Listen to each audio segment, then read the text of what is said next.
Good morning, everybody, and welcome to the special meeting of council for January 24th, 2023. It's our annual budget deliberations meeting. It is 9 a.m. Actually, correction, it's 9:03 technically, a couple minutes behind. I'd like to call this meeting to order and start off by asking if there are any declarations of conflict of interest. And for my online counselors, just please make sure you raise your card or your hand or use the Zoom hand button, which will make you jump out at me. Deputy Mayor.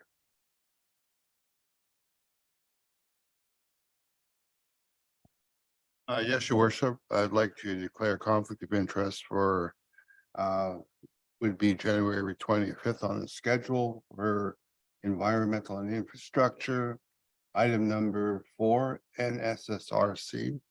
My wife is the executive director at Ascodonian Senior Center at the NSSRC. Thank you very much. Any others? Go ahead, Councillor Ball. I'd just like to call conflict of interest for Boys and Girls Club deliberations. My kids go there, so I gain to, I guess, financially if we approve more or less money in the budget for them. So I'm removing myself from that. Perfect. When the time comes, you can just pull your chair back or flip off your camera and just not participate in that section of our deliberations. All right, up next is the approval of the agenda. I have a motion moved by Councillor Prost, seconded by Councillor Downer, that the contents of the special meeting of council regarding the 2023 budget held January 24th, 25th, and 26th be approved. That agenda is online for those folks following along. Any discussion? All those in favor? Thank you. I got to look online too to pull our online participants, so please keep your hand up. Thank you very much. That is carried.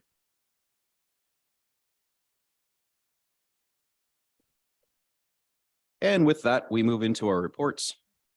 Section 4.1 CSR 2023-7 2023 budget approval. 2023 budget deliberation schedule for CSR 2023-7 2023. I know there's lots of 2023s, folks. Budget approval with attachments. And there is a lengthy list. And I'm going to read them all now in advance. We're going to be dealing. No, I'm not going to read them all in advance. That was just a test for our clerk. And I think we'll turn the floor over then. The way we have this scheduled is we have today, we have an introduction that our acting CAO will, I think, present for us, followed by water and wastewater, where we have motions 11 to 14 for those following along online. After that, we have the capital plan, which has motions 6 through 7 and number 10. Then we have the tax section for council and committees, administration, CAO, CXO, and human resources. The last chunk for the day will be corporate services, which includes clerks, finance, information technology, legal, and risk management. And then we'll adjourn for the day and carry on tomorrow, and I'll read more about tomorrow. So with that being said, I'll turn things over to Mr. Campbell.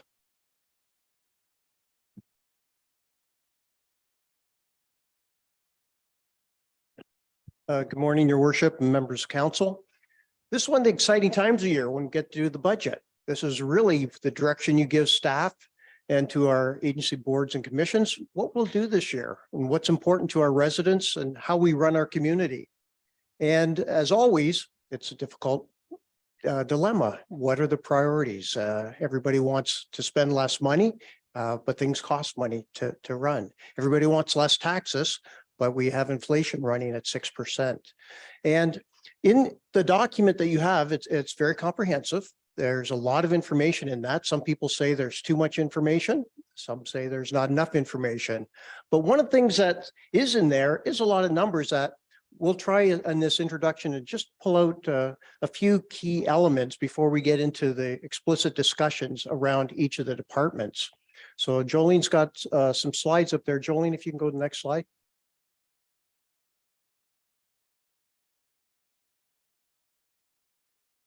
Can you expand that to slide mode so we can just see that? Anyways, this slide is on page 16 of the document. And this is really the high level description of the tax increase.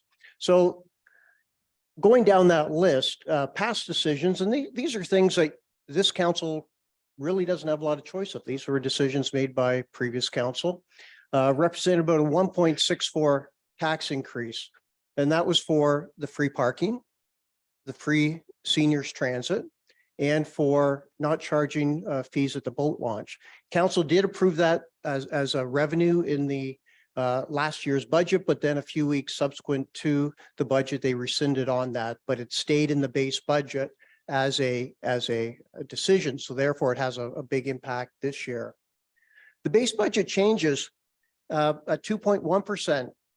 This is really what we as staff here at the town do, the boots on the ground.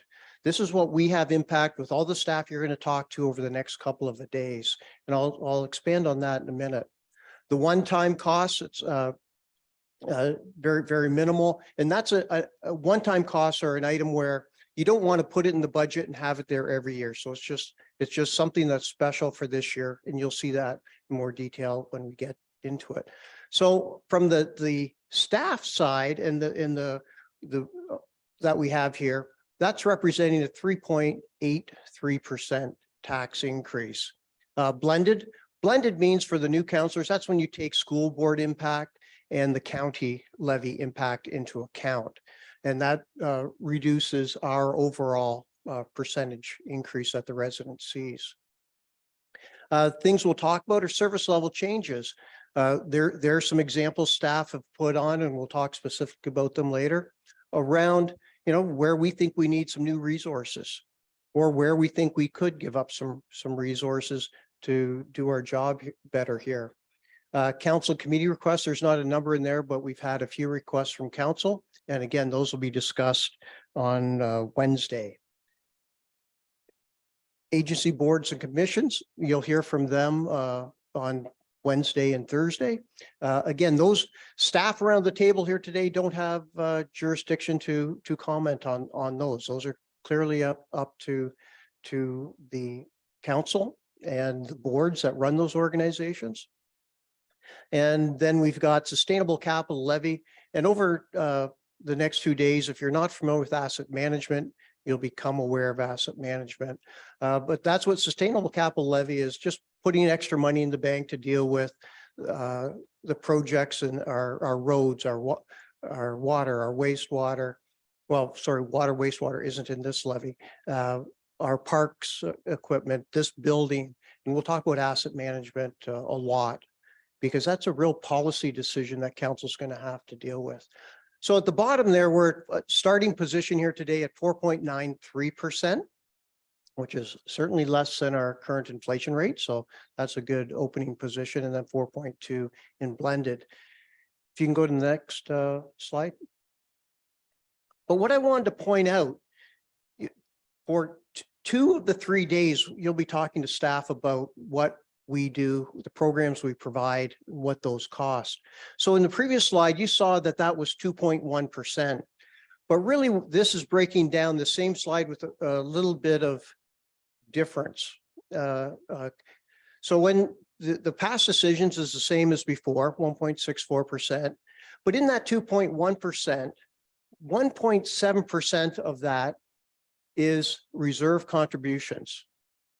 So again, that's not affecting what we do in the field. This is a financial and fiduciary decision that staff are recommending to council to deal with building our reserves. An example of that is on our rolling stock in our roads. We utilize or depreciate about 1.1 million of that value of that equipment every year. The current budget only puts 400,000 in the bank to replace it.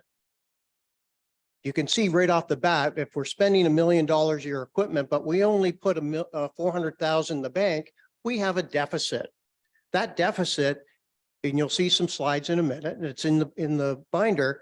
We have a challenge with our long-term financial plan here at the town, because we are not putting enough money in the bank to pay for the future things we know we're going to have to pay for. This council will have the luxury, being the first council in the history of Midland in the next couple of years, that you will have to, under regulation demanded by the province, to put a financial plan in place to deal with those assets and the deficit reserve. The previous council, just for our core assets, which is roads, water, wastewater, stormwater, the deficit there is $980 per household today that would have to be charged every year in the future if we wanted to break even. What council's going to have to deal with on asset management is all our other, that not just that $980 a household, all our other deficits we have and assets that we have to manage, being our parks, the buildings, the carpet, the roof on this, all our buildings, the windows.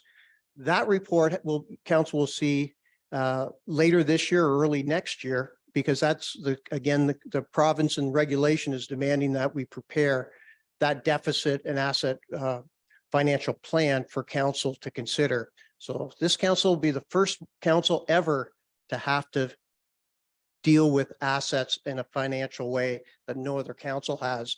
So in here, we're suggesting two help to move down that path. One is the 1.7% that's in the base budget, that's in that 2.1%. 430,000, and then the sustainable capital levy for another 265 at the end. That's at the bottom of that chart.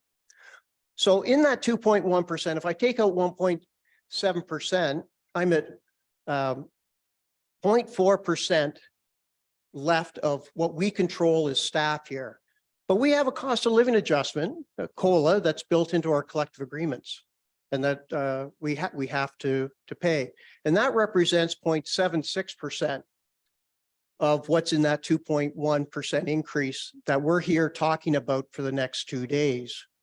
So what that really means is our opening position as staff, we have put a 0.37% reduction in our base budget on the floor for staff and council to consider today. So over the next day and a half, we've already as staff reduced the budget by 0.37%. That's in our control. So as you start to think about, and we're going to go through how deep a dive you go into these numbers, I want to move you up to, we've done a good job already analyzing this budget and reducing it where we can. If council wishes to make further reductions, I think it's on the policy side. How are we going to deal with asset management? How are we going to deal with other programs if you want to reduce costs? If you want to reduce staff, what are the impacts of that on reduced service levels? And we'll come to, in the service level request, there is a line item in there to reduce all our summer students as a suggestion, because we've heard council might wish to reduce staff. But I'm saying, and I put that in there because we need to reduce our temporary staff before we reduce our full-time staff. But even in that reduction of our summer students, they do real work. And if council does choose that, there will be service level impacts. So just as a highlight here, for the staff around the table here, and for the next 2 days that you're talking about, we're looking at talking about a minus 0.37% reduction that we've already put on the table for council to consider. I know you'll have a lot of questions as we go through, and staff will be here to answer all those questions. And we're really looking forward to helping you make a decision and understand all the numbers that are there, and so that the general public can understand it. I'll turn it over to Lindsay. She's got a couple more quick slides to go through.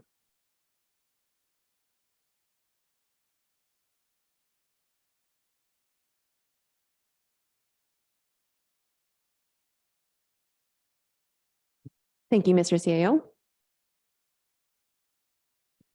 The CAO spoke about the base budget, and the base budget is exactly how it sounds. It's the cost based on our best estimates today to provide the current level of service to the town of Midland. This next slide speaks to the service level change requests that staff have brought forward. Like many organizations, there was always room for improvement. After addressing the base budget in each area of operations, council will have the opportunity to discuss the service level changes that have been brought forward, both by staff and council. These service level changes, and in addition to the base budget presented, these service level changes are in addition to the base budget presented. And so any changes made here will directly impact that bottom line or the overall tax levy. The service level changes presented in the draft budget and on the slide before you have been modified since the release of the draft budget. And these were outlined in the staff report that accompanied the agenda. We will again discuss these in detail tomorrow during that section of the agenda. Next slide, please. As council begins the review of the draft budget, it is important to consider which changes are significant to operations. The draft budget summarized these in the same method as shown on the slide before you. This format consolidated several individual budgets and in some cases across the organization in an effort to demonstrate what factors truly are driving our operations. Factors such as inflationary and market demands, negotiated contracts, and past decisions of council that are beyond the staff's control. The operational summaries, known as the base budget change reports for each respective area of operations, then break down these cost pressures further. And the significant changes were recorded in the notes section of each of those change reports. At this time, I just wanted to note that it's important for council to be aware of the number of transactions that the municipality does process in a year and can be upwards to 50,000. When you consider our tax and water billings, our cash receipts, our payables, our financial asset transactions, as well as the many adjusting entries we do at year end to reconcile our accounts for our annual audit. And while staff, when preparing the budget, does review the line by line, the budget document is consolidated and categorizes these transactions and presents the information in a manner that is intended for decision-making purposes. Next slide, please. This final slide is taken from the draft budget and represents our consolidated reserve forecast. This forecast includes a number of assumptions that were outlined in the draft budget, including the sale of properties, the reserve contribution increases that the CAO spoke of. And in that forecast, you'll see discretionary reserves, obligatory, and the MPUC reserves. The discretionary reserves are those reserves that are typically used to replace and renew our existing infrastructure. From the graph, you can see that these reserves are in a deficit position throughout the forecast period. Despite the planned modest increases that we have in the plan to renew these reserves on a continual basis. The CAO spoke of this year's budget, including the $431,000 or 1.7% going towards those reserves. In addition to the sustainable capital levy that really provides the catch up that we need in order to reach sustainability.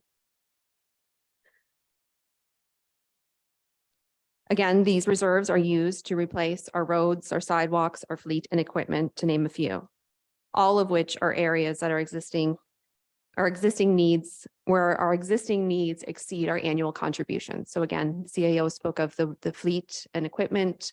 Sidewalks would be another area where our annual spend far exceeds what our annual contribution is to date. The other reserves line shown in this grant, in this reserve forecast, represent our restricted reserves. Reserves where their use is either restricted through legislation, such as development charges, or through the federal and provincial grant stipulations, as well as our own restrictions that we have put on our internal reserves, such as the MPUC Legacy Fund and the Community-Wide Initiative Fund, where the fund is kept in perpetuity, or where the funds may be utilized for projects but then paid back over time. And that payback does impact the tax levy. The obligatory reserves on the graph, which are primarily made up of your development charges, have been used modestly throughout the forecast period. And really that's given the uncertainty surrounding the legislative changes that we've seen in the development charge area, in the development world, and thereby impacting development charges.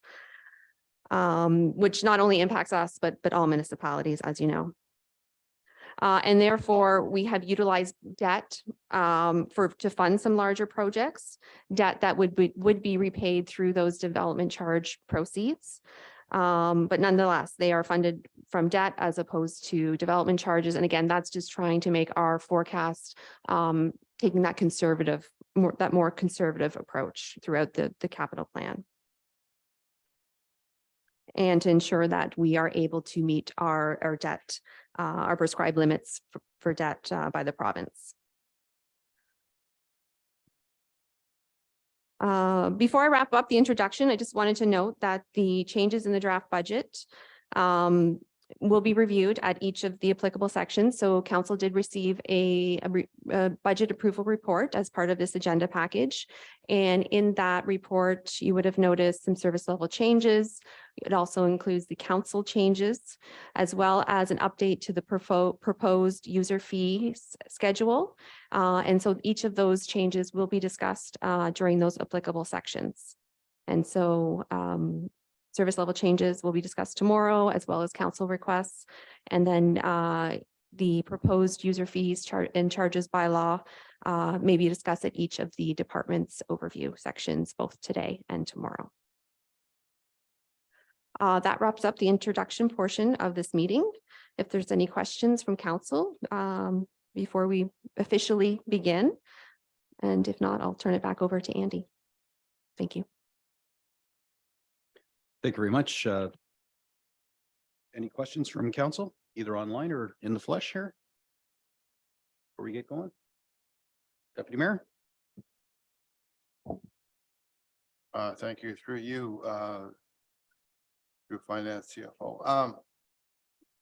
What is the baseline for the reserves? Obviously, you know, like we're trying to improve it, but what was the average mean that we were actually started out and then it started to deplete? So obviously there must be a level of, I guess, a comfort level. And then what are we trying to achieve over the next years in terms of asset management?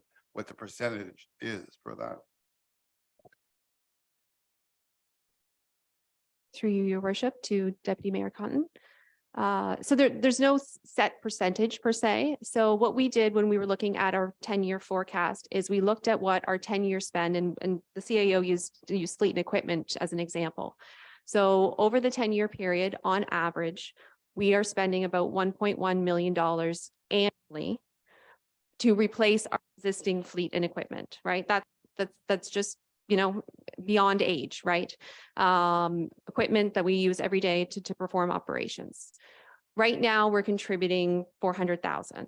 So what we did over the 10-year period is we basically took that difference and added a bit each year, right?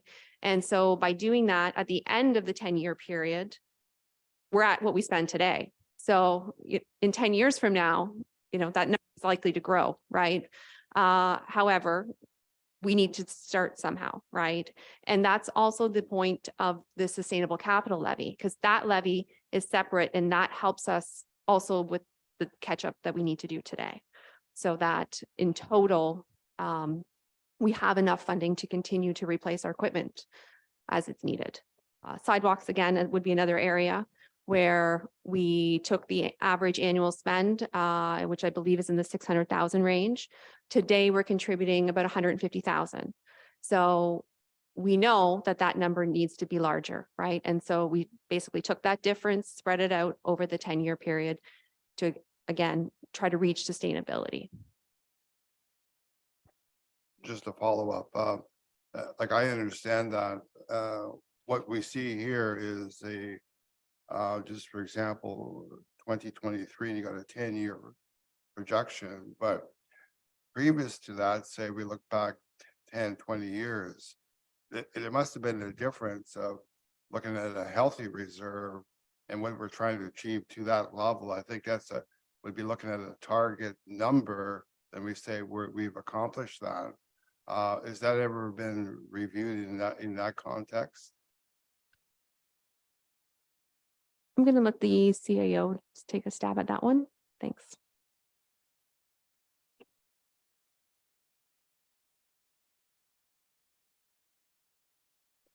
through your worship to Deputy Mayor.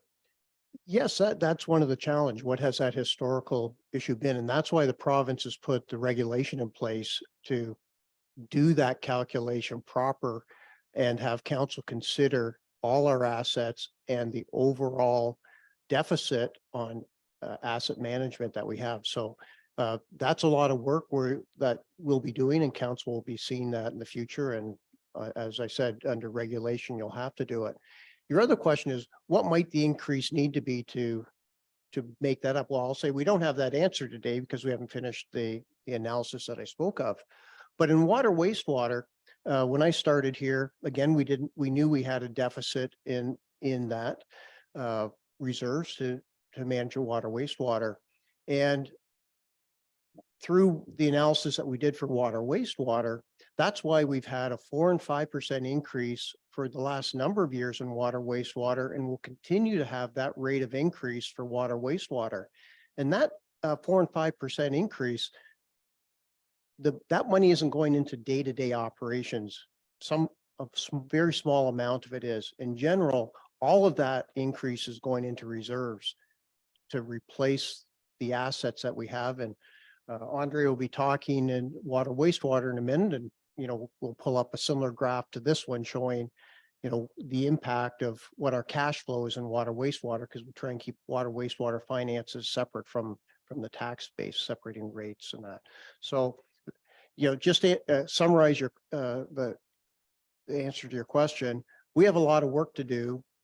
Today we're in the negative, and somehow in the future we'll have to deal with that. But you're not unique. Every municipality in Ontario, every municipality in Canada, I'll say every municipality in North America has an asset management problem, because many councils across North America have said, we'll let the future generations deal with it. And that's what this regulation is trying to do, that the province put in place, is how to get the current council to focus on some of the asset management issues, not the future generations.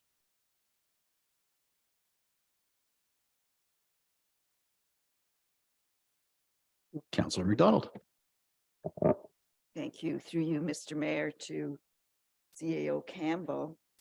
When you finished your introduction, I was going to put up my hand and say, pardon? Because there were so many different percentage points, and I imagine we'll all digest it as we move on. So if you started off by saying this is on page 16, which I'm going, oh, great, I can look at it and make notes and digest. So throughout the presentations, I'd appreciate any references to the reports that we have, because sometimes my memory's in my pencil, and I've written comments on some of those pages that I might be able to, my concern might be squashed by your presentation or not. And I just a clarification, as we go through, there's, as you said, in the reports, we'll be doing a bank of them together. And then when we're done the whole budget, we'll know whether we're at 3.83 or 4.93 is our starting point, you said. Just so I can get a feel of how we're going to proceed, please. Thank you, through your worship, to Councillor McDonald. Yes, we will definitely sort of recalibrate as we go. But the idea is at the end, when we're reviewing amendments and finalizing those final motions, we would have a list of adjustments if council chooses to make any to the draft budget, and we would confirm the percentage at that point in time. But you're correct. So today, and maybe Jolene, if you could go back to that first slide.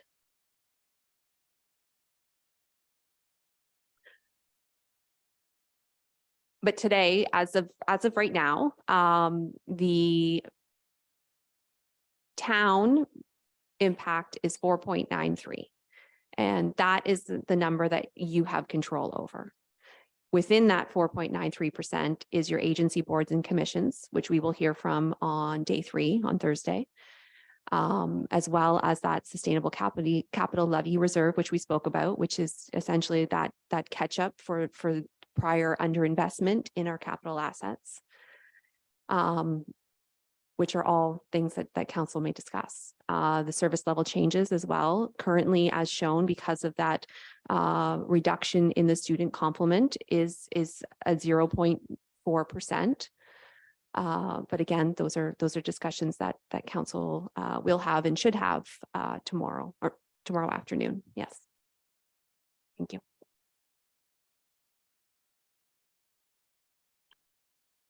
All right, thanks. So I think the key takeaway, if I'm understanding this correctly, is there are a lot of pressures on the budget that the town specifically doesn't have control over. They're the add-ons, the bolt-ons, if you were.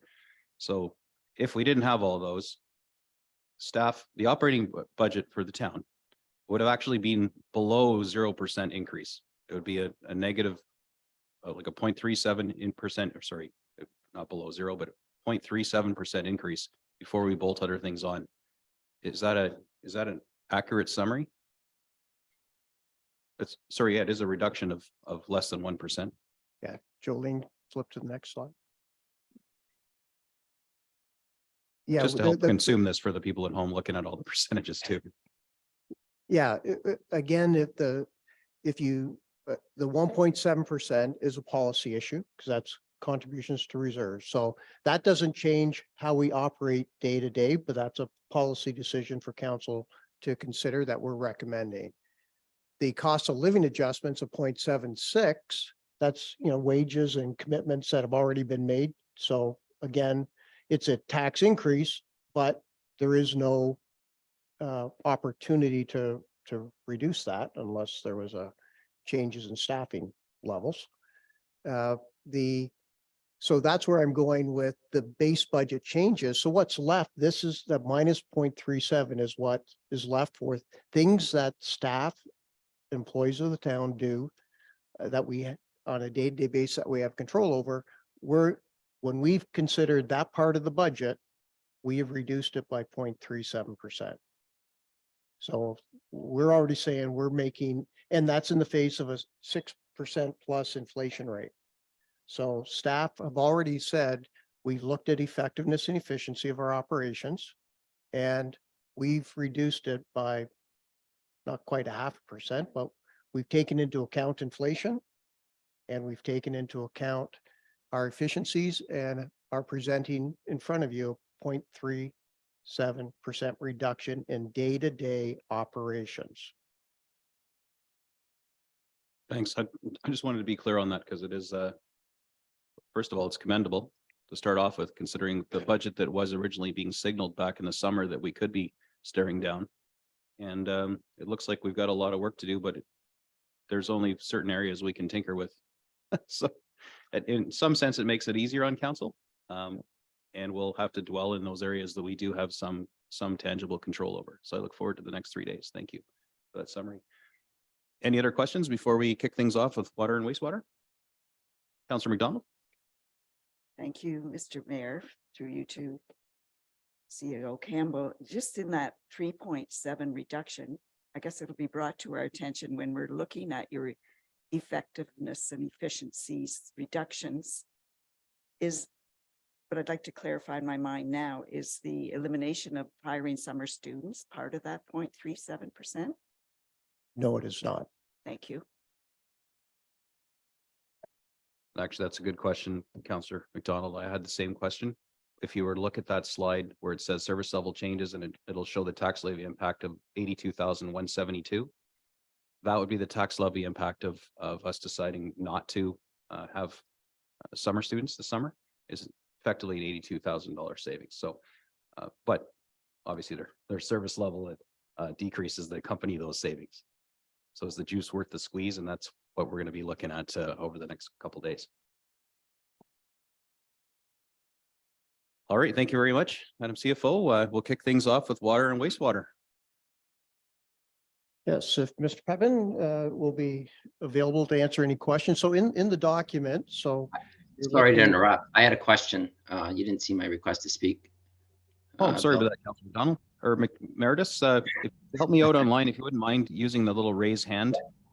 Oh, okay. I was doing this. Because it'll stay stuck to your box and then I won't miss it. Sorry, very I'll use the raised hand. I apologize. Oh, no worries. It just, because your little tiny squares on my screen. So take it away. Yeah. Okay.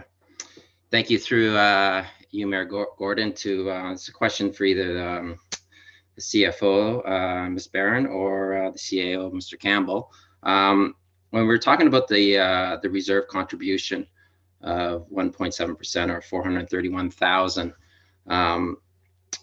and going back to the last two previous years where we had a net surplus in spending of over $3 million, would that go into the reserve contribution of, let's say, 430, the average of 431,000 per year? So that would put us ahead about 5 years in the reserve contribution of the 1.7 asked.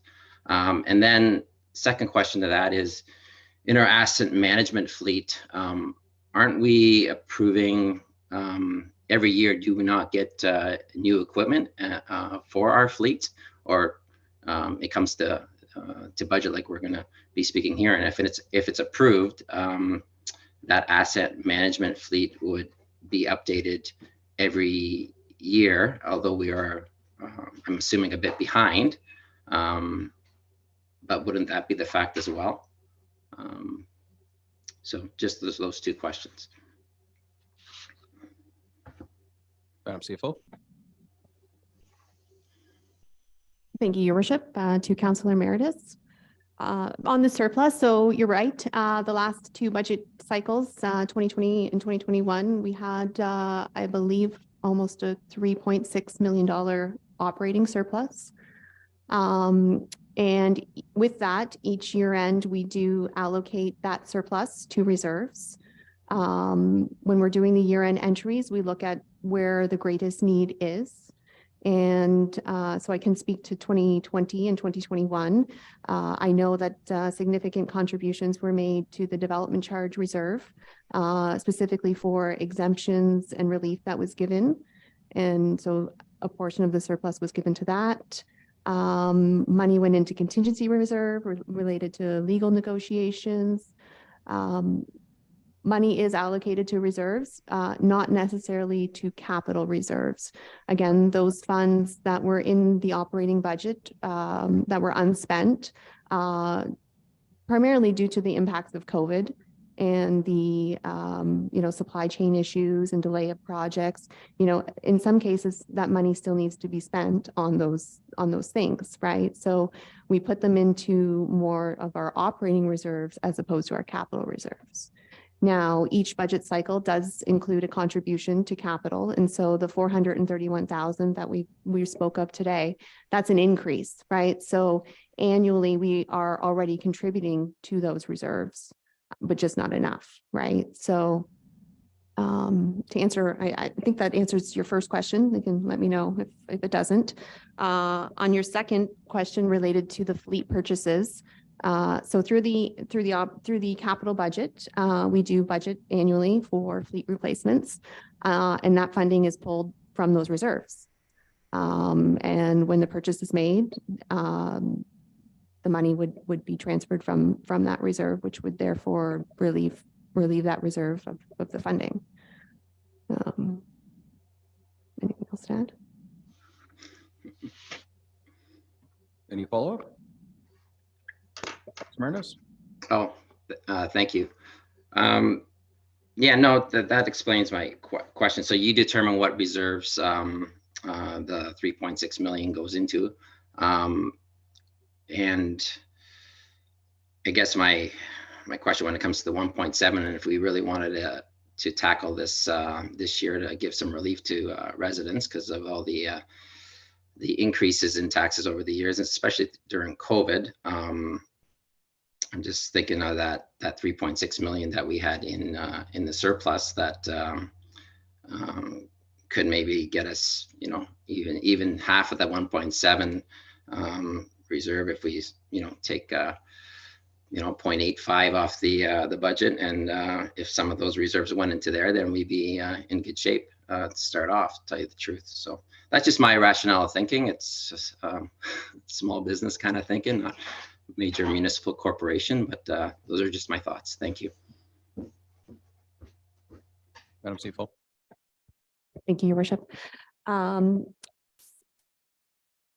So that money, the 3.6 million that I spoke of, in some cases, it's already spent. And so we did put some money into tax stabilization reserve as part of those year-end reports, with that very intention in mind that, essentially you could relieve the tax levy, or if in-year projects come to light that would allow you to essentially fund, of course, with council approval.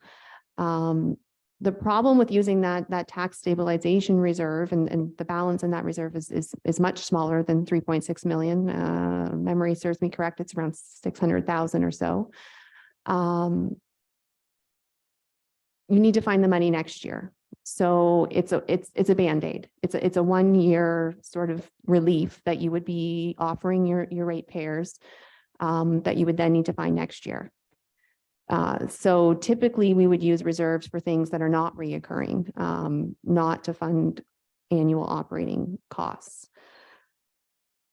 The other thing to note is for 2022, we've largely gone back to normal operations. The rec center ran all year. Operations crews are, full speed ahead. So we're not anticipating a big surplus for this year. In the October report, I believe we indicated that, 1 to 2% of the tax levy surplus was anticipated, which is bang on to where it really should be. And as part of the year-end report, we would then allocate that surplus again to where it's needed the most. Areas such as planning, where we've got a number of appeals that we're dealing with, and some costs that we will occur, as well as other areas of operations that we've noted. So it's not the recommended approach. The other thing is reserves. Again, we're trying to look at as a whole. And so as a whole, our reserves are in a deficit position today.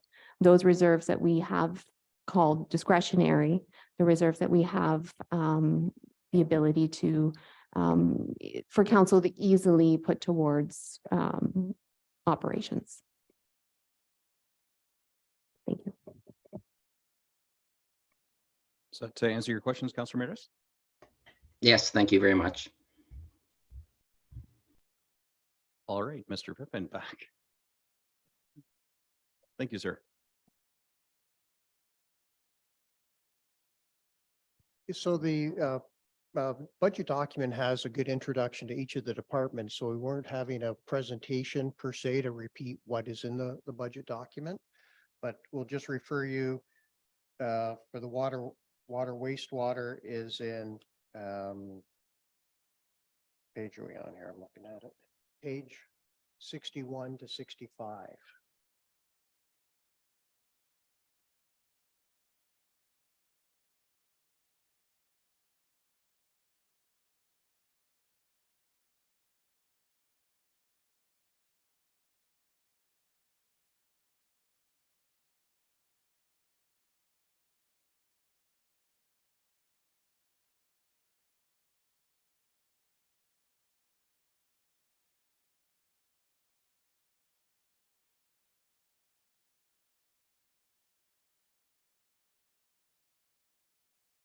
So if I may, if you want to turn to page 64, this is really looking at our cash flow for water and wastewater. Talk to it, Andre. To you, council. So you can see here, this is our unique look at long-term capital planning on the water and wastewater side. And it's worth noting too that this is a rate-based budget. This does not in any way affect the tax levy. So you can see we give you a unique outlook on the years when it comes to our reserve to contribute or contribution reserves, and then our overall expenses to capital investments with respect to infrastructure long term. So you can see really what the need is for the 4 and 5% is in large part contribution to infrastructure renewal. If you look at our operating expenses, we're on par with what we were operating back in 2013, which is quite unique to any organization, to be honest. In large part, that 4 and 5% is paying for future replacement.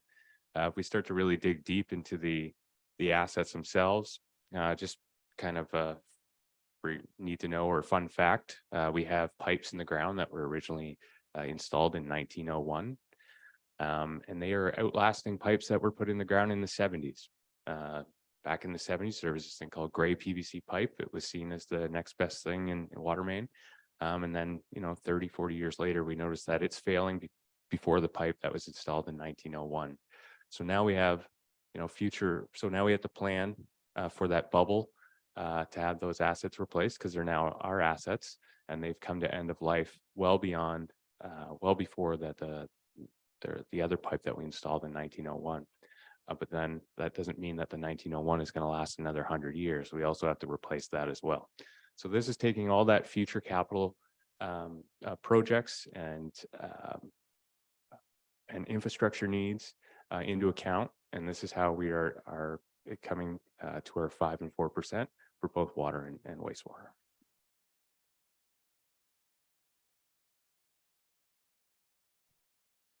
All right, thank you very much. Any digital hands raised? Anyone have any questions? Water and wastewater? Oh, Deputy Mayor. Thank you, Worship, through you, through the capital projects for the way, I guess the plant on William Street, is that it's been going up and down the last couple of years. What's the status of the repairs for that particular plant? It's been ongoing now for a while. Is there any plans for that, for any capital upgrades for next year or so? I know wasn't quite sure it was on hold or what the situation was. Through you, Mayor, to Deputy Cotton. The thing about the wastewater plant is it's an evolving project. Really, it's based on a couple things: environmental needs and our end user, which is essentially the bay. And then also the amount of people that use the asset. So if we have an increase in population, it has to grow with them. So it's constantly changing, not only technologically, environmentally, but also largely based on growth and population. So you'll see we have two major projects that have already kicked off in the design stage. One is the headworks. So that's really this receiving area for all the wastewater. The original one was, I believe, built in 1965. So it's due from that population standpoint as well as technological standpoint. The technology back then just was adequate then, is inadequate now for proper solids removal. The other one is our aeration cell. Back in, I believe it was 1980 when that was upgraded. It was a mechanical mixer, which was efficient by by 1980 standards. But now there's new technology which is more efficient, which is there are blowers that are actually magnetically supported, which are very efficient in design. So we will actually see a reduction in the amount of, hopefully a reduction in the amount of a number of things, chemicals as well as electricity to get the same result.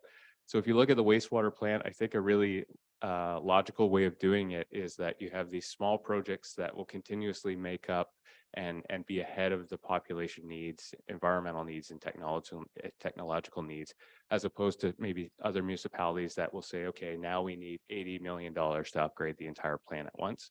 Let's take this a really piecemeal approach, find the bottlenecks through study, and we'll make bite-sized changes as time goes on. So that's currently what we're doing in our plan going forward.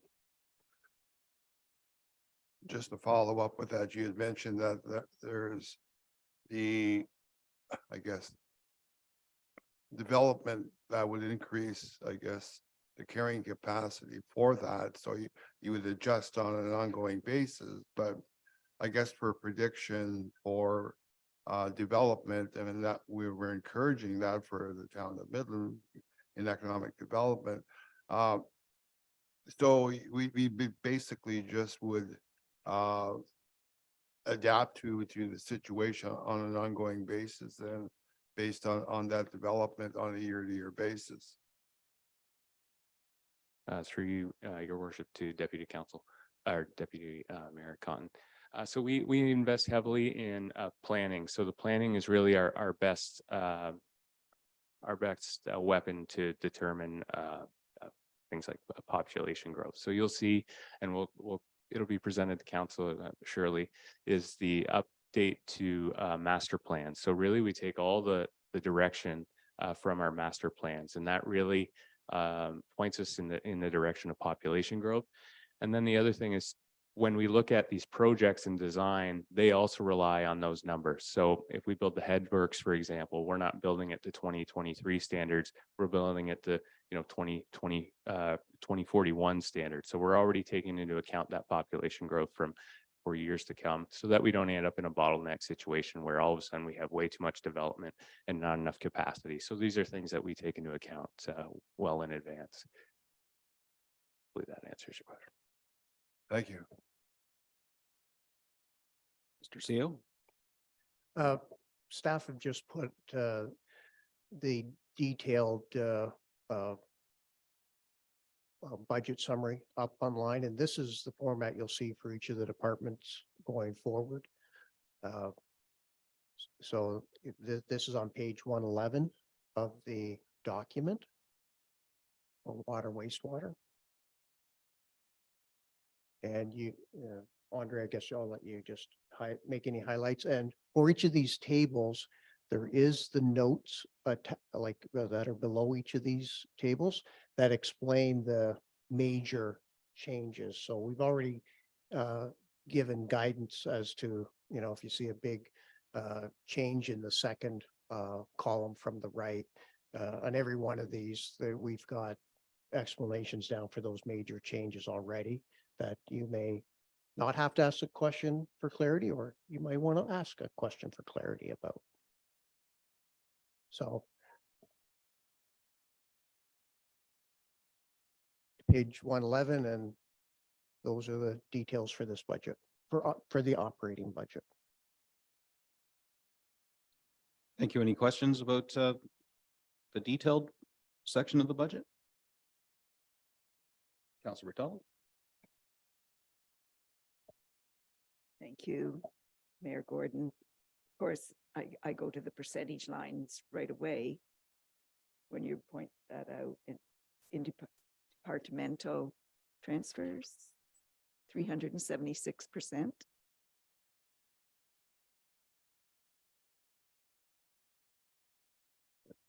And actually, Madam CFO, it's probably a good idea to speak, or CO, maybe to speak to that interdepartmental transfer line. It's a recurring theme that we're going to see, and it might be worth explaining what that's all about and why it varies sometimes wildly.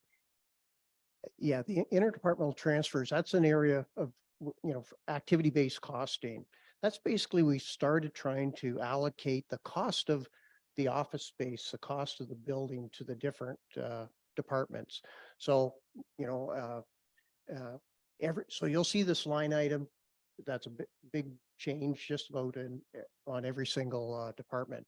I'll use, the engineering office. Mitch's group has 4 offices. So he's now effectively being charged a rental cost for that space, for the heat, the hydro, and things like that. So that's what that interdepartmental is. There's also some cross charges built into it from HR for some of the unique givens that are from an activity-based costing.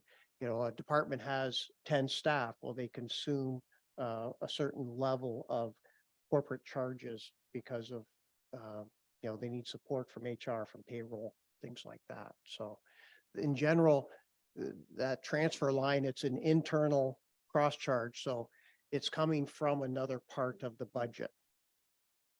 It's not new dollars. It's a transfer of dollars between a corporate area and allocating it on an activity-based process to the individual department. So if there's a negative elsewhere in the budget for every one of those interdepartmentals. Any color to add, Madam CFO? Thank you, Your Worship, to Councillor McDonald. Yes, and so in water and wastewater, we try to do a better job of that as well because of the sort of the self-sustaining nature of those operations, right? Because they're rate-based, not tax-based. And so you'll see more charges in water, wastewater operations and building operations because of that self-sustaining nature. Thank you. Thank you. Okay, so just a bit of housekeeping as we get through each one of these presentations. There are motions in our document that, allow us to approve each of these sections. But rather than bringing them up and voting on them now, we're going to save it to the end in case there's any tweaks we want to make. So what we're asking though is that any of the discussion around any of these, we try and no. Very good. Yeah, It's Your Worship. exact opposite of that probably. No, you're almost there. It's for the rate base because this is water wastewater is unique. We want to pass the recommendation that's in the report to be done with water wastewater operating and then water wastewater capital. But for all the other tax base, we would be asking council to approve in principle each section and then going to the end. But the 4% and 5% for water wastewater, this is it. There's no other finagling because of what happens in the rest of the town. Perfect. Okay, that stole my thunder. So that was what I was going to say about the rest of the budget, but it's not applicable to the rate-based one. So in that particular case, we do have a few motions that we can read now and take our vote on so we can move on and free up the water wastewater folks to go about their day. Just before we do that though, after that, for the remaining tax-based things, the plan was as we get through each of these to ask our questions of the department heads, get our heads around the submission until we're comfortable approving it in principle, and then we move on. And in the end game, then we'll go through en masse and we'll approve each of these individual motions that you see on your agenda. So water wastewater is the outlier. So thank you for clarifying. And I'll go to Councillor McDonald. Thank you, Mayor Gordon. Again, just the rate base is, I really appreciate the fact you're self-sufficient, but there was a mention of a 5.4% increase. Is that what our water increase is going to be? Not the tax levy? Through you, Your Worship, to Councillor McDonald. So it's 4% and 5% or 5% and 4%, 5% on the water rate and then 4% on the wastewater rate. So being rate based, it's what you consume is what you pay, as well as the tax is what we're here discussing today.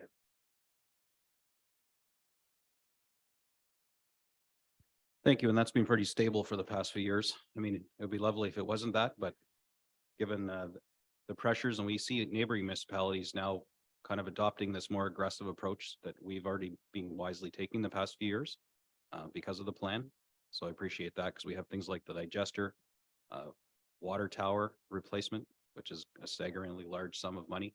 And I learned interestingly that it's not replaced in the same location on Dominion. It's actually going to, proposal is to go to a wildly new location over by the OPP station off of 12, and that'll service the same area. It's all really cool. I can't wait till we get into that stuff. But at any rate, that being said, I have a series of motions that are related to the water and wastewater, those being motions 11 through 14. So I'll go through those one by one and we'll call the question. Unless there's any further discussion for water, wastewater. Anybody online? Oh, I see Councillor Emeritus who dutifully put up his little hand. Thank you. Go ahead, Councillor Emeritus. I thought you were going to miss me again, Mr. Mayor. Through you, Mr. Mayor Gordon. I guess my question is, we're going to be voting after the motions? We're going to be voting on the 5% and 4%, and the figures on page 111 that was just posted. Is that what we're voting on, or do we come back and talk about the water and wastewater revenue and expenses? Or is this the time to do it? This is the time to do it because the motions before us will be approving in totality the gross expenses, the Right. budget increase, the new wastewater rates, and the approval for the rates bylaw that needs to come to our next council meeting. Those are the 4 motions that come out of this. So if you have any further discussion on water or wastewater, what it costs to deliver those services or maintain them, now would be the time. Okay. So my one question as we, I guess, as we replace this equipment under repairs and maintenance, we have 270,000 request in 2023, which is pretty equivalent to where are we here? Well, it's actually down from 2020, 21. So up from 2022. As we replace this equipment, does that would that number decrease over the years? I'm assuming it would, but I'm not sure at what, is it typically a 2% increase per year at around 270,000? Obviously, when we repair things, they don't break down as much, but there's lots to repair, I imagine, in the municipality. Just that question there. And the only other thing was that I guess the transfer to reserve note 4, which is a big number, the 19%. And that's, again, that number going back to, what is it, 2,390,000 for this year. Just speak a little bit about that if you don't mind. Thank you. That slide is back up. Your worship, to Councillor Meredith. Yeah, so this I believe is what a point that you've been making through what you mentioned today is what are we seeing from the benefit of capital replacement? And I think this is a good example of that. So the ability to maintain a relatively flat expenditure year after year really comes from our investment from the capital side. Just very simply, if I have a pump that keeps breaking down, it's going to cost me more in expenses and maintenance. Or at what point do I look at looking at capital and replacing it? Well, now I've done that, and so that I've gotten away from some maintenance costs, and I'm planning it in a way that our expenses are sustainable. So that's kind of how you're seeing that those maintenance and repair. It's that's how those two play together. To your point on fleet, same idea. But with anything, there is inflationary costs with services and parts and what have you. The second question you had about reserve contributions. So this is really, again, what that 5% and 4% are going to. So with the ability to maintain a relatively plateaued expense line, anything above and beyond what's so essentially, there's 3 ways that you look at this. It's the revenue. So what kind of monies are coming in? The expense is obviously what we have to pay or what is being expensed. And then the third is, well, how much is going into the bank? And so that reserve line, by keeping that expense line low, we're able to contribute more to reserves, and then it better falls into our plan for long-term infrastructure replacement, which then will hopefully in return keep expenses low. So that's the idea. Oh. And if I can just add, this is one of the differences when you're looking at the accounting of the rates versus the tax base. For the rates here, it shows $1, but that's just rounding error. It's the bottom line is 0 because everything that we don't spend goes into the reserves. Where when you're looking at a tax base, you'll have a positive number typically on the bottom line, which is the impact on the tax levy. So that's one thing that's different between the two, because again, water, wastewater, we're trying to self-fund it out of the reserves, and that goes back to those graphs that we had up earlier.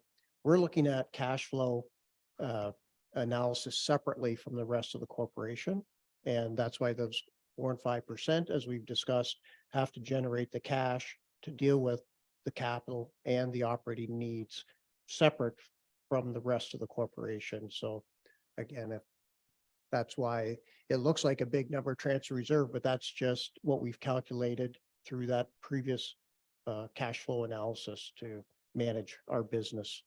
And from a funding, even though some of those numbers look high in some years, when you look at water might have a little bit of extra money in the bank, but we've got a deficit in wastewater because we internally finance basically between water and wastewater, or we try to. One last question. Certainly follow up. Go ahead, Councillor Myers. Okay, I'm unmuted. One last question. So in those reserves, how often do we pull out from those reserves? Are we purchasing those new like heads that you're talking out of reserves, or is that just put away for future? I guess I'm guessing they are pulled out of those reserves, or maybe you just explain that to me. How often do you go into reserves to for water and wastewater? Thank you. That'll be. Through your worship to Councillor Meredith, we go into those reserves on a daily, monthly basis as the expenses come in, because everything comes out of reserves in water, wastewater. Our only other revenue, we have two other revenue sources. We have grants, and we have some grants that we've got, and we've been lucky to get a few $1 million for a couple of our projects recently. The other is we use debt. And when you look at debt across the organization, water, wastewater has a significant number of debt. The two projects that Andre mentioned, our headworks and our aeration, those two projects are about $9 million.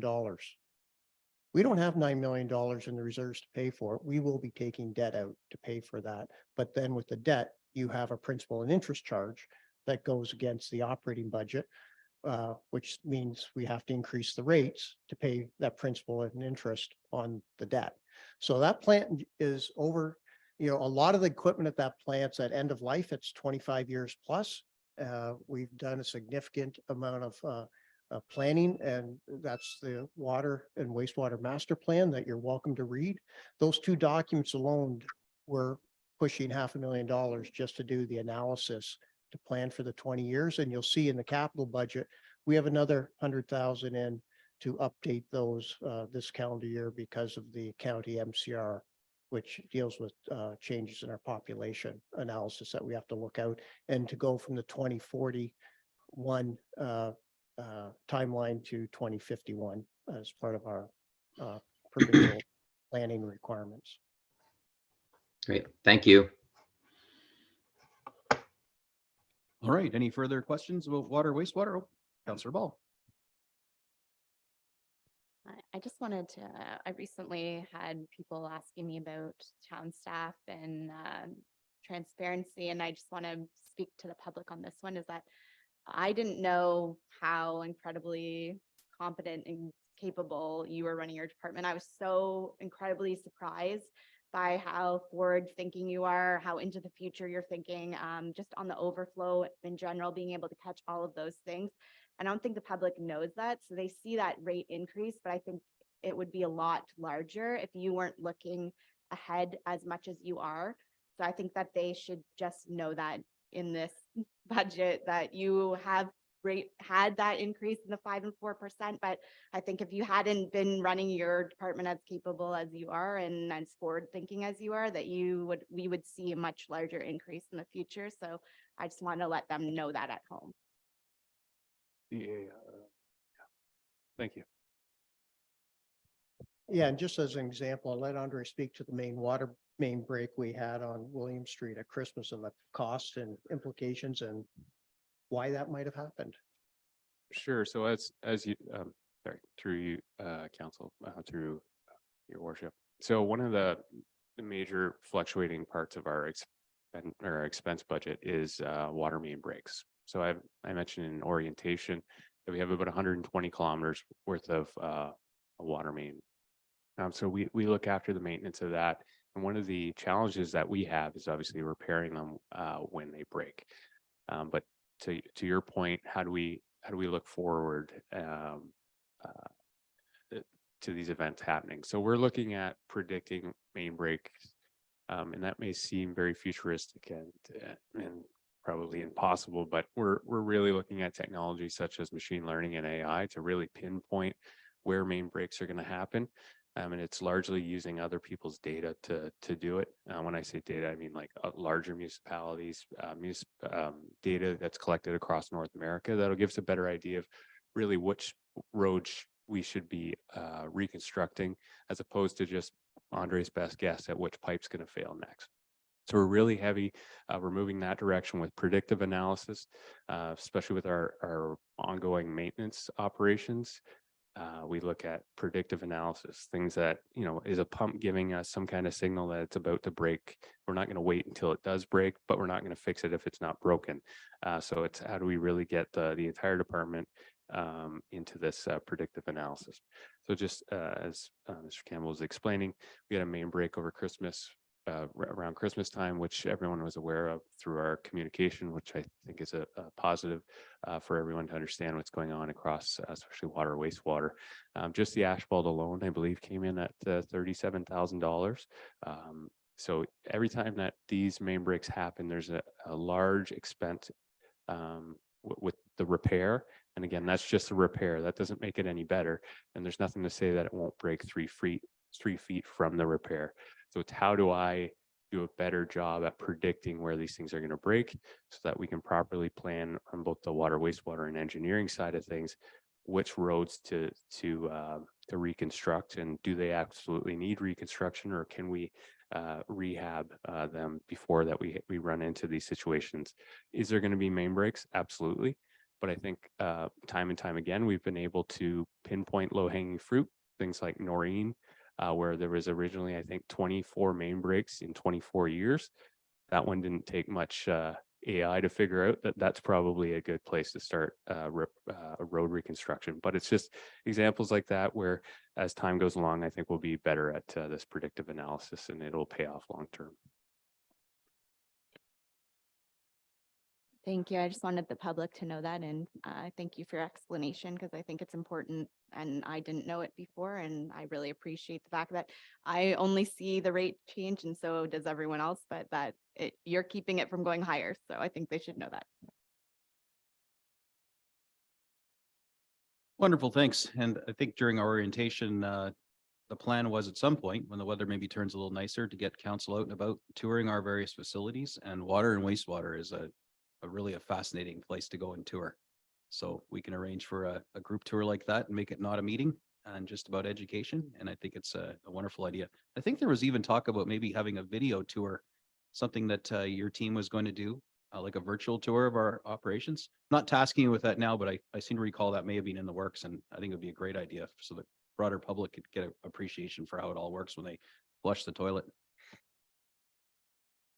Yeah, if you want me to follow something down a pipe on video camera, I can do that for you. All right, any other digital hands or otherwise? Okay, I've got a series of motions here. I'll read those through. Thank you very much. So I have a motion here moved by Councillor McDonald, seconded by Councillor Downer, that staff report CSR 2023-7 2023 budget approval dated January 24th, 2023 be received, and point 11, that council approve the 2023 water supported operating budget with total gross expenditures of $3,765,735.00. All those in favor? Oh, discussion, Councillor McDonald. Thank you, Mr. Chair. So I see the $3,765,735 on the motion, but when I look at the presentations that we were given, I don't see that figure anywhere. Madam CFO. I'm sorry, would you mind repeating your question? So I still have page 111 open in the Okay. budget presentations. And that figure that's in number 11 does not pop out at me. The figure. The 3 million. Oh, sorry. Thank you. To Councilor McDonald, through your worship. So the total, that's because as the CAO indicated, the bottom line for water and wastewater is zero. And again, in this case, it's one because it's a rounding issue. But if you look at either your total revenue line or your total expense line, you get a figure of $8,056,011. And so because this summary includes both water and waste, when you add those two figures together, and please check my math, it should equal $8,056,011.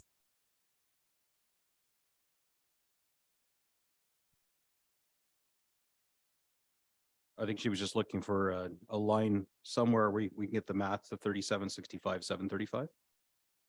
Correct.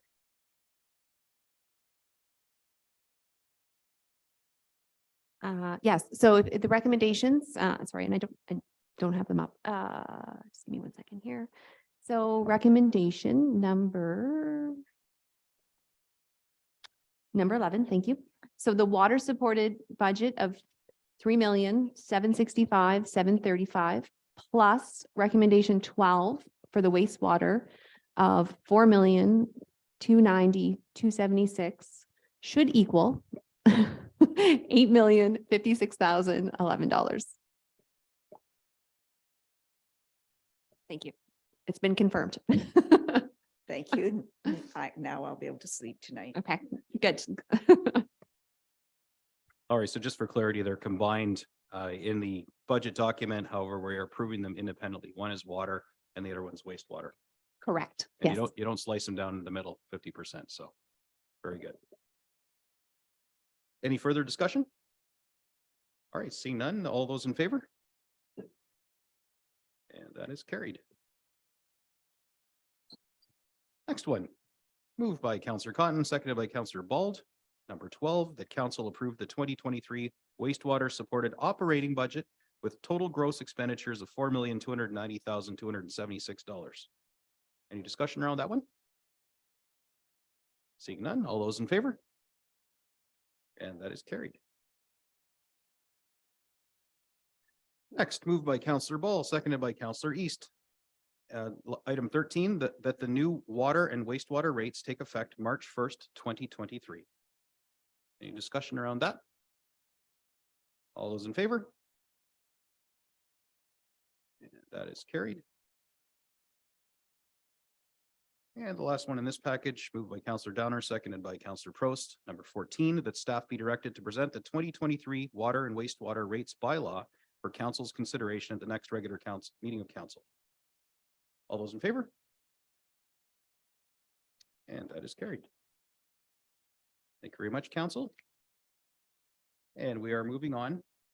Actually, this might be an opportune time for perhaps a 5-minute bio break. Anybody needs to recycle? And then we'll carry on with the capital plan, motions 6 through 7 and number 10. So we'll take 5 back at 10:25.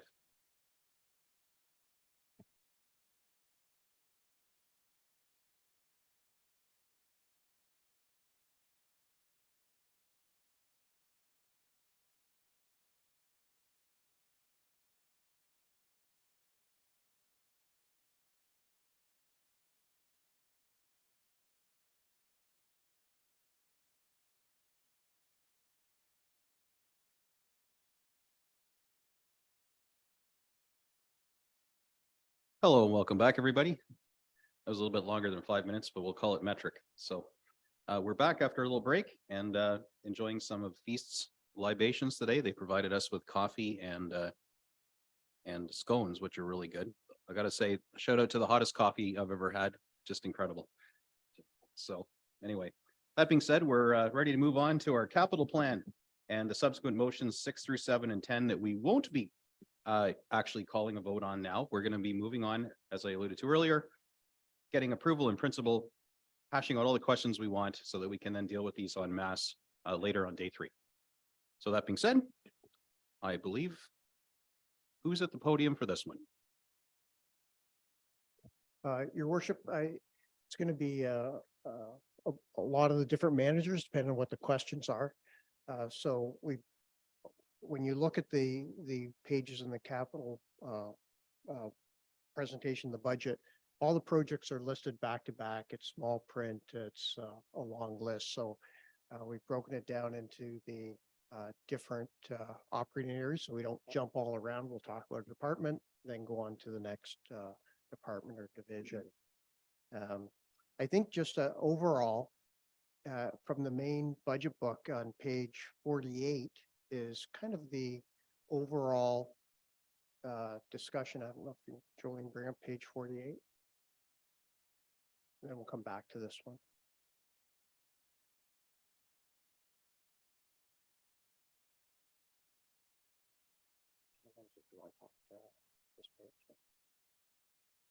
And I'll let the CFO speak to this slide once it's pulled up there.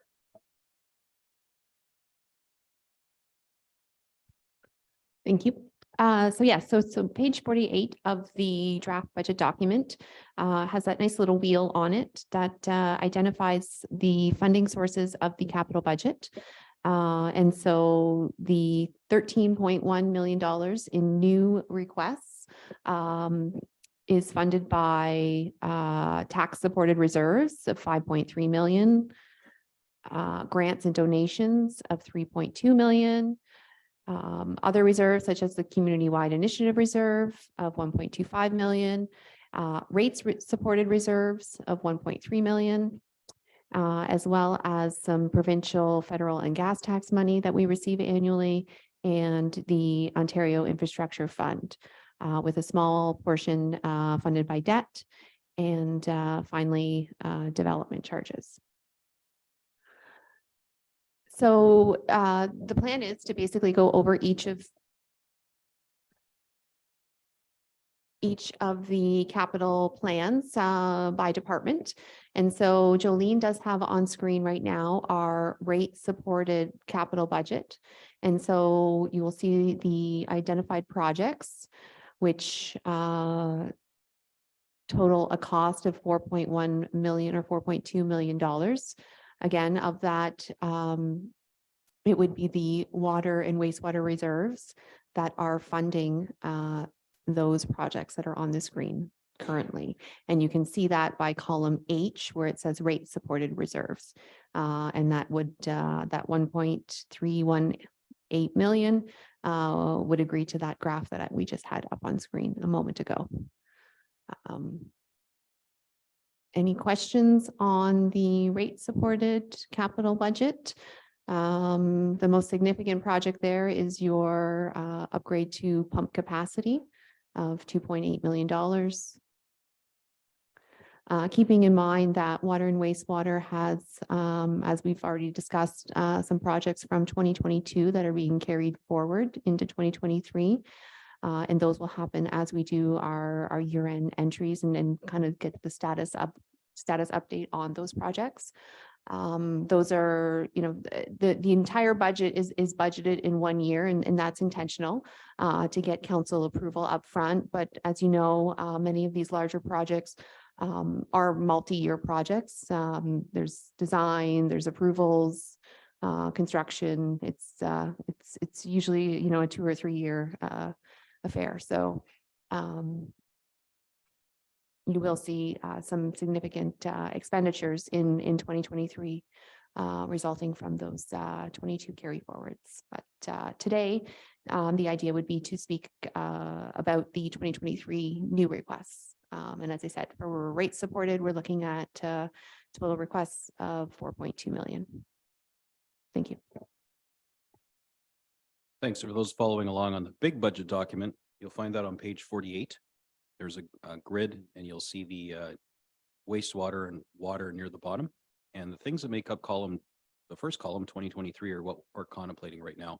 But for those of you who are interested in the 10-year planning and what the costs are moving projected for these different projects, you'll see that on that grid on page 46 of 329. So, big numbers.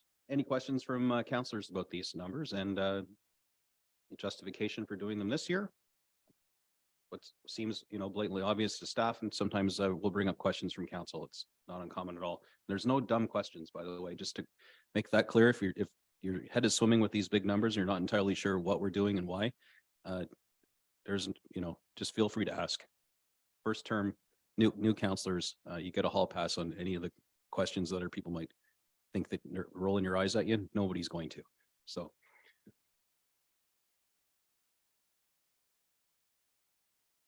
No questions whatsoever. Checking online world. No yellow hands. All right, we'll move along.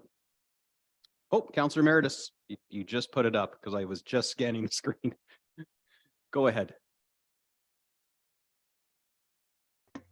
Why not? Just thank you, Mayor Gordon. So are we just trying to get, are we discussing these and then voting on this, or are we going more in general with this? Or if we don't have any questions here, does this just get passed? Is that what's going on here? Just trying to. It's part of a larger picture that forms motions, but Madam CFO, or There's a lot of things here, so. Yeah, I don't your know. work to members of council.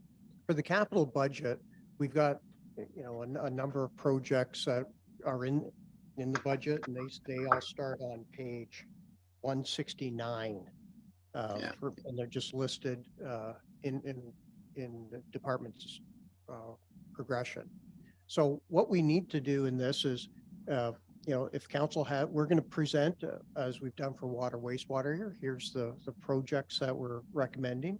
If council has any questions, we'd like them to ask us. But if not, in principle, then this group of projects would be adopted by resolution, at the end of this. So capital, if you don't like a capital project or have questions, please bring it up when we're talking about it. We don't want to, and starting on page 191, there is a one-page description of each of these line items that are in the budget that, also give a few more details of each project. But we're here to answer questions, but I'll say, if there's no questions on this, it's assumed this is the budget that we'll be dealing with. So, are we going into like, sorry, can you hear me? Yep. Okay. So this is the actual, just trying to wrap my head around here. So in this, in operations, and we go through, the library, and is this is just the 10-year capital program we're going to be voting on, or are we going to go into detail here with like town hall and all these expenditures and approvals? Madam CFO. Just want to get clarification here. How the Thank process. you, Your Worship. Through you to Councillor Emeritus. Yes, so we'll go through each of the tabs that are on the screen right now. And so yes, town hall would fall under facilities. So right now we thought we'd kick it off with the rate supported, given that we talked about water and wastewater. But yes, we will definitely go through each. But we separated them out on separate tabs so that we could discuss each one independently. So that council can see the list. As we said, the full list begins on page 169, but it is extensive. Mayor Gordon also referenced the projects within the 10-year plan that exceed 250K. That begins on page 45. So right now we're really focusing on the 2023 capital program. However, Mayor Gordon does also have a motion in front of him to adopt the 10-year plan. So we can get to that afterwards. But first, I think it would be good for us to go through the 2023 capital and make sure that council is satisfied with the presentation that's here. Thank you. Okay, thank you very much. Councillor Ball.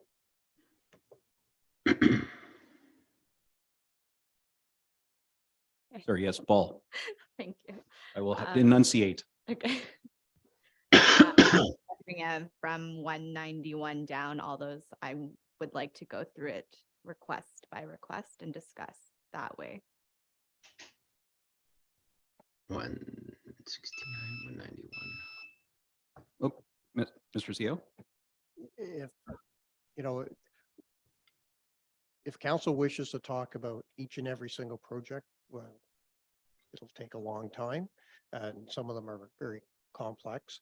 If that's council's wish, I recommend you, if you have one or two projects to talk about, you do that, but in general, you know, some of these projects, we could take a half an hour to talk about each one if you want to get into the details, and I don't think that's the level we want to get to today. Follow up? Yeah, I think that in most cases, we won't have any questions, but I know there are a few slides that I definitely have questions about. So I think just going from top to bottom, we may pass by all of them. We may have questions about one, but at least that gives the opportunity for the public to follow along with us. And it's in the spirit of full transparency that we promised, I'd like to do it that way so it's easy to follow along at home as well. That cursory detail is already provided in the budget, so you know, I don't want to repeat what's already in the budget book. So you know, if there's a specific project you wish to talk about, you know, we'll certainly answer questions. Okay, so all of the, just before we get to Councilor McDonald, the summary of each of these capital projects begins on page 191 of the 329-page budget document. And there's a description there of the project, how much they're anticipating it's going to cost, which is what budgeting is all about. It's a guesstimate for the year. And then how the money arrives at, you know, how we pay for it. Is it rate supported, tax supported, development charges? The ones in your budget aren't going to be the ones that don't have any funding, because otherwise you wouldn't put them in here. That's more for the ones we dream up. But we could, I guess, at a high level, just flip through these, since there are, whatever there is there, 10 or 12 on the screen, and just have a quick maybe synopsis of what's in the project description. And then if that tweaks any questions from council, we could ask. So just for those following along, and perhaps for ourselves here, if we want to go down those, like that project number, unfortunately in this grid we see on the screen, it doesn't have the page number in the budget that it references. But I think we could probably find those quick enough. We want to start with truck WW number 8. Oh, okay. Through your worship to council. So the first project you see there, WW8, is a 12-year-old pickup truck that we use primarily for plowing our remote stations in our lot down at 200 Bay Street. Being a plow truck, it undergoes a little more wear and tear than others, and it's up for replacement, not only based on its age, but on the ongoing maintenance costs as well. Do you want me to pause at each project, or would you like me to just run through each one? Sorry, I was speaking specifically just from the ones that are being requested after this in the page 191 and down. This one, I'm fine with looking at it this way. I just was speaking specifically for like the harbor gardens and all of those types of projects that are being listed on page 191 and down. Madam CFO. Thank you, Your Worship. So the Harbor Gardens would fall under Culture, Event, and Harbor. And so if you look on your screen, there is a tab there that would summarize those projects as well. So again, we put this summary up. So there will be a sheet that agrees to each one of these items listed. Again, if council has a specific project that they'd like us to speak about, if you just kind of give us the title, we could pull up the sheet. Might be easier than kind of scroll. I'm kind of scrolling through right now, trying to find where water and wastewater begins, and haven't quite found it. So it might be easier to do it that way. And then when we get to the culture, harbor, and event section, we could definitely pull up that garden one. Councilor McDonald. I have to admit, I'm kind of lost with this summary. Well, I don't have any reference to it anywhere. And if you are having trouble matching it back and forth, can you imagine how we feel? I kind of like the fact of going through quickly, as Councillor Ball has suggested, because I've got a lot of notes on these little projects. That's what you gave it to us for, so we could do our homework. in that respect, but like, do we have this sheet somewhere? Please? 173, okay. And this is the rate supported projects. Capital budget, so wastewater's asking for a truck. Correct. What's the second one? That's why I need it in front of me. What was the second one? Relining. Okay, so maybe you can tell us what each one is and we can go to it that way. I don't know. But it's important that we have a bit of a handle on it anyway, please. No problem. Through your worship, to council. Again, just so each one of these projects, starting on that 171, I believe, 169. 169, there is a separate summary sheet for each one of these projects. So I'll be expanding on that. So relining, this is earlier when I was talking about how do we make that predictive analysis and how do we make the best judgment to replace infrastructure, or does the infrastructure actually need replacing? This is a technology we use called relining, or CIPP, which is cured in place. So we essentially take a picture of sewer, just a pipe. The pipe's old. How do we, add some life to that pipe? Well, we actually pull a fiberglass sock through it. It's embedded with a fiberglass resin. We then fire high heat steam through it. It then kicks the activator. We pressurize it. It takes the shape of the pipe and cures in place, the CIP nature of it, and that will allow us to expand the life cycle of that asset by probably 25 years to 30 years. So that's what that is. So if you were to look at the total cost of that compared to reconstruction, this is about probably a tenth of the costs associated with that. Now, again, would you like me to pause at each project? Thank you very much. I've obviously not posed my question very clearly. So no, to your question, it's not necessary. I suspect it'll just, I'll see the light when it turns on. Okay, this is just related to the water, wastewater, and this summary of expenditures. That's where I'm confused. It is. Okay, well, I'm okay with it. Thank you.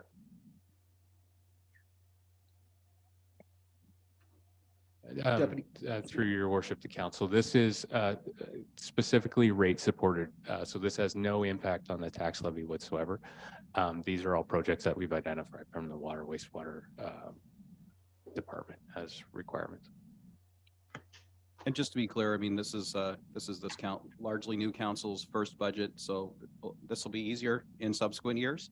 But to be fair to staff too, we've, and I'm not scolding you guys, I'm just saying, we've had this draft document since, before Christmas, and each one of these projects and the rationale for why it's on the budget and how it's funded is listed in rather nauseating detail on here, but I get that it's a lot to read.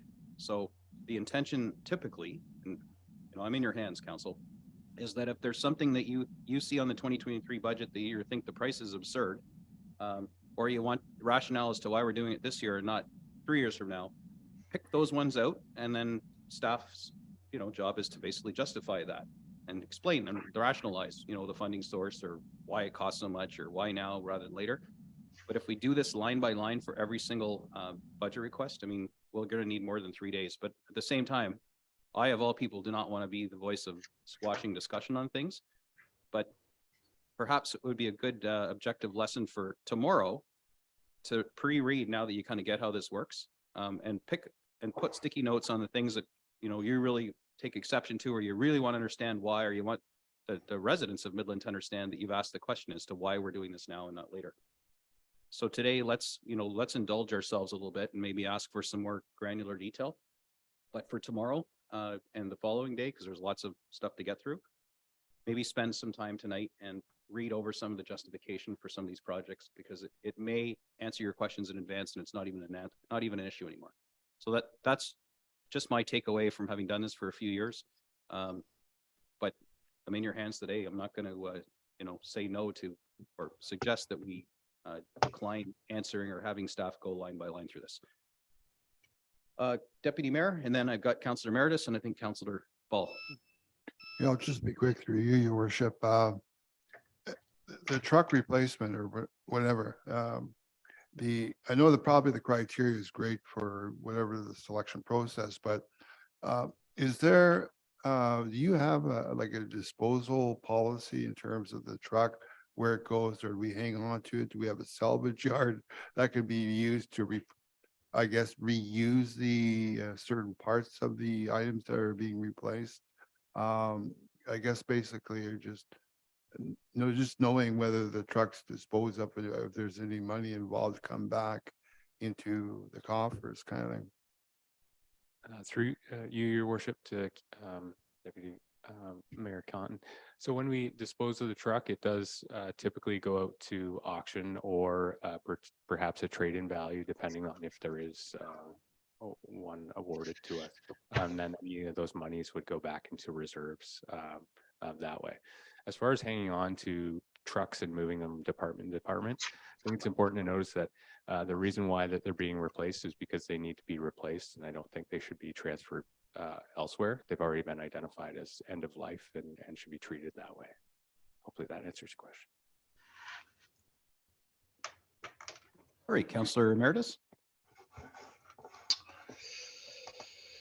Thank you, your worship.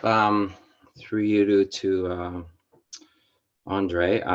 In the 2022 budget, I see here that replacement of truck that we're talking about, WW number 8, 46. There's been $45,907 spent in the 2022 budget, and we're asking for another $55,000 for the same truck. Is that how I'm reading this?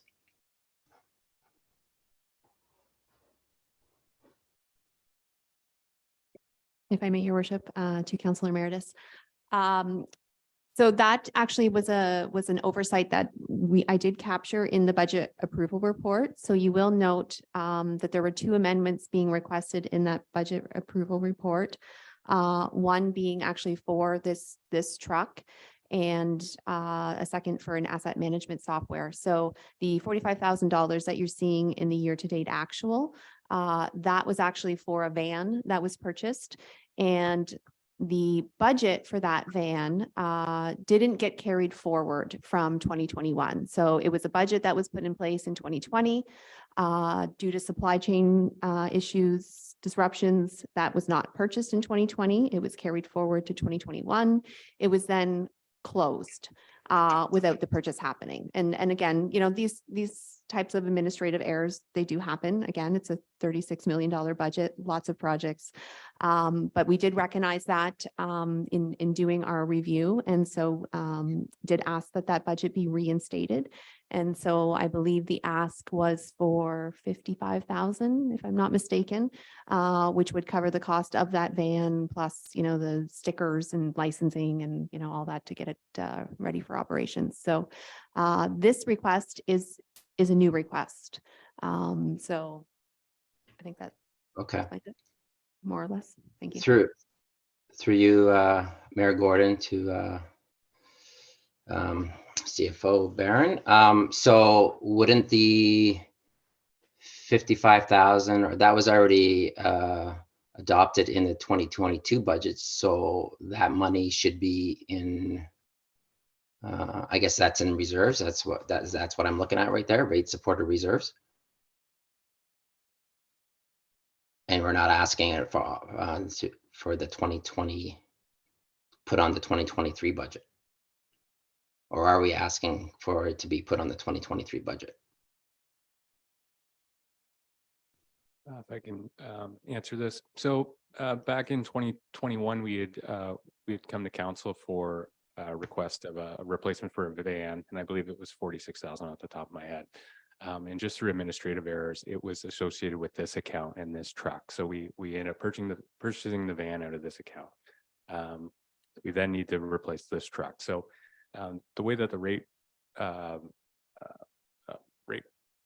side of things works is that, yes, the 55,000 will come out of 2023. Same as if we weren't to spend it now, we would spend it in 2024. It's the reserves on the rate side. It would just come out of that subsequent year based on the date of purchase.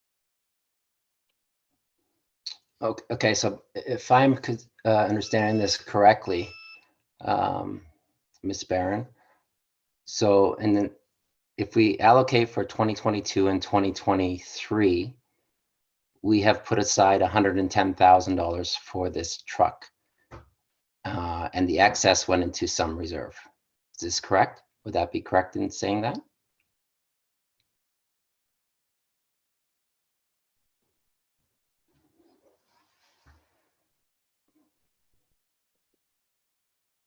I can confirm that the truck has not been replaced twice, if that helps.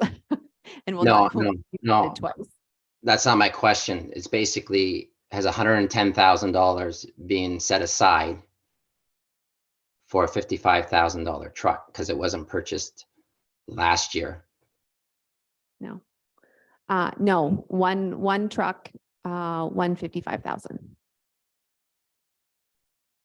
Okay, but it was in the budget last year, which was pulled out of, and this is not just, I'm just using this truck, this line item as an example, because there are others in from 2022 to going to 2023 forward that it's the same situation. So I just want to get a clear understanding on the dollars, where if we took 55,000 out last year, out of, you know, the tax rate, the taxpayer, and are we asking again this year for another 55,000? I'm not buying two trucks, but is total $110,000 came from, or is going to come out of the tax payers' pockets from 2022 and 2023. This is the confusion that I have here when I'm looking back at 2022, which I see duplicates asks in 2023.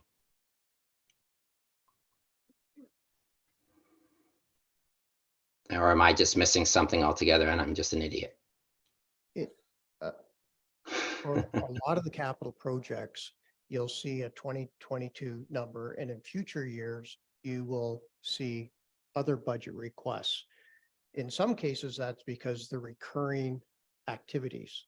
So things like repaving, you know, there's repaving every year. We have one project line item, but it's listed every year. So it is new dollars every year. In this case, the confusion is the 2022 number went to pay for the van from 2021. So I'll say it's the way it got listed in here. There's two requests for budget and two vehicles were purchased. Or one was purchased last year and then one would be purchased this year if council approves this. There is no, as the CFO said, no double counting here. It's just, I'll say the presentation, it's confusing for this truck. Okay. So you said and that was a van for wastewater in 2022. Is that correct? That was supposed to be in the description versus the truck WW number 8.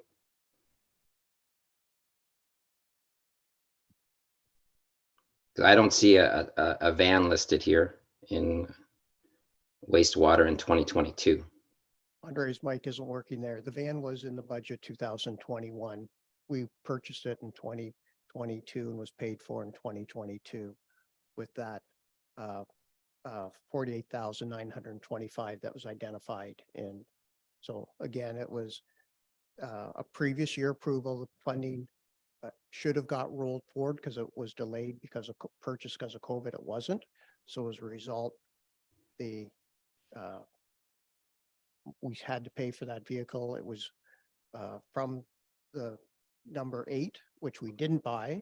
So because we used that money to pay to correct the books, we are now again asking for the replacement of number 8 and asking for the appropriate budget dollars for that. Again, two trucks, one truck was approved by council. We bought it. It's been paid for out of the 2022 budget. For 2023, we're asking for the truck to be replaced, no double counting, and a budget request is in front of you. Does that answer your Okay. question, Mr. Meredith? Um, yes, it Great. just leaves a lot of questions. Well, it does, but I still don't see a truck in 2022 budget here. That on the financial report, October 31st, 2022. So, but there are more of these to come as we go through this these mistakes. So we might need a fourth day. So, okay, I'll leave it at that. Madam CFO, any comment? No, okay. All right, so point taken. If I can summarize this, that we actually got one vehicle. It was incorrectly attributed to this number 8. And what we're proposing is actually replacing number 8 this time. So a little labeling error and confusion and what GL or whatever it got attributed to last year. Good eye, Councillor Meredith. Good eye on that. So these are things I believe we're all working towards correcting. And I think there are always going to be little clerical mistakes like that, but it's good to have a critical eye on these things for sure. Ask the questions. All right. Any other questions about this list of rate supported capital projects? Are we going through the next one? So we've done relining. Now we're at emergency equipment replacement for $70,000. Perhaps you could summarize that for us.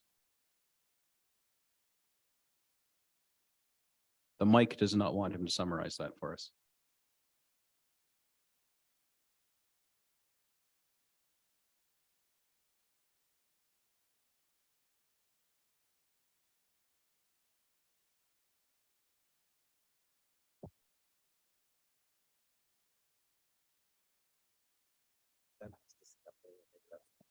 Okay, perfect. So emergency equipment replacement. So anything to do with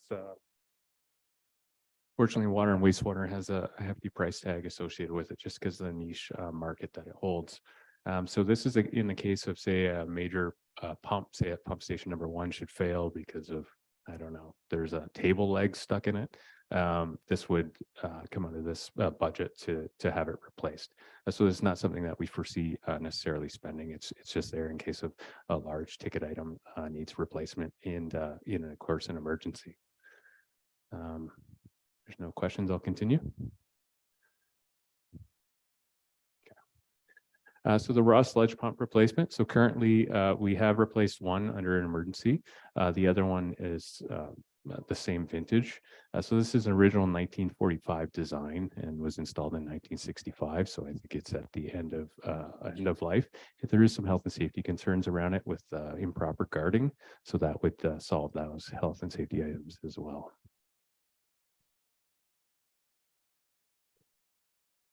Safety railing upgrades. So the vintage of the plant, most of it being upgraded in 1980. The stringent safety requirements around fall protection weren't necessarily there at that date. So this is to upgrade that to protect the worker from a health and safety standpoint.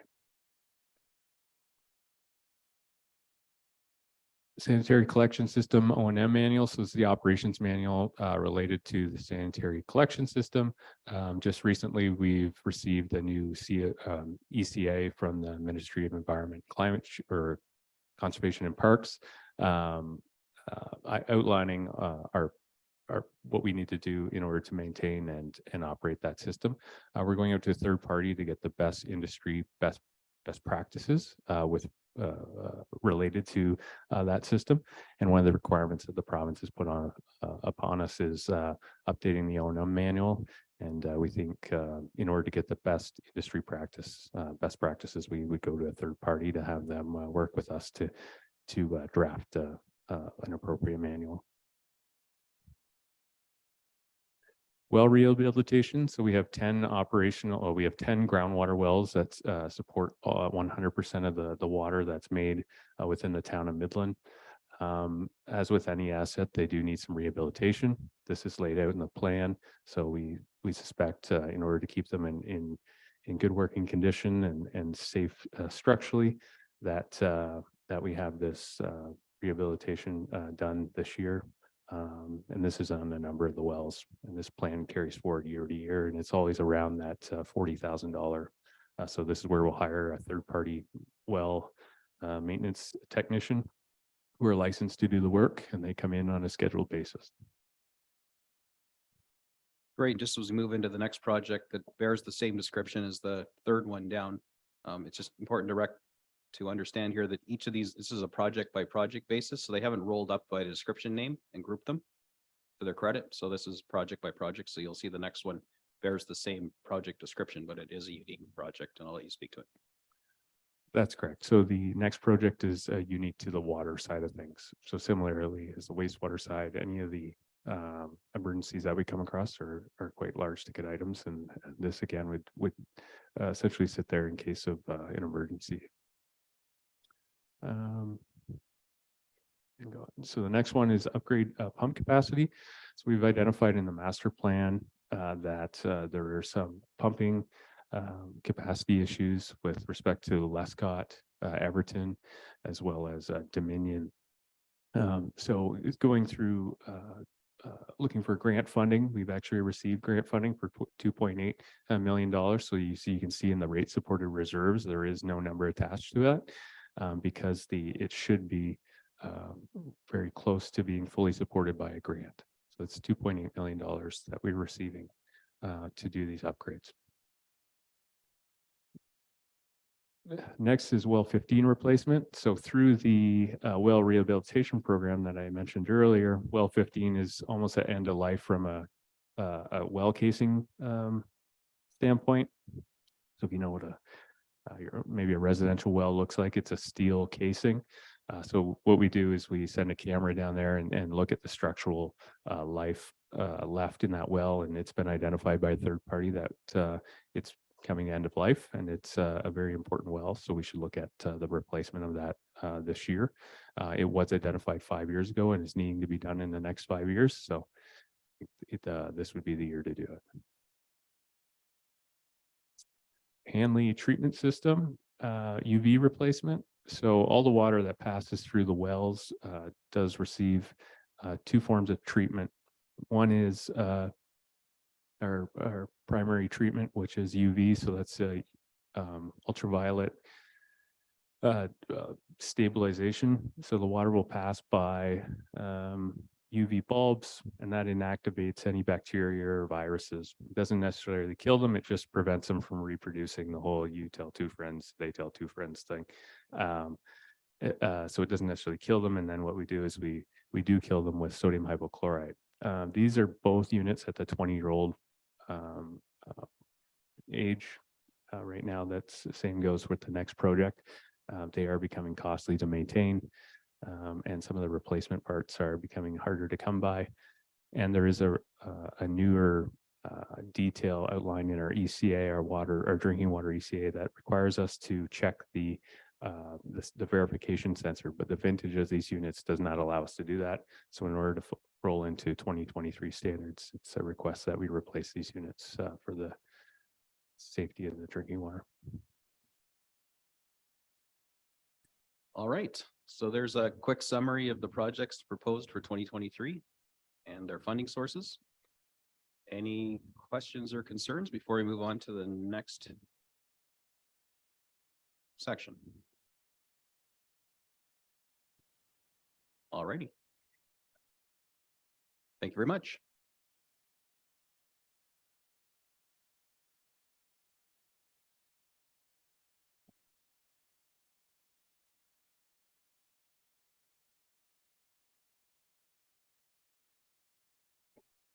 Thank you, Your Worship. Up next, I've got operation, or Jolene has operations up on the screen.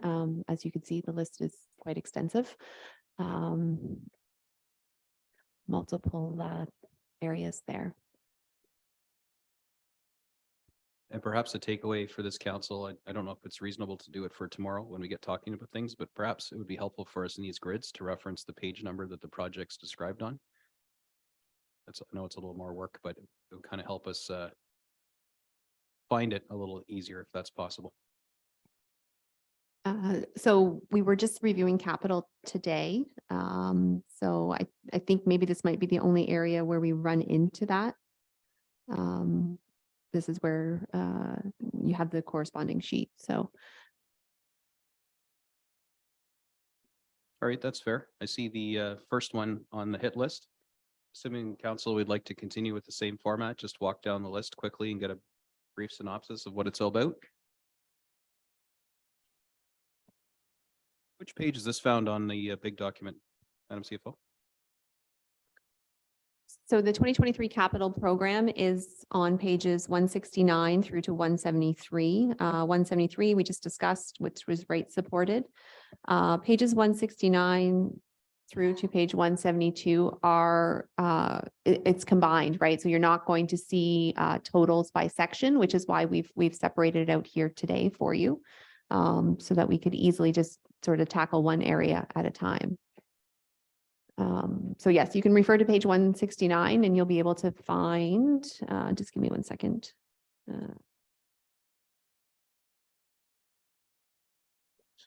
Yes, so page 170 would begin with Department 315.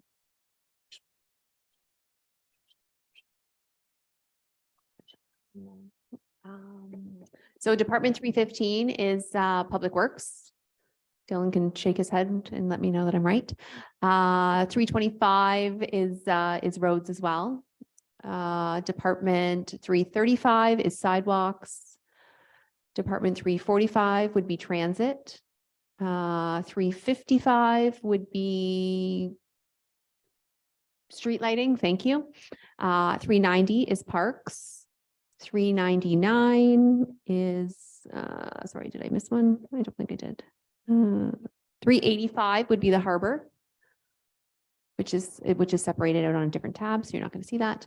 399 is the NSSRC, and that might be it. Yep. Okay, so Catch all that. we're not going to remember any of that. Just saying. It would probably be helpful to have that descriptor as one of the columns, perhaps. Maybe a takeaway for the next exercise like this, as well as the page number where we can find the description of the project. I know I know technically it's all in here, so.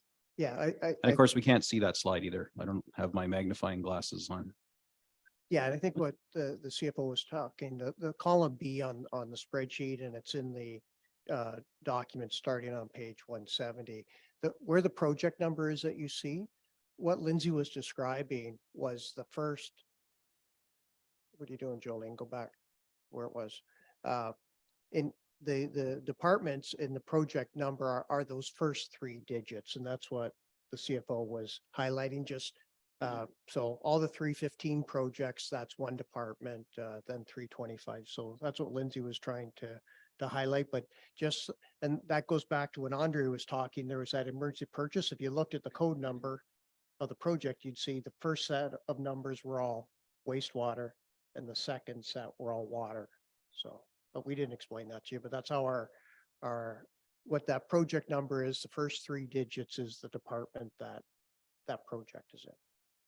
Yeah, that's fair. And if it would be possible, just for, because I know you guys live in your department numbers all the time when you're doing cost centers and things, but maybe just for our help, rather than even providing like an index saying 315 equals, if there was just a column that just I know it's repetitive, but it would show which department is for, that might help us a little bit. And as I said, just a page telling us our page reference to where the project is described would probably help us with our homework a bit more. But that being said, we have the operations tab in its glory in front of us here, and the proposed capital expenses for 2023 and their funding sources. And you can see a lot of them are, well, most of these things typically come from tax supported reserves, which are the things that we've pretty much driven into the ground or below right now that we're contemplating refreshing with this injection yearly from our base tax rate. So do we want to walk down each of these and talk about why we need a new sidewalk plow? And I mean, I'm not making light of this. I'm just saying, like, if we want to do that, or is there anything that you've identified, and I'm looking for the yellow hands online, as a standout that you'd like to get more information on why we're doing it, how much, why it costs that much, and why are we doing it this year? Councillor McDonald? Thank you, Mr. Mayor. The one that I did highlight beforehand was, for instance, the garden number 385, garden on the pier for 60,000. And then there was several, I was looking for a way where everything that we're planning on doing at the town dock, there was quite a few wonderful projects planned. I attempted to summarize them. And then after all those wonderful plans, there was a big budget number in there for a consultant for the town dock planning. And I thought, well, they've already made some wonderful suggestions. Why do we need a consultant to come in and tell us that your suggestions are great? So I found it difficult to make any rhyme or reason of my thoughts myself going through this budget. But that one in particular, what I did write was, will this garden pier be self-sufficient? Like, will it be mostly shrubs and stuff that will be easy to look after? That project is in maintenance. the Culture Harbor section that isn't in operations here. So again, hold that question till we get to that tab potentially.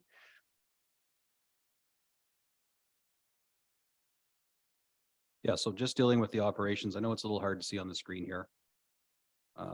It's councilors, I'll just talk about the sidewalk plow. Because I mean, it's one of those sort of glaring obvious elephant in the room things. We struggle each year with getting our sidewalks cleared, salted, sanded, blown versus plowed, breakdowns, aging equipment. These things take a beating. They give a beating too, apparently, when you look at some lawns, but in the hands of an operator and the thing bucking wildly as it's trying to go down and hit the cracks on our sidewalks need to be repaired. So there's a whole bunch of stuff in here. But the sidewalk plow, maybe you could just expand on, are we replacing one? Are we adding one to the fleet?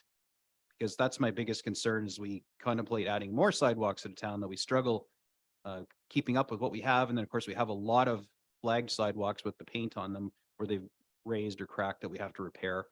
Do we fix things before this is more in the, probably a conversation for later in the budget, but the sidewalk plow, I think to me is one of those things where I get a lot of emails about our ability or sometimes inability to meet the public's expectations, even if we're meeting the minimum maintenance standards on sidewalk plowing. So I'm happy to see this here. It's an ouch number, $214,000.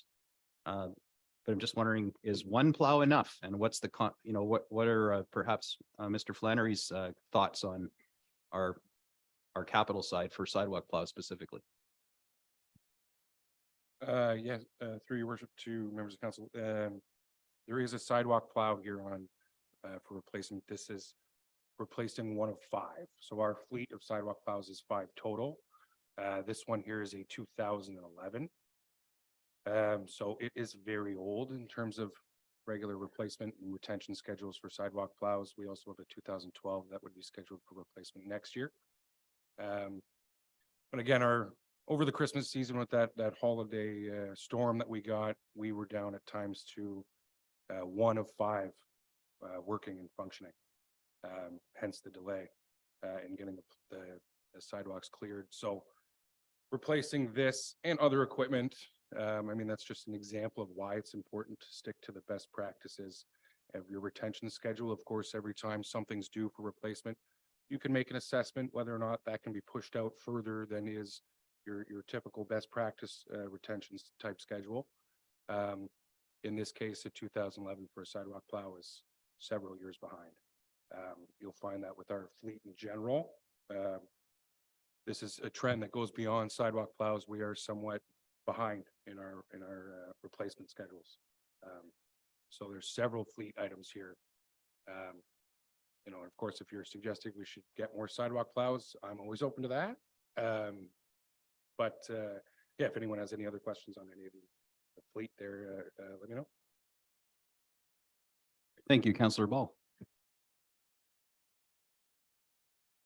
Hi, thank you. I have a question about the upgrades to the buses and the transit cameras.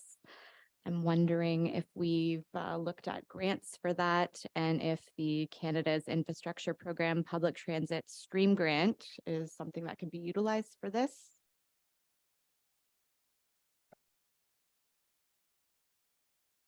Thank you. Through you, your worship, the cameras are contingent on a grant. We have applied for that upgrade.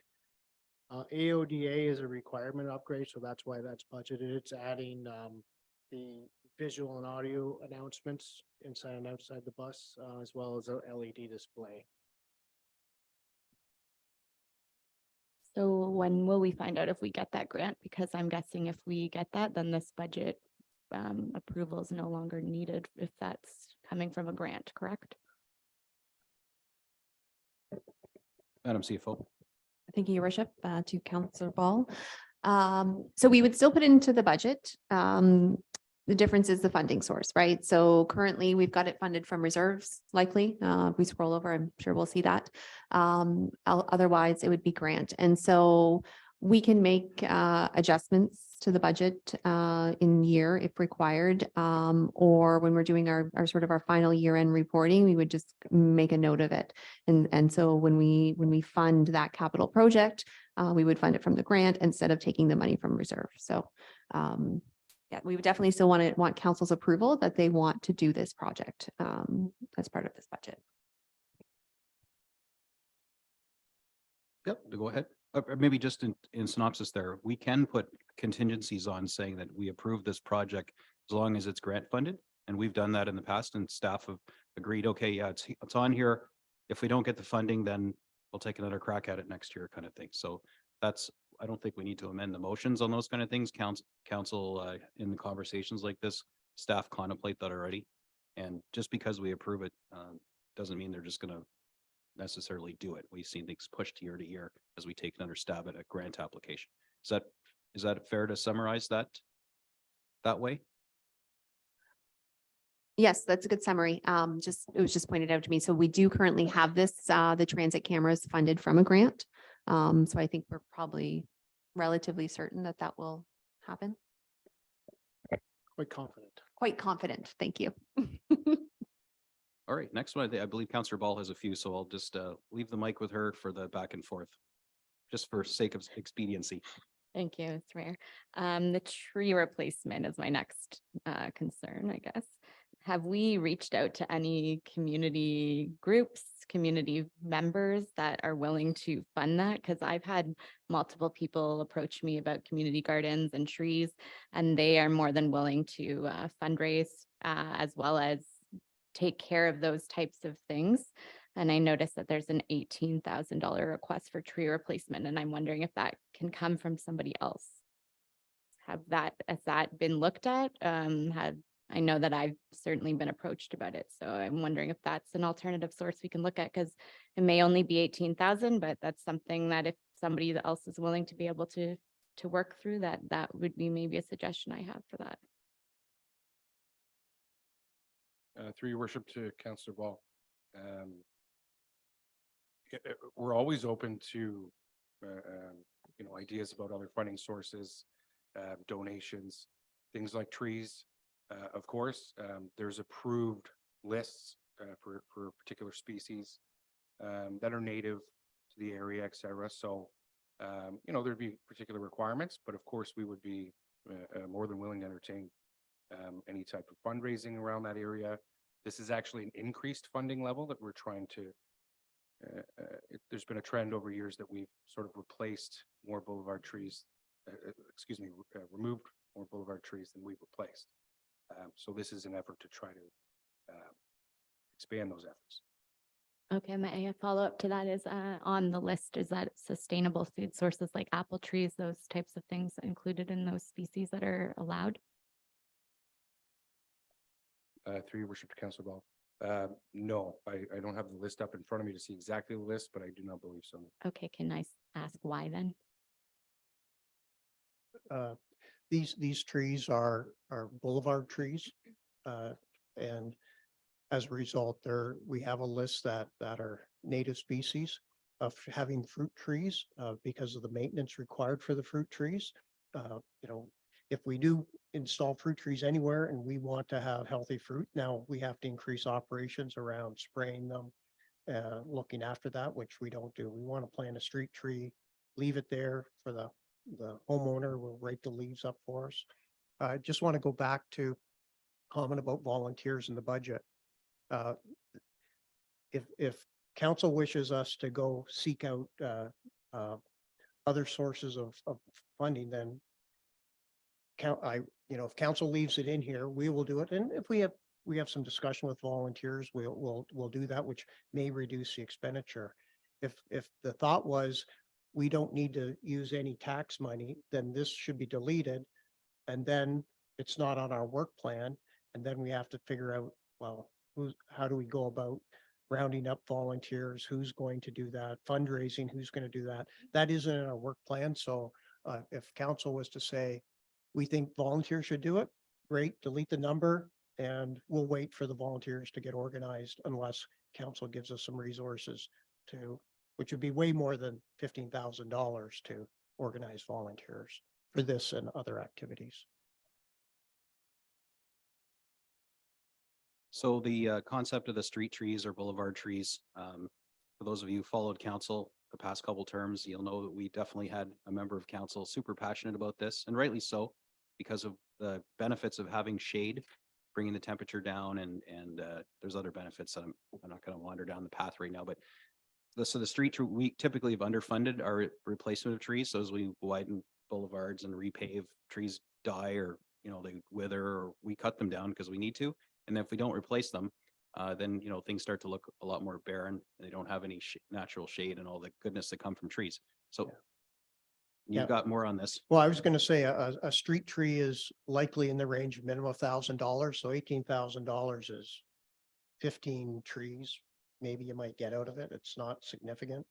And yes, it is to replace the storm damaged trees, the ones that just die off due to weather. So any new subdivision, the developer is paying for the trees that go in for the new streets. But this is maintaining our current boulevard trees. To Councillor Ball's point, though, I think it might be worthy of something putting out to the community if we could publish a call for trees. Somebody might have some trees in our list of trees that we're looking for, whatever that list looks like, and may have some in their back 40, and they say, hey, come on in with your spade, whatever you call that thing that digs up a tree, and come and have at her. It's yours, a donation to the town. Maybe they want to put a plaque on it or something.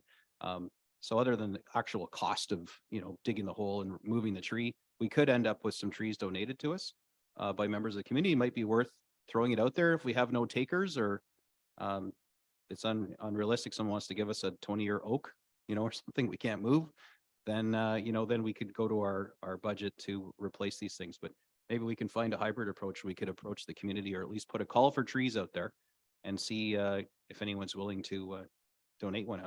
Is that reasonable to attempt? Through your worship to council. Again, that would come with some significant challenges. Their size, not just species size. That means you're doing work on private property, which we tend to try to avoid. There's also a capacity issue as well, right? This again is at an increased rate that we're trying to expand this replacement program. So there is an internal capacity issue as well. It's not as if we had 1,000 trees arrive at our door tomorrow, that wouldn't cause now a problem. We have to now plant them and put them in and find a place for them, and that's a challenge in and of itself.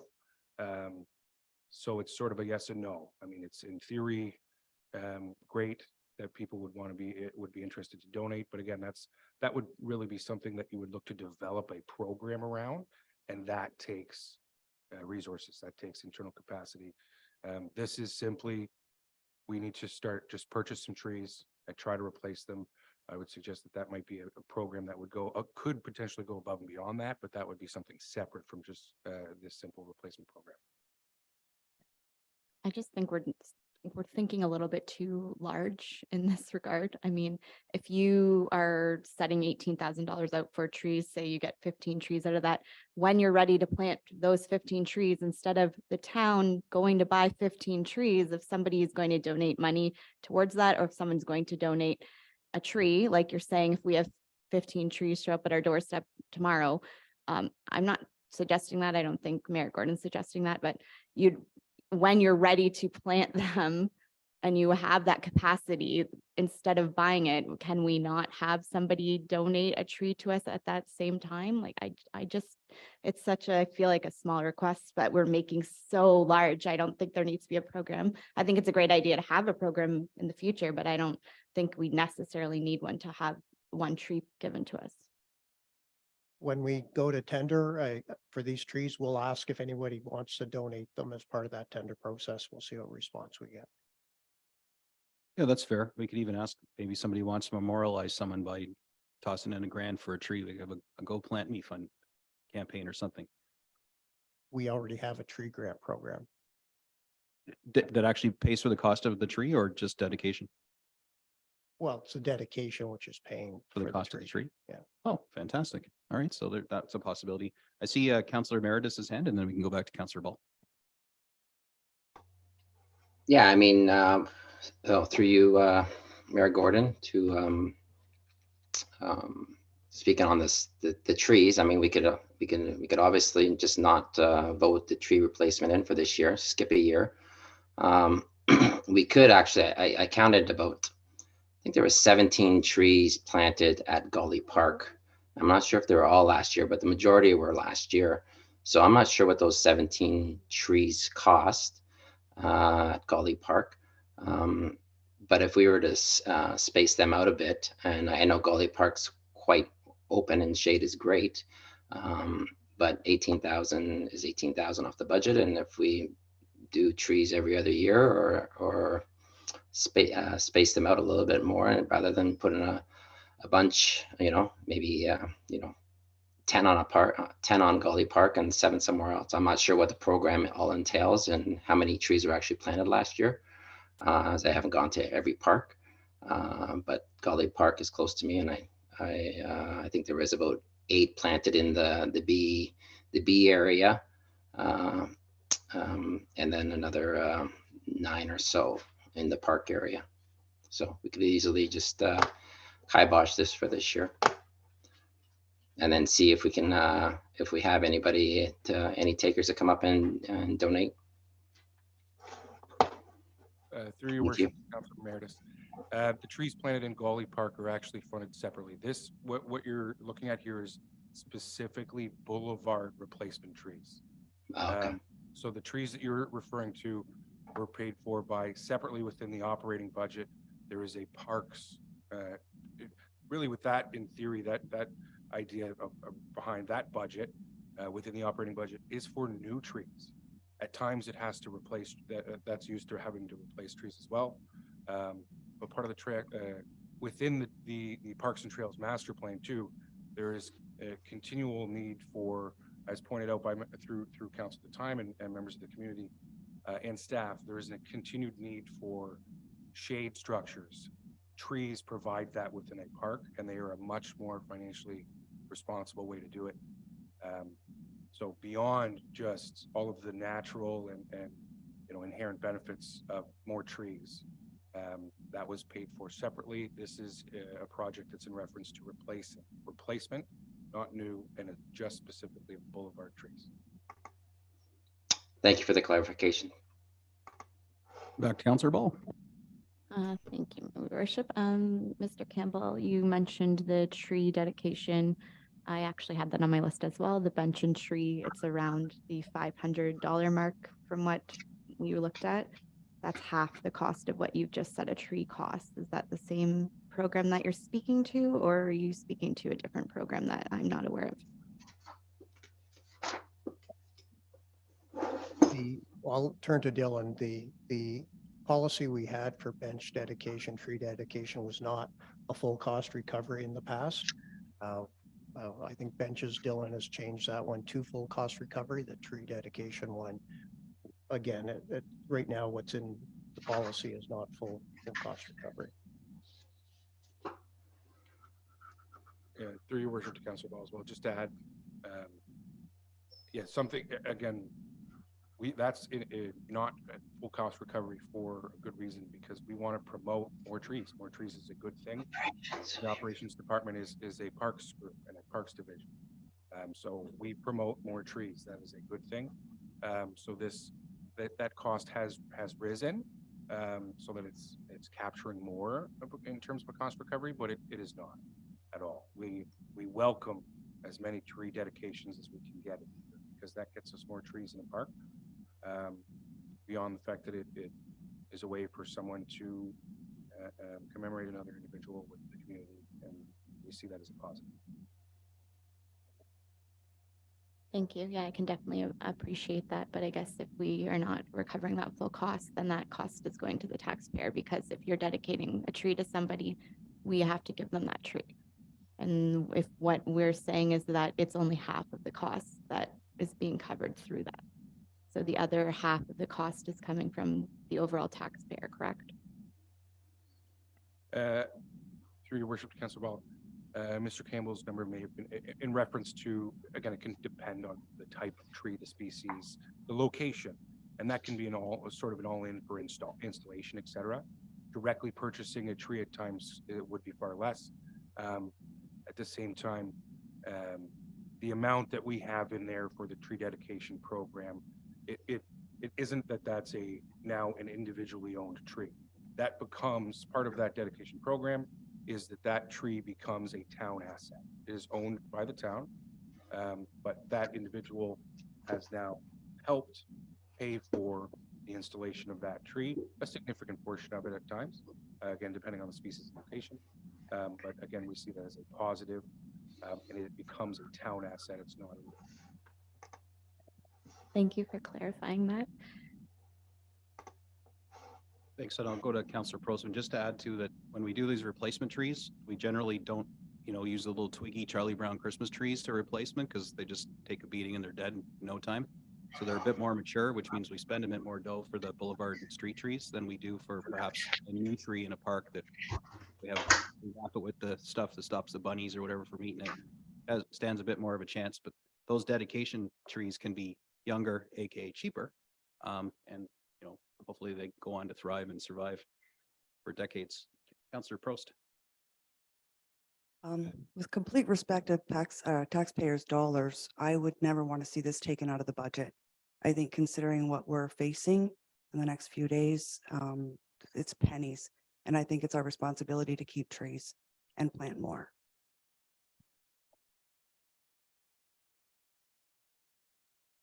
Councillor Emeritus, and then back to Councillor Ball.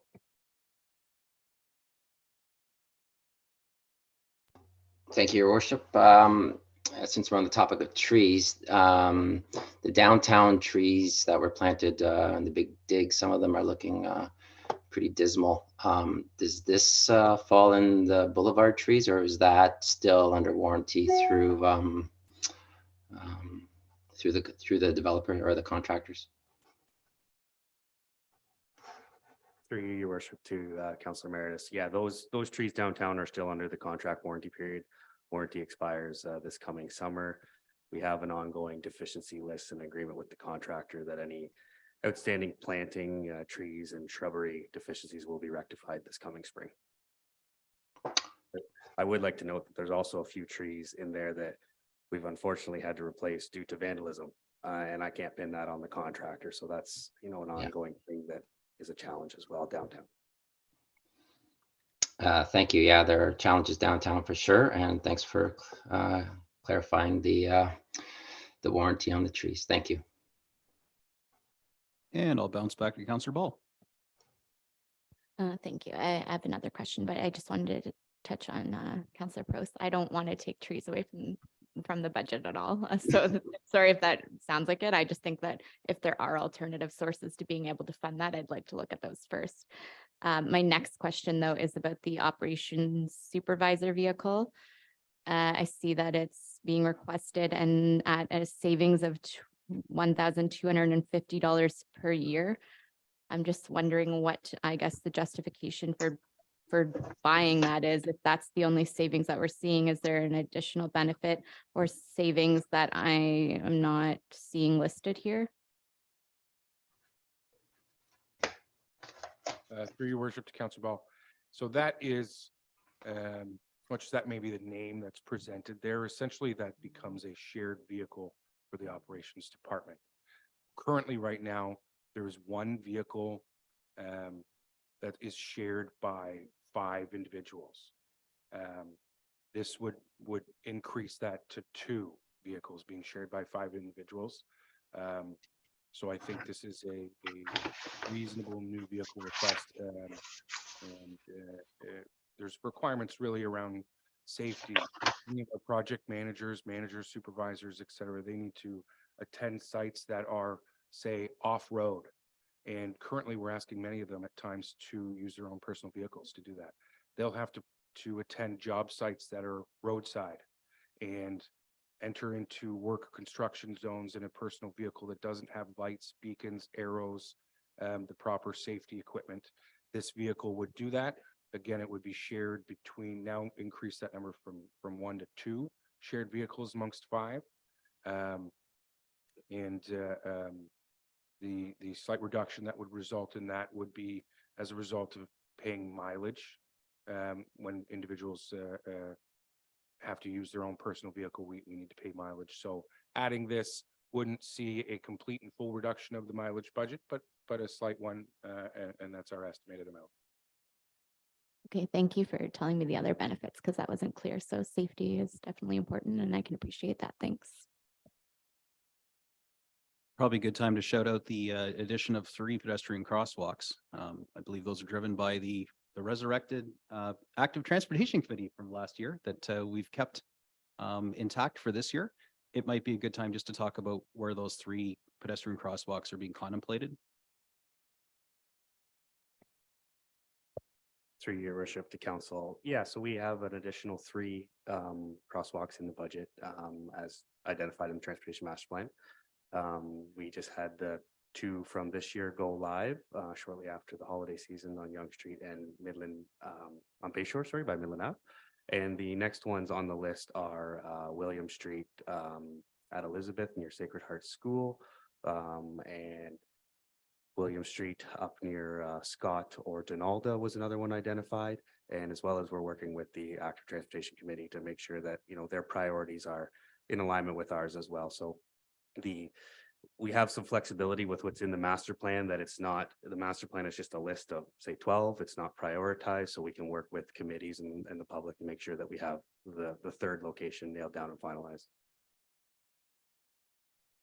Thank you. That's good to hear. So these are replacements or new installations as opposed to the courtesy crosswalk that it's really just a hope and a prayer when you step across into live lane of traffic. So that's good to see. Councillor McDonald. Thank you. Through you too. I don't know the gentleman. Okay.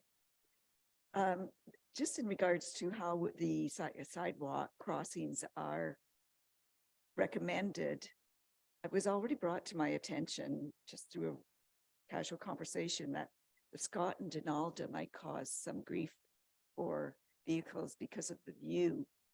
It's up on the crest of the hill. So is there a chance to if like I'm all set to approve crosswalks, but how do we get to make sure these are the ideal locations for them? Through your worship, Councillor McDonald. So we have what's called the Ontario traffic manuals, and there are design guidelines for anything with respects to roads, crossings, things like that. And there's a number of scenarios within those design manuals for what type of implementation we put in place. Things like sight lines, visuals are a big component of that. So we take that into consideration. Yes, the one at Donalda Scott Street is near the crest of the hill. And I believe the plan for that one is to have additional flashing lights further ahead to make sure that the additional sight lines are accounted for that way. So there's some different varying design considerations that we can put in place, but we will be ensuring that the design that's installed is compliant with the latest guidelines and we're not opening ourselves up to additional liability. I'm sure we'll be discussing it again then. Okay. Councillor Meredith. Yeah, one question through you, Mr. Mayor Gordon, through Dylan, Mr. Flannery. Question about the I guess the sidewalk plows and the snow plows that are. I had a few calls and I was actually wondering the same myself. Is after we had the weather event there and it was called off. I think it was December 28th or something like that. Then we had a fair mild spell with no snow or rain or sleet. I got some calls about the equipment being sidewalk machines being just driven around, not sanding, salting, and 3 calls on one day and another couple calls the next day on the actual snow plows, road plows with their blades down, just not clearing snow, but just sparking. It was actually on Hugel Street. Just wondering when we're talking about maintenance and repairs, why that equipment would be out when seemingly that there was no need for it to be out. Maybe you can explain it, and maybe the viewers watching today could get that explanation. And next time I get a phone call, I can explain to them. But just as a maintenance standpoint, it would, the obvious thing is not to be out there sparking the blades on the concrete or on the asphalt roads, and sidewalk machines just being running for no reason. Through your worship, Councillor Meredith. So there's several different sidewalk routes established throughout town. So at times you will see sidewalk plows. They all operate out of the same facility. They will have to drive to their particular route to start it, return back to the facility at different times. Other times they may need to meet up with a support truck to get material added into the back of their hopper, so that they're not having to go back and double up on that same sidewalk. At times they just are, they may have a lunch break, they may have a coffee break of some sort that they would be traveling to. So there's really a long list of reasons why that may have been the case. Also they'll within their route even try to be specific in terms of hitting school zones, say at a particular time. So that might mean you are skipping several streets to make sure that area, the high priority area within your route, is done first, say, and then return back to start and finish the rest of the route. So there's variation of different reasons really, or approaches and techniques used. Regarding a sparking snow on a road plow, it may have been that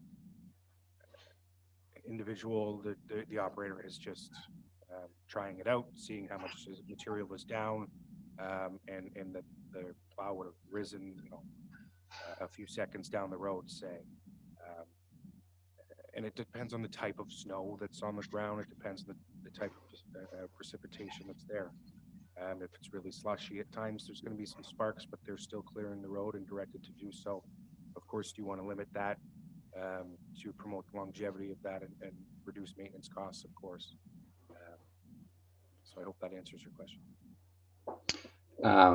Yeah, a bit. I mean, these situations, everything was dry out there, so that's what was the biggest thing. There was, if the sidewalk machines are traveling without sanding and salting, and they're just looking for areas that might need sand or salt, I don't know if an inspection vehicle would be better privy out there to see what areas need to be done, and then those plows can be dispatched. Now, I don't know how your operations work, and I'm not telling you what to do whatsoever. I'm just saying if it's a maintenance issue, and if these plows are going out, sidewalk plows, and they're not laying anything down, and the majority of the time they haven't done so, and they come back and say everything's clear, then it's just a maintenance issue. That if they're used all the time just for scouting out areas that need to be salted, maybe there's, a truck can go out there and do a surveillance of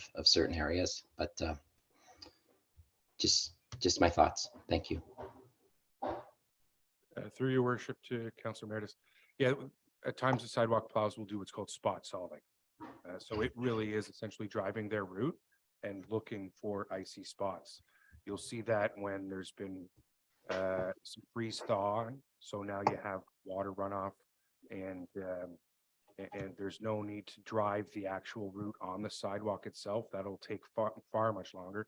So instead, they'll drive it on the road, and they essentially are inspecting their route and spot salting along the way where any hazard exists. And we do also have a road patrol. It's called a winter road patrol. That's actually a regulatory requirement. So that is done in the winter months daily, from November to April. So those inspections take place of sidewalks, of roads, but again, there are far too many to communicate from a road patroller all of the locations in town where a sidewalk might be icy. That just isn't practical with the resources that we have and the amount of staff and equipment that we have. But again, and so inspections are done by a combination of the actual maintenance vehicle and a patrol vehicle as well. Thank you. Councillor Ball. I just want clarification on project 390-1111 park ground improvements, Old Parks Depot demolition and additional improvements as required, $125,000. I just would like an expansion on what exactly you're looking for in this category. Your worship, Councillor Ball.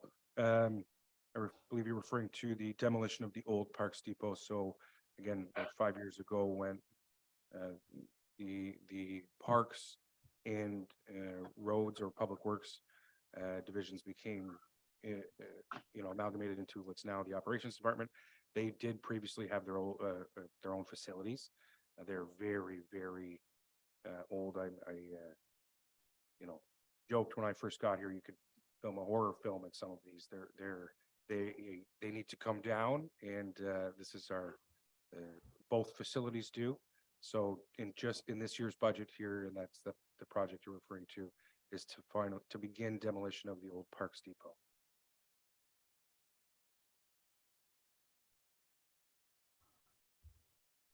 Oh, any follow-up? All right. Yeah. Any further questions about this tab? Well, sure. All right, Councillor Meredith, let her rip. Oh, that was a mic. I'm not sure where they all fall into here. But I have, there's looking at the tax supported projects, window replacements, carpet replacements, door access system, council chambers, double door replacement desks, office setup. I mean, is this all what are we talking about all this category right now? Office chair replacement, sound barrier, town office, extension of chain link fence. I believe that's at the fire department. Bylaw vehicle. Different tabs. Different tabs around the All this- operation. Right now, we're all going to hit different tabs. facility, fire, everybody else on different tabs. Yeah, so I'm trying to find that tab, what we're on. No, we haven't gone there yet. Oh, okay. So, all right, we'll cross We're that. going to bridge try when- and tidy up the operations tab and then maybe pick one that'll get us to lunch. So Yeah. maybe a small tab. Just so we can keep things going. And this is good, especially on this first budget. I'm not suggesting we don't do this next year or the following year, but having these sort of sidebar conversations, clearing up some ambiguity, talking about service levels. We are wandering around the place, but I really Yeah. think it's helpful for a new council. And we've got everybody in the room, all the wet eyeballs staring at us from all the department heads. So it's perfect opportunity. We'll try and keep things moving along. So are there any other questions about the operations specific projects? Oh, Councillor McDonald. Specifically about the operations, Mr. Mayor, but I believe you're when we're finished these tabs, you're going to ask us to approve number 6 and 7 Just in principle. in principle. So we're beating yes. them up right now, and so we can come to that conclusion. Right, thank you. My request is that they help us match the numbers that are in those numbers. To refer it to where they came from, please and thank you, like you did for originally. Where we added 2 numbers and it came. You with me? Yes, thank you. Just a little math sanity checking. Nothing wrong with that. That's what we're here for. So, Mr. Campbell, what would be the next tab you think that would be, I mean, you never know about the discussion that ensues, but which one seems like it might bring us to lunch? Like, well, lunch is at 1 o'clock. Oh, cool. Let's just have at her then. Do you want to go to what? Facilities next? Well, Council McDonald was asking about the harbor, so maybe we go to that tab next and that'll Fantastic. get to her question she had on that tab. Let's head to the harbor. It's a lovely day.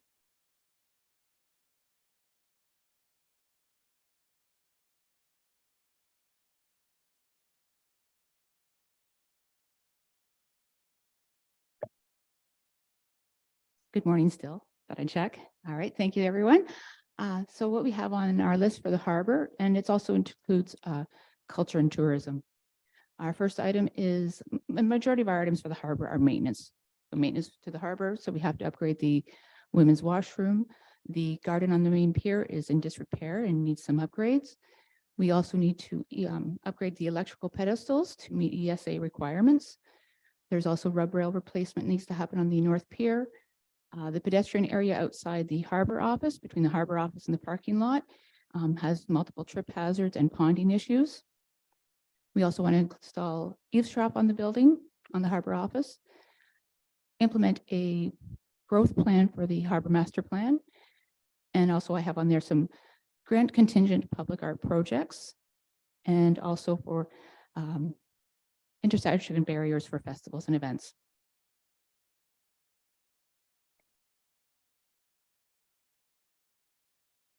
And what page will make me find this on in our big budget? I think it's blended, right? It's part of that.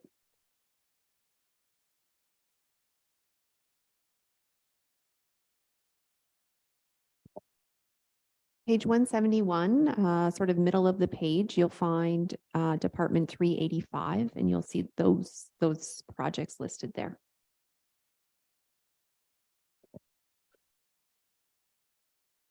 All right, maybe we can, just because it's an interesting name, we can talk about the hostile vehicle mitigation / intersection barriers. I think I have a good idea what they are, and it's sad and disturbing that we have to contemplate this, but it is a reality. Perhaps you could just expand on that request.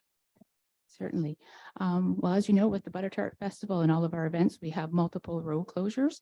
These are barriers that will prevent a vehicle from entering the festival perimeter, either if someone is doing it intentionally because they want to cause harm, or because someone has lost control of their vehicle because they may have had a heart attack or accidentally pressed the gas pedal instead of the brake. What they'll do is, if cars coming at them, it'll capture them underneath and it'll stop them in their tracks. They won't be able to enter the festival perimeter. Right now, we use the cement jersey barriers. They aren't designed for head-on impacts. They're designed to control a vehicle when it's hitting it sideways. When a car will hit a cement barrier, it will keep going and there'll be shrapnel spray. These barriers will, you won't have the shrapnel spray with them. And they're reusable as well. So if someone does go over one, we can reuse them. Councillor McDonald. Thank you, Mr. Mayor. Are they not available to rent or borrow? Like it's $92,000. Seems like a lot of money. Then we will have to find a place to store them. Maybe make money renting them out. I'm not sure. Through the Mayor Gordon to Councillor McDonald. I haven't looked into renting them. I'm not sure of a facility that would rent them. They're about $10,000 each. They would be stored with operations staff. They would be trained on how to install them and set them up. They would also be used not just for the Butter Tart Festival. We could set them up at the piers when the cruise ships come in. Sorry, is that not working? Okay, sorry. We could also set them up when the cruise ships come in. So we can use, and we can also use them at other festivals and events. I realize it's a large expense, but if someone were to enter our festival and cause damage to individuals' property that's there, it would tarnish the name of our festival. And I would certainly, like, one of my biggest fears is that a car enters the festival perimeter and injures someone or kills someone.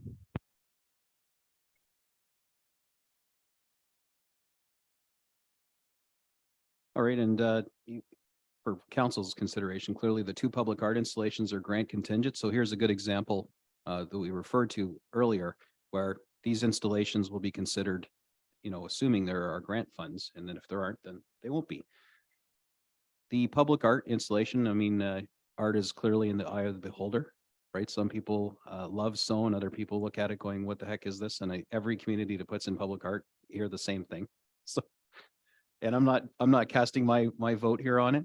Just saying, in public art in general, when it is funded through a grant, that's a win. Taxpayers are not out the money. But where does the decision making, because this is something I've been asked, who decides when you get these submissions, which one is going to be awarded, or which, you know, bunch of them are going to be awarded, depending on, you know, I guess the value of them? Certainly, we do have a public art policy that council adopted in 2021. It outlines how, depending on the value of the artwork, if it's less than $5,000, it's up to myself to decide. I also bring in other staff members. And if it's more than that price, we have a consulting committee that looks at them. We do go through procurement for bids for larger projects. Thanks. I mean, I remember passing that, but I think it's important to mention because, you know, there's always people that are, you know, what are you spending that money for, and where'd it come from, and why'd you pick that? And just for clarity, council doesn't vote on these things. It doesn't come to us. It's apolitical entirely, and it's left with people who I think have a deeper appreciation than us as a collective, although perhaps not individually. Mr. Campbell's light is on. Your worship and members of council, I just want to bring up for the new councilors, we have a lot of art downtown that's on the side of the buildings, the mural that's on the grain elevator. The town doesn't own those. The town doesn't maintain them, and a lot of them are deteriorating significantly over time. The estimate to fix the mural on the grain elevators is $250,000 minimum to do that. And Karen, I think, has estimate to start to look at some of our downtown art. I think this is something we'll be bringing to council over this term, so it's not part of this budget ask per se, but is the town interested in maintaining that artwork, trying to figure out a way to take conservatory of it, and what do we want to do? Because a lot of tourism and tourists come to town and they look at that art, and it's our history that's up on those. So Karen is passionate about public art. And we've had a couple conversations with the province around, are they interested in helping us fund the conservation of that art? But that is just, it's a big dollar number that's not in the budget today. Karen would love it to be in the budget today.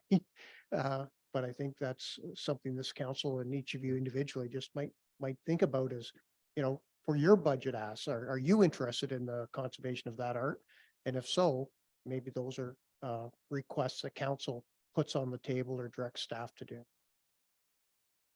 I think that's a really good point. If you Google Midland or look at anything to do with Midland from a publicity standpoint, our grain elevators and that mural are sort of signature Midland. And if that was to fall into a state of disrepair, or if ADM, I suppose, decided that, you know, we weren't helping them out maintain it, they're just going to paint it gray again. I think part of what appears to be our cultural brand, our identity, would be gone with that. And as we lose the lens murals that are on privately owned buildings, where there's no expectation that the building owner now or future building owners maintain that, we've already lost a few. So I think it's a worthy conversation to have, because at some point those building owners are going to come with their hat in their hand going, hey, this is all good, but if you want to keep it, help me keep it in good repair. So I've got a flurry of yellow hands online, which is lovely. Councillor Bald, we haven't heard from you yet today. Welcome. Yes, well, thank you.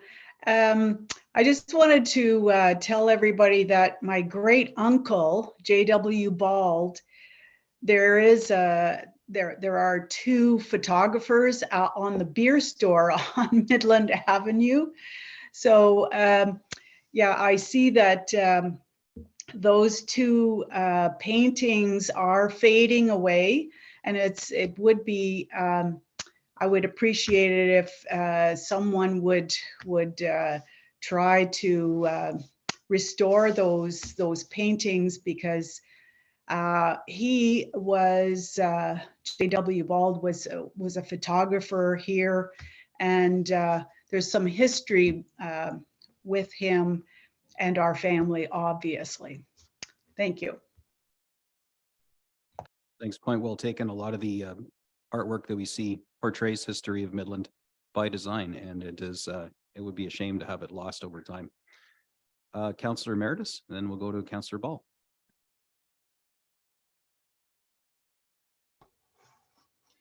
Thank you, Your Worship. Those intersection barriers, just commenting on those, $92,000. I do understand the importance of it.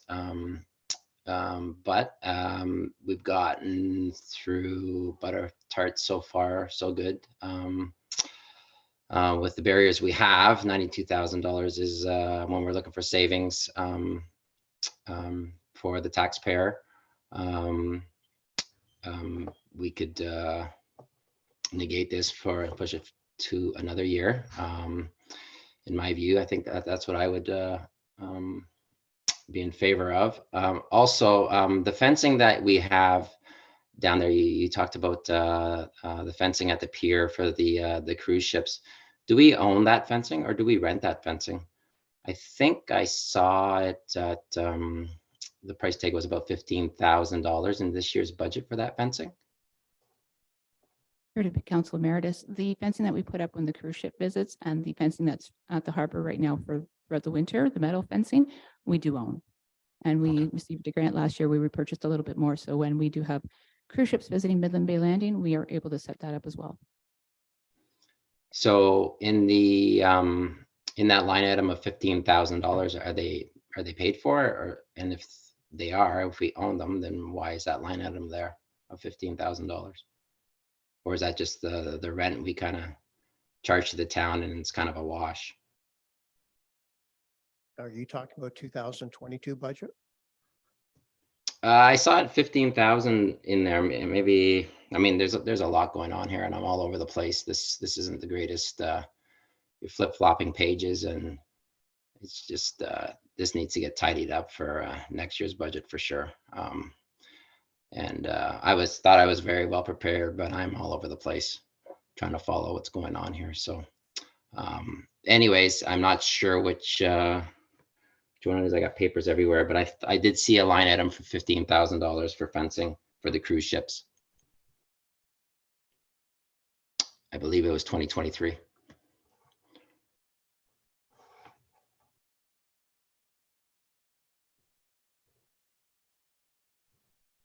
Staff's just looking at the document.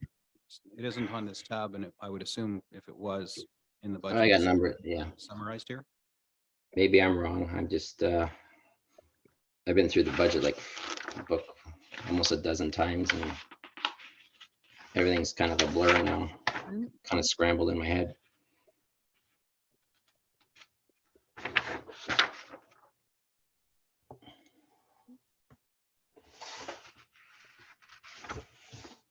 I thought maybe it might be in the 10-year plan, but I'm not seeing it there either.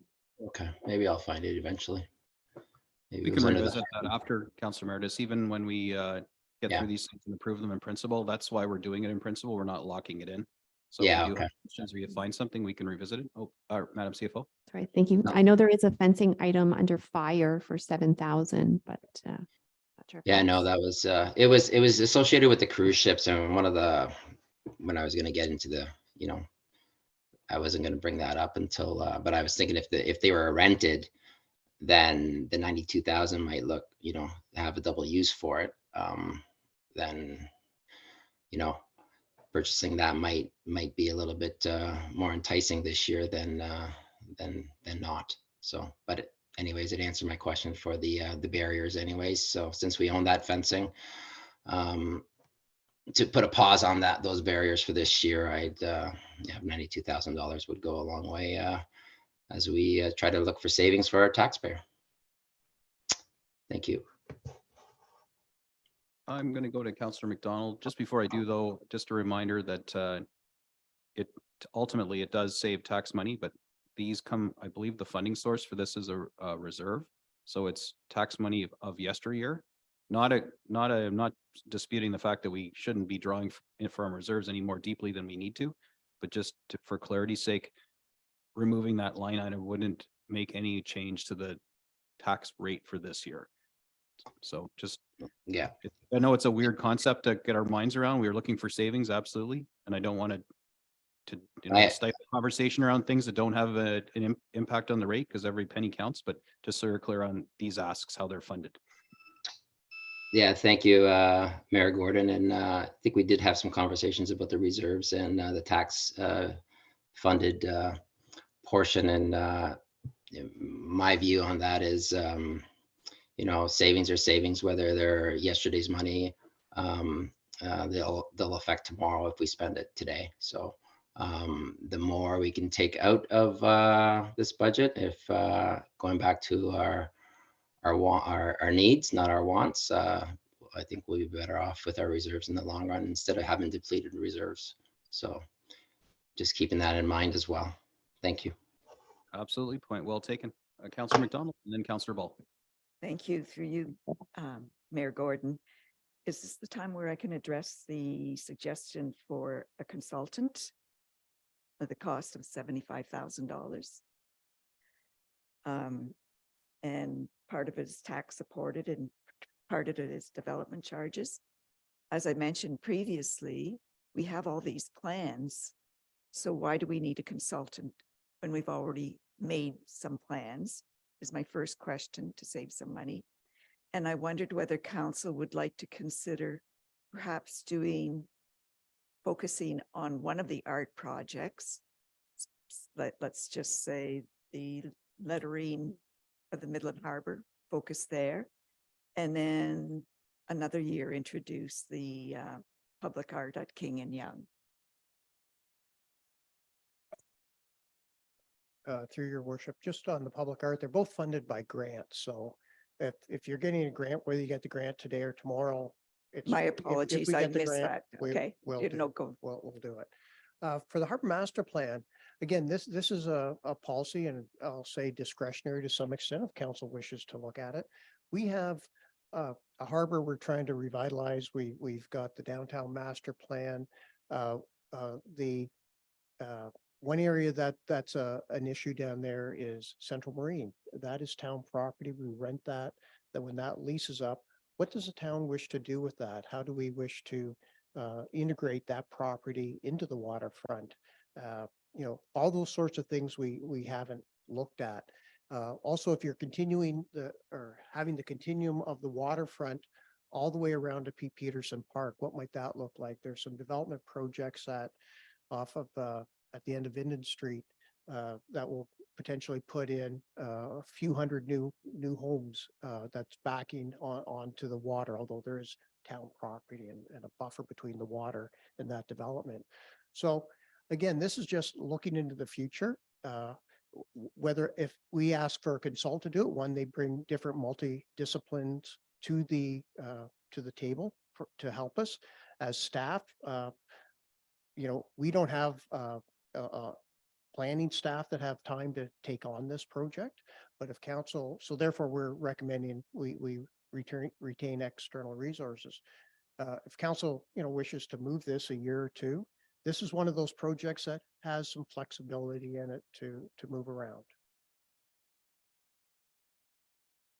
Just to follow up, I would prefer to take the advantage of the flexibility at this time until, as a new council, we have the opportunity to discuss, because the consultant is going to come and ask us our opinions, and we have, or I speak for myself, haven't been exposed enough to what's possible and not possible. So I would propose that we have a good handle on some of the projects and let's do it on our own for a bit.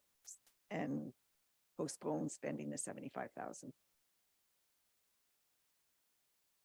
So Madam Clerk is, effectively we're looking at our first, modification of the budget, or do we do this via motion and get consensus? Or is this just something we get light consensus on amongst ourselves? We do have more questions up here too. I would suggest if it's an amendment to the numbers that are provided to council, then we would do an amending motion. Councillor McDonald will have to move it, need a seconder, and then provide the verbiage of what you would like in the amending motion.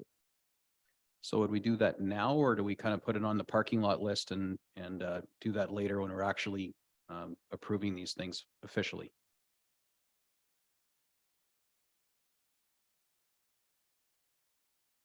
So I think we might start building a parking lot because there may be other requests. Yeah, that would be the best use of time is we'll record these and then we'll bring back at the end of the day or in the morning each day with, here's the suggestions and here's the impact on the budget. So we'll add this to the list. All right, so will one of you be the scribe for that? That's the right answer. Thank you. All right, so this will probably now unleash the Kraken, as it were. So this is, now we know how it works and the methodology we're going to use. So before I get, Councillor Meredith, your hand is still up. Do you have another question or follow-up? Otherwise, I'm going to go to Deputy Mayor and then to Councillor Ball. Yeah, just a question and a follow-up. So that, where was it now?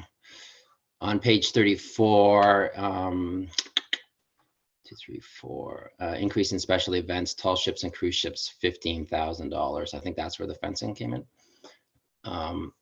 Also have another question on washroom and the shower facility up. Is that the update? Is that for downtown, at the harbor, that amount? And then the electrical pedestals as well. I have a question on that. If there if we're replacing them, are we increasing the fees? Do we on those rental slips with electrical pedestals for the $75,000 that we're spending there? The rub rail replacement as well, $30,000. I know that there's a larger ships that I think it's on the north end of the pier there you were talking about that needs to be replaced. Can we hit these maybe one at a time, because there's a lot to Okay. unpack there. So why don't we circle back to Madam CFO on your first point where you did that $15,000 you were searching for? Page 34 of the draft budget document, I believe it was. Perfect. Let's talk about that one and then we can walk down the Increase in list. special events. $15,000. I think that's, and somewhere it's pinpointed in these documents for that it alludes to fencing.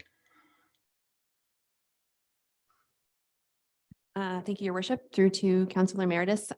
Just on page 34 of the draft budget document. So that is a list of the significant variances or significant changes to the base budget.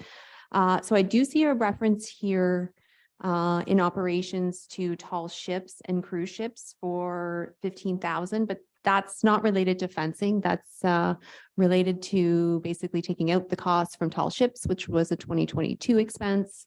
And I'll let Karen comment on the rest. So And so we're not going over operating right now. We were able to find the reference though to the fencing. Okay. We did see the fencing and storage around the cruise ship area for, I think it's $12,000. And so that was in the 2022 budget. So I think you might be looking at the October 31st report when you're pulling up that item. okay, so that There's is. there's no there's reference to it in the 2023 budget.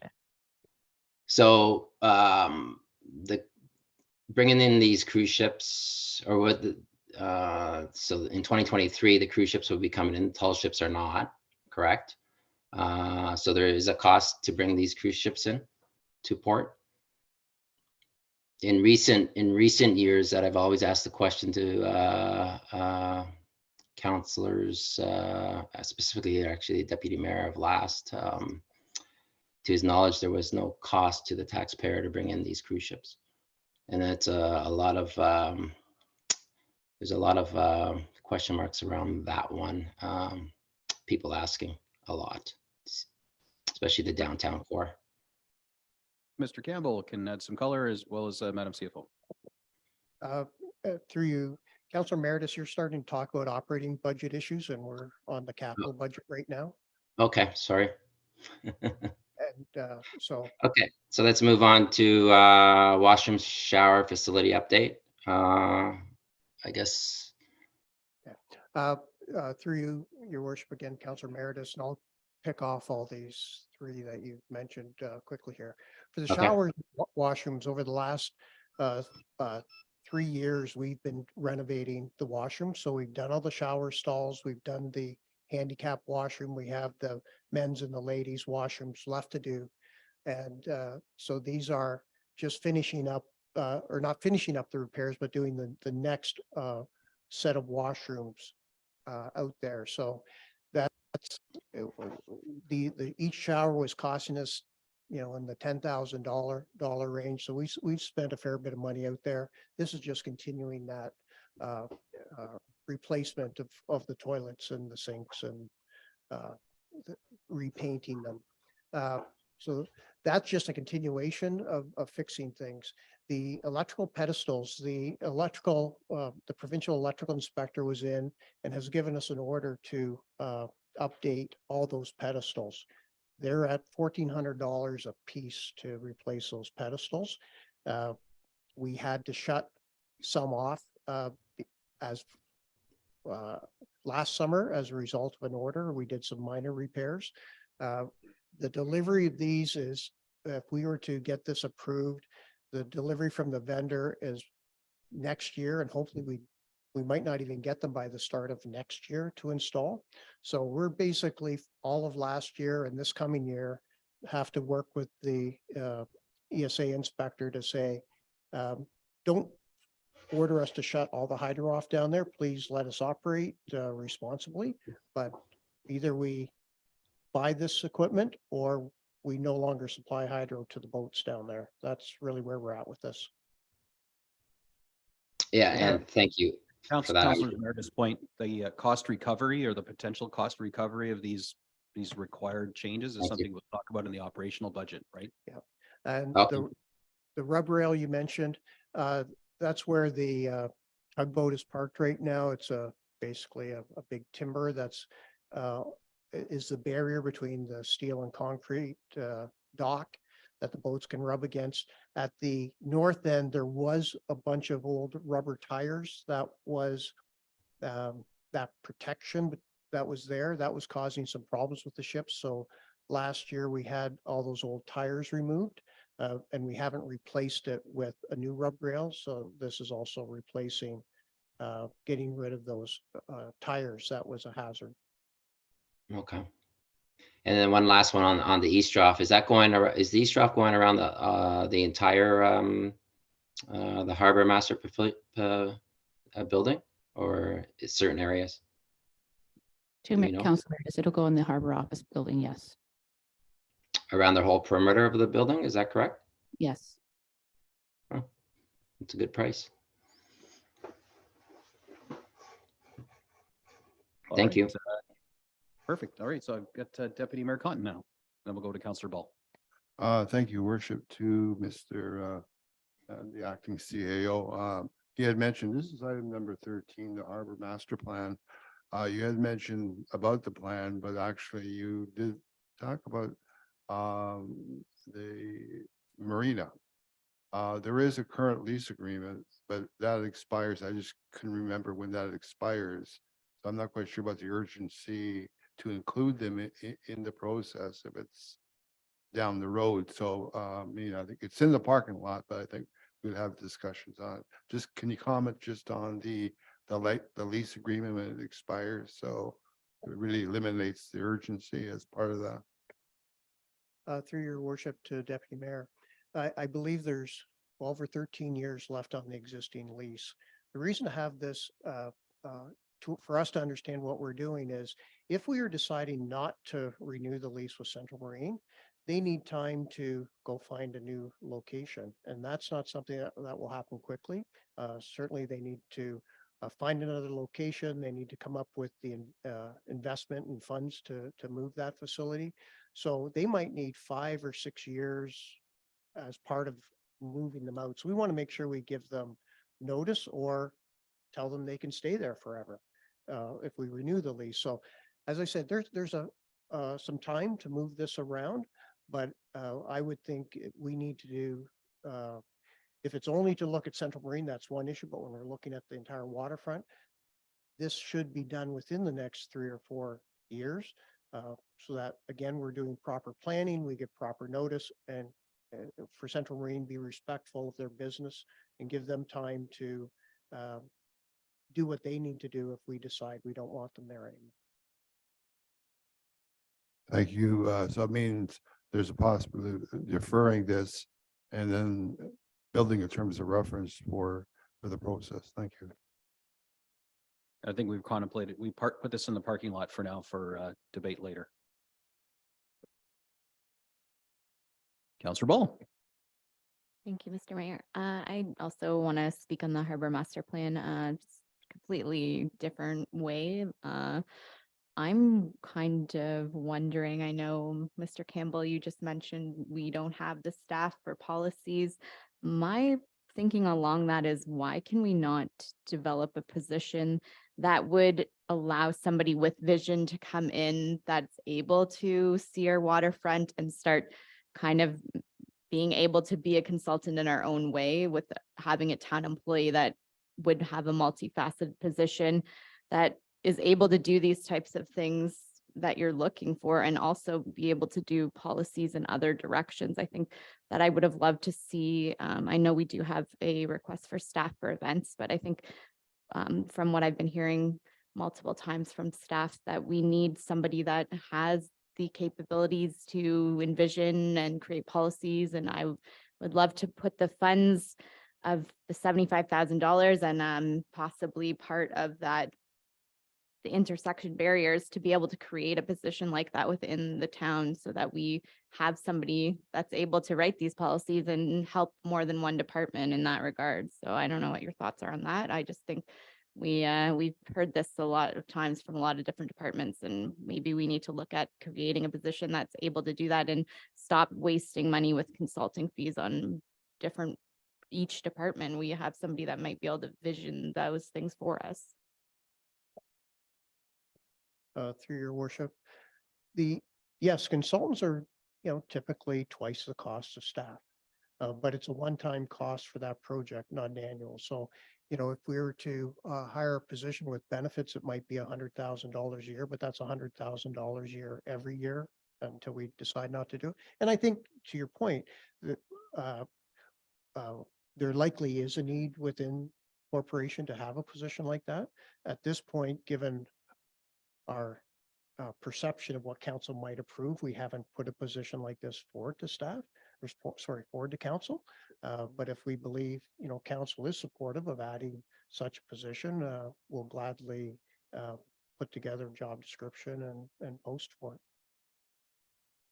Thank you. I would love to add that as an amendment to our parking lot list, to use those funds for that instead, because I think even if we had a 1-year contract position that we could look at expanding into further years, that's a better use of money than this one-time consultant fee for a master plan that, we are already paying Midland Bay Landing. I know that has nothing to do with the harbor, but it has to do with waterfront and other aspects. We pay a fortune to that board already.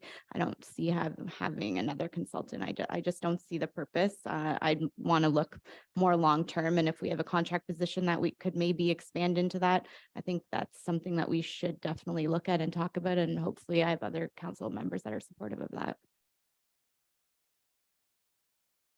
Councillor McDonald. Thank you, Mr. Chair. I like Councillor Ball's proposal, but I'm wondering to maybe put that as a future agenda item when we're doing the strategic planning, as opposed to muddying it with using the money for something else. I think it would be, that's my suggestion. Madam CFO. Thank you, Your Worship. I would agree, just because the funding for this project would be reserve base where a full-time staff position, we would be part of our operating budget, which would be an ongoing expense. So we can definitely bring that back when we get to operations. I think the idea of bringing it up during our strategic planning sessions is a great idea, because I think there's, as much as some people believe that we have too many staff in one area or not, there's also the belief that we don't have enough in other areas. And I think that's something that our strategic planner, who I believe we just awarded or about to award that task to, and that's something we're going to collectively get together as a council and form that strategic plan for the next 4 years. And if that includes creating new positions in the town, hypothetically, then of course we leave it up to staff on how this could be presented to us. That could be something that bubbles to the top in our strategic planning session. It's going to happen in the next month. So good concepts. There's probably a lot of areas we could look at growth, or, rather than going out to market every time to get consultants, we could, if such a person exists, a multidisciplinary person who has that ability to vision all these different requests. If that animal exists, then, I think it would be very attractive to our community. The challenge I've found in working with consultants in my other life is that you typically find people that have a knowledge base in what you're asking them to do that's an inch wide, but a mile deep. And that is the kind of talent you can't afford to have a library of people with knowledge an inch wide and a mile deep. We just don't have deep enough pockets for that. So then you go to consultants because they bring you that value for a specific term and what you need them to deliver. And then off they go to the next guy that needs that inch wide, mile deep. So I think it's really worthy of us having this conversation in our strategic plan, and then talk to staff on where it makes sense to try and attract and then of course retain that unique animal that can serve multiple departments, or where it makes more sense to farm out to the best of breed experts out there to give us advice collectively. So I like the way you guys are thinking about this, thinking critically and not just defaulting to consultants. That's just my input on this. So Councillor Ball, am I correct in assuming there's another question? All right. Completely unrelated. So I'm just on the gardens at the harbor. That's $60,000. I wanted to, again, think out of the box regarding that. And wondering if we can apply for some sort of grants for that, if there's fundraising abilities with the garden club for any of this. I know obviously with the structures of it, that's not the case, but with the plants inside those structures, maybe. I know there's a seniors community grant program that's $1,000 to $25,000. That is for social inclusion and community engagement for age 55 and up. Maybe that's something we can look at involving the 55 and up community for planting, or something similar that maybe we just haven't thought of all aspects of being able to fund this project. $60,000 is it's a lot. I think we do need to focus on it, but I'm wondering if there are ways that we can kind of think outside of the box on that one. Here, Mayor Gordon to Councillor Ball. We had a grant last year for the harbor. Unfortunately, we weren't able to fit the gardens into that project. The harbor is a natural draw for residents and visitors. The gardens do need to be repaired. In terms of the grant that you mentioned, I believe that you have to have seniors involved with the developing the project.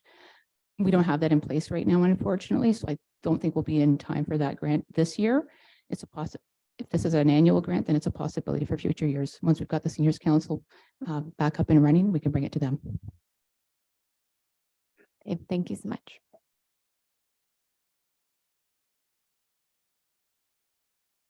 Anything else on the harbor? Or in culture events and harbor, sorry, not just harbor. All right. Oh, Councilor Emeritus. Sorry, one comment on the flower beds there.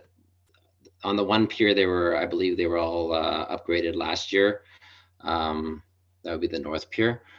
I guess this is the renovation to the opposite pier, and somewhere along the line, along the same lines. Is that what's going to happen there with the perimeter all redone and then obviously some paving and so forth? Is that correct?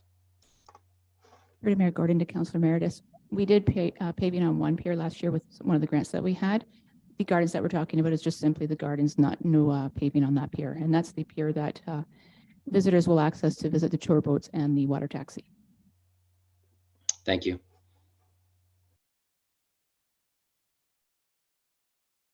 All right. Is there a half-hour tab? There is? Fantastic. We'll move on to building, planning, and bylaw, please.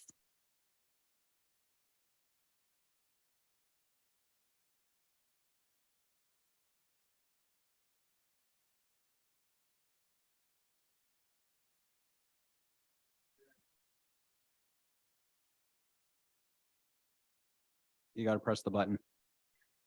There, now you're good. Apologies. Good afternoon, Mr. Mayor, Mr. Deputy Mayor, and councilors.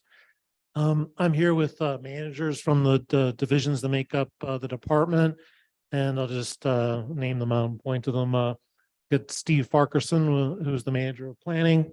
Mike Campitelli is the manager of building, the chief building official, and David Smiley, who's manager of municipal law enforcement services and licensing and parking.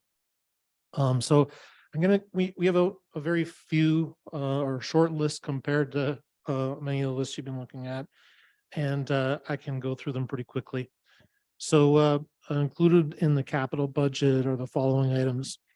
So bylaw is in need of a replacement vehicle for the Ford Interceptor. I think that everyone sees parked out there every day. It's an inherited vehicle from the police services. This is a vehicle that requires extensive repair at extensive cost. The town is better advised to purchase a new vehicle. This is kind of a housekeeping thing, the kind of sort of decision that families make every day. Should we keep throwing more money into a bad vehicle or just buy a new vehicle? I've spoken with Jim Reichel, who's responsible for fleet services, and he's advised that this is the case, and it's a better option to purchase a new vehicle. Next one would be building. Building has requested a vehicle for inspection, and as many of you know, the town shares implementation of building services with the town of Penetanguishene. Our staff are out in the field constantly doing inspections. For the building item, it's worth noting that the cost of the vehicle is paid from reserves. The town's undertaking a fee review in a number of different divisions, including building, that is going to result for building in a clear calculation and costing of permit services that will capture the costs of these kinds of capital requirements for the division. From the planning side of things, there are two items. The first is the official plan review and conformity exercise. This is $75,000. The county last year approved an official plan amendment that they were required to pass. It's otherwise known, the background work as a municipal comprehensive review. And what that exercise did, it was required by the province. It's an exercise of distributing population growth and jobs growth through the different municipalities based on provincial estimates. It's a fairly complicated exercise, but at the end of the day, what it resulted in was modest amendments to the county official plan, distributing that population and growth across Simcoe County municipalities. The legislation requires that the town pass a conformity bylaw amendment to introduce those changes into its official plan. The county's official plan amendment is currently with the province, awaiting approval, and we expect some fine tuning of that. As part of this conformity exercise, staff have also recommended that the town review the official plan that was approved in 2019. There are some deficiencies and issues in that official plan that the town is having to contend with and need to be resolved before we update our zoning bylaw to match the official plan. The one that's most noteworthy and possibly familiar to councilors is the natural heritage issue. Midland has taken a particular approach to natural heritage that is viewed by many as complicating the development approvals process. that and some other issues, policy issues that are emerging would be included in that exercise. The last item is an addition to the official plan implementation budget. The official plan implementation budget is a budget that's designed to deal with appeals that were tied to the 2019 official plan. There are 7 appeals. They range in complexity. There's only one really, or a couple of simple appeals. The most complex of those, just to give you some sense of what those things are, is the appeal that's been filed by the ADM plant in downtown. Their appeal affects almost a half of the community. It's a more complex appeal that deals with noise impact. It's going to require resources and specialization that the town doesn't have, and the costs around that could be substantial. So in any case, this top-up amount is to ensure that the required resources are there if we need them. As you know, staff seek to settle appeals wherever possible to manage costs. And ideally, we'll never have to use this additional top-up money, but it's important to have it there to be realistic in the event that the appeals emerges more costly. So those are our 4 projects. The manager's here to answer more questions, but I can also do so. I go on to kick things off. The hybrid vehicle for inspectors, that hybrid meaning it's shared between the municipalities, or it's hybrid meaning you're hoping to purchase one that is like a environmentally friendly battery / gas engine? I think the answer is the preference is to hire us to get a hybrid vehicle if we can get it for that cost.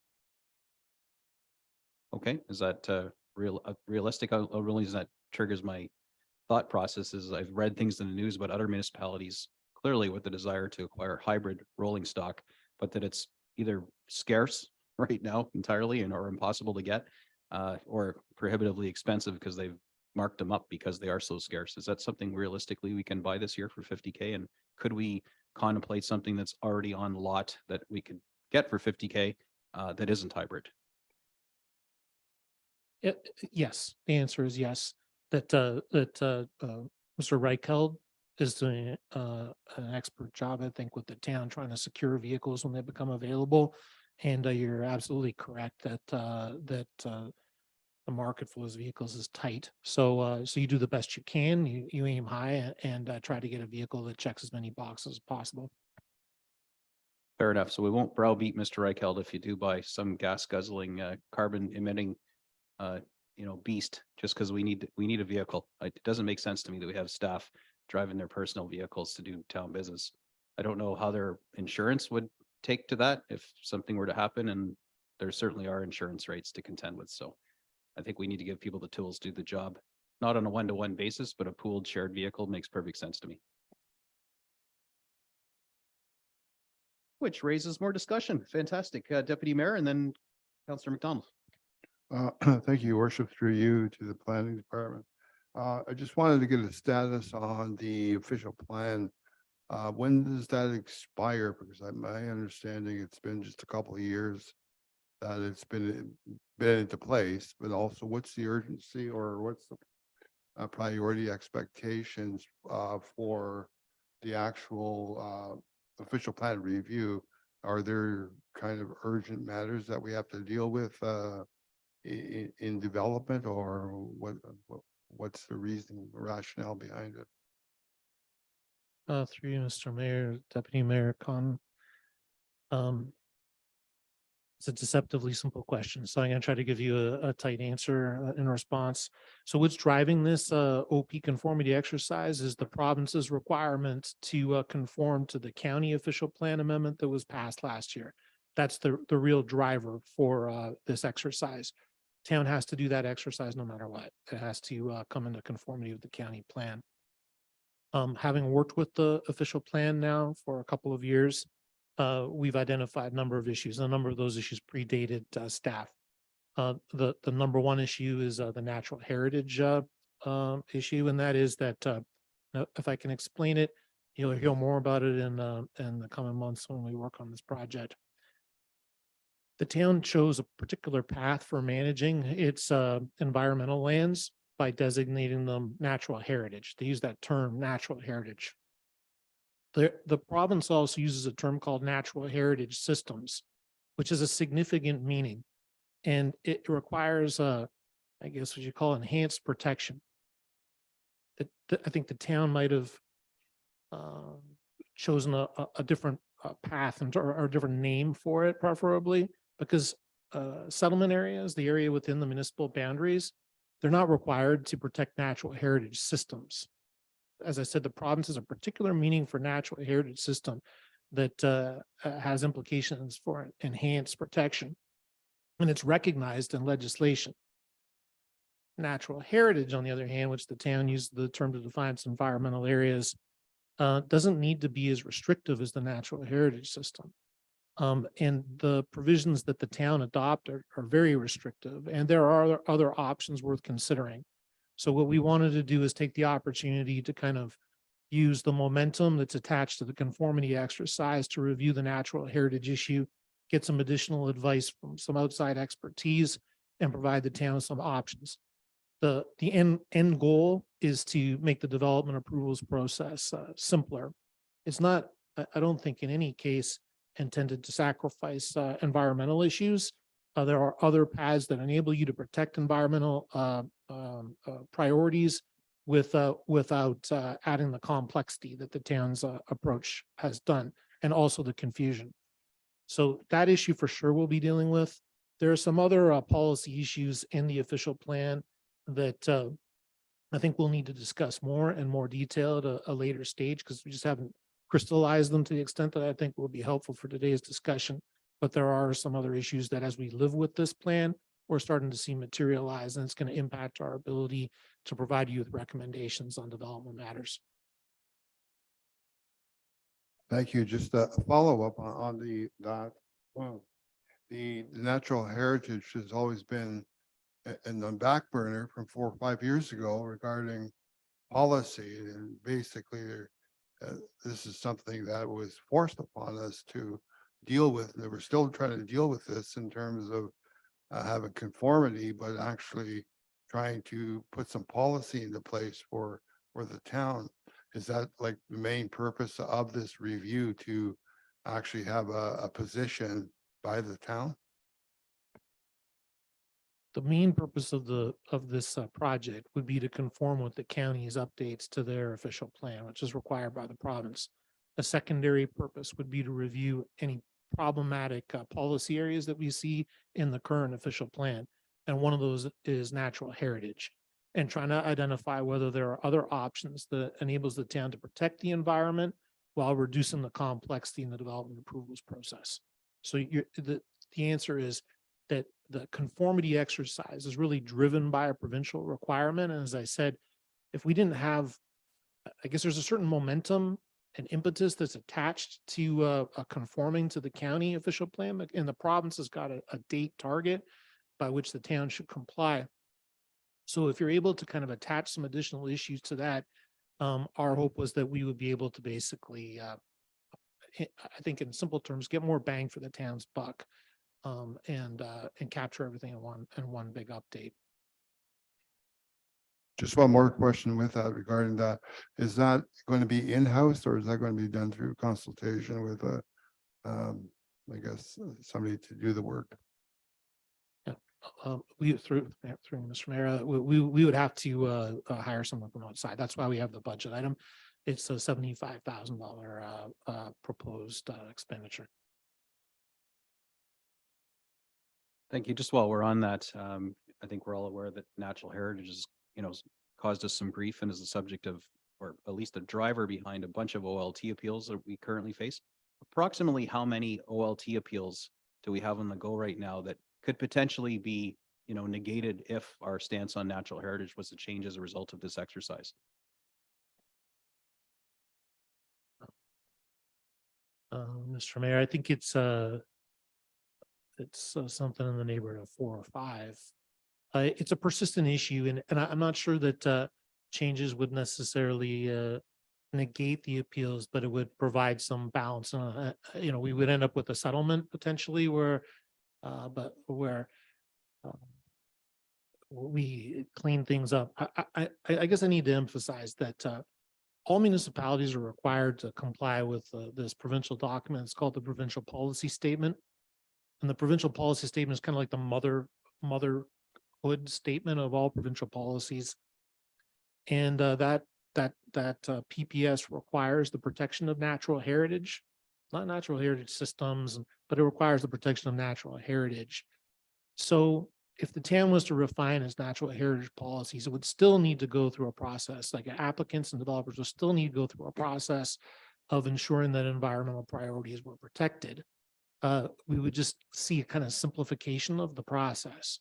So we'll have to go through that to see if it opens up resolution opportunities for these appeals. But most certainly, it would have a beneficial impact on the development approvals process. It will take what would be, say, a 2 or 3 step process and potentially reduce it to 1 or 2 steps. And I think that would be viewed as a positive, business-friendly step by the municipality. And I think from a community standpoint, it wouldn't sacrifice council's intent in protecting environmental priorities. Great, look forward to that. Councilor Meredith.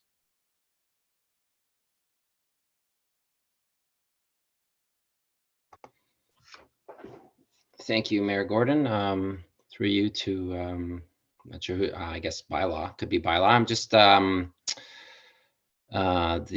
vehicle to replace the Ford Inceptor. Do we know what the actual service bills were for 2022 to date on that vehicle?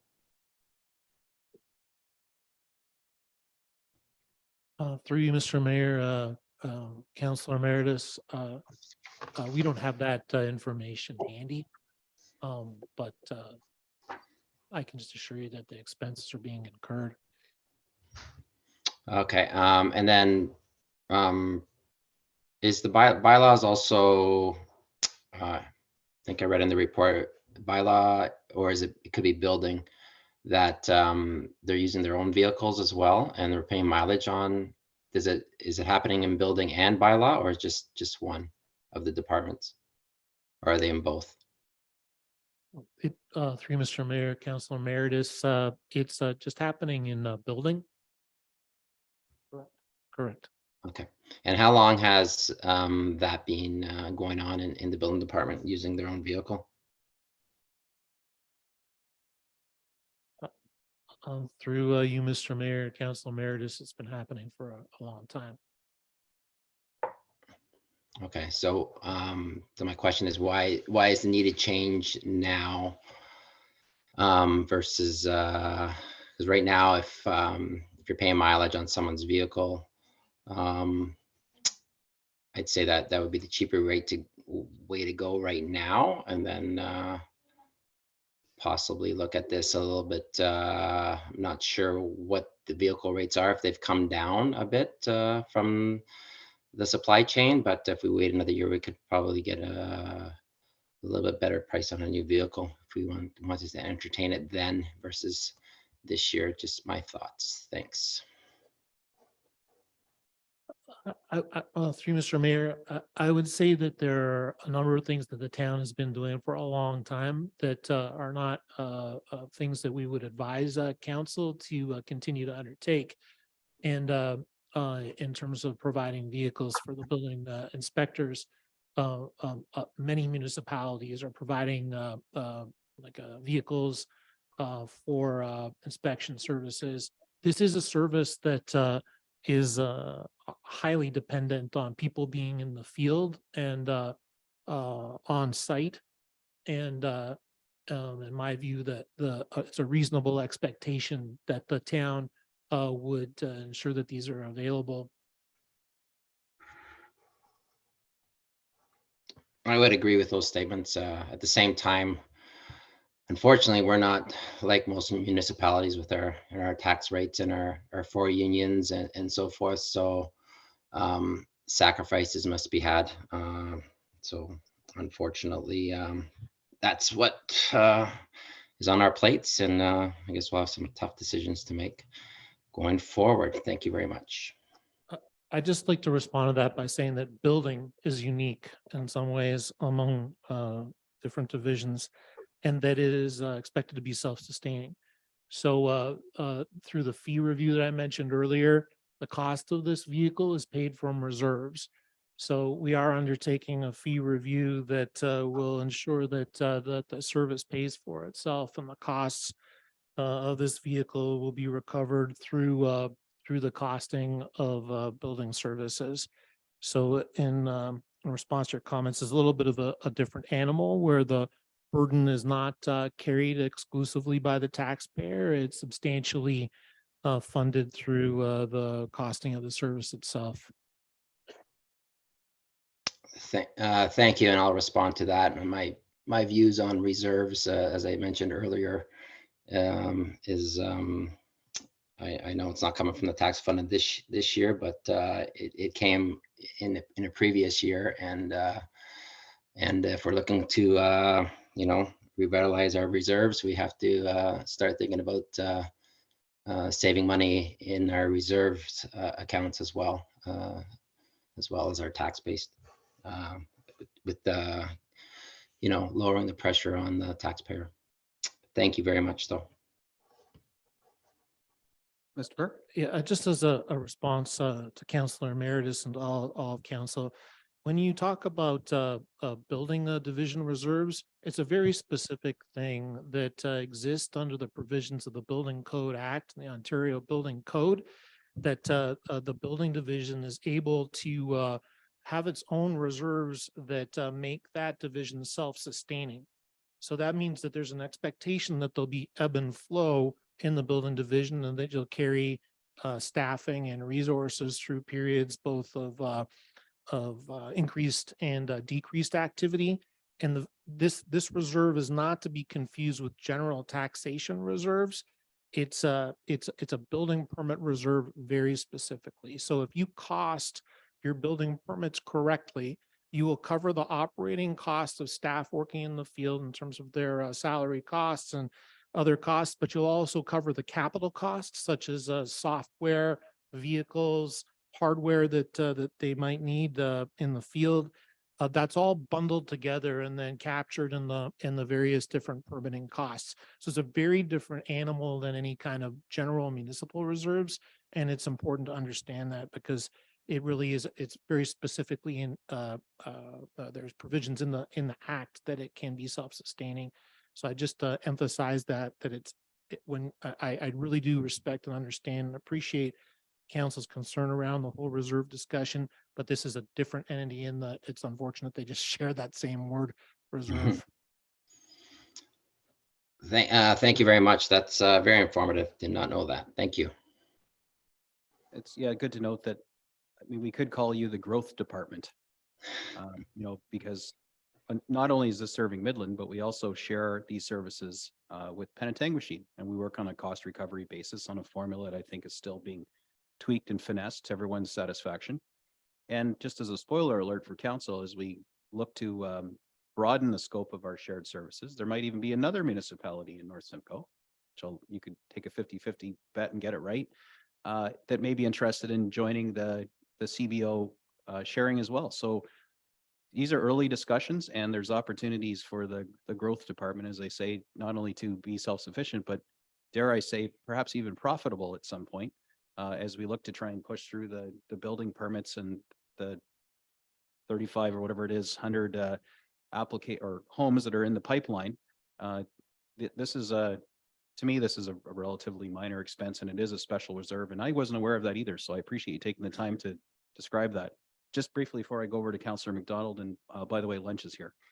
That 2014 Ford Interceptor, I remember when it was bought from my previous life, it had 4 good years of being a police car in this community. And that's like dog years. I mean, police cars are rode hard, put away wet. They spend a lot of their life idling. They go from 0 to, stupid. I mean, not that they speed around town all the time, but they're driven hard. So if anyone that, who's bought a used police car knows that they don't tend to last that long, and they need a lot of care and maintenance. So the fact that here we are in, 2023, looking at replacing a 2014 police car that had 4 hard years on it, and then hopefully relatively softer years in the hands of bylaw. Again, I don't think it's irresponsible at all. I think we're definitely at the end of its service life because I know the abuse those cars took. So that being said, it is what it is. And I think 50 grand, you're not replacing it with a anything fancy because you couldn't even buy a basic F-150 for that these days. And there's a lot of those on the lots. So not sure what you're contemplating looking at, but bylaw doesn't pull people over or bring people back to cells. So I'm sure it's more of a basic utility vehicle. Anyway, that's just my thoughts on the 2014. I don't see any problem at all with replacing it because I know that car. Councillor McDonald. Thank you, Mr. Mayor. My question is simple. We share the service. Will we be sharing the cost of the vehicle to provide the service? Through you, Mr. Mayor. Councillor McDonald, yeah, so this is a very immediate issue that we've been working on ensuring is recovered through our shared service agreement with Penetanguishene. We have a target, I think, May council report to update council on the status of our negotiations with Penetanguishene to ensure that we're achieving full cost recovery. In parallel with all of this, the building division is undertaking a full cost recovery review of its fees, including consideration of capital costs like vehicles and what the appropriate costing is for services in Midland and what the appropriate costing for the contract with Penetanguishene might be.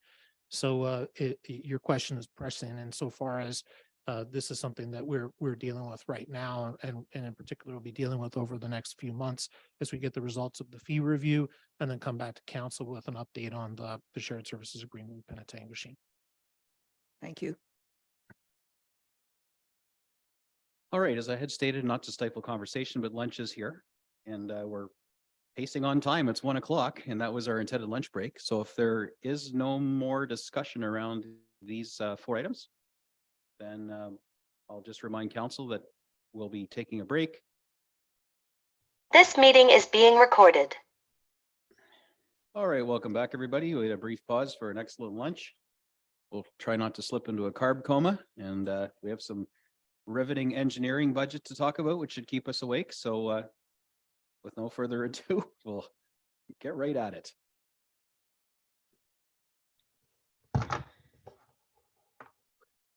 Thank you, Your Worship, through to council. So yeah, what we have up here on the screen is the engineering capital budget. And I can do, I guess, similar to what previous ones have done. I can just do a quick brief overview of each one, and then we can chat about it and ask questions as we go through. So the first one you see on the list is the stormwater operation and manual update. Similar to what Andre had mentioned earlier with the wastewater ECA updates to the town.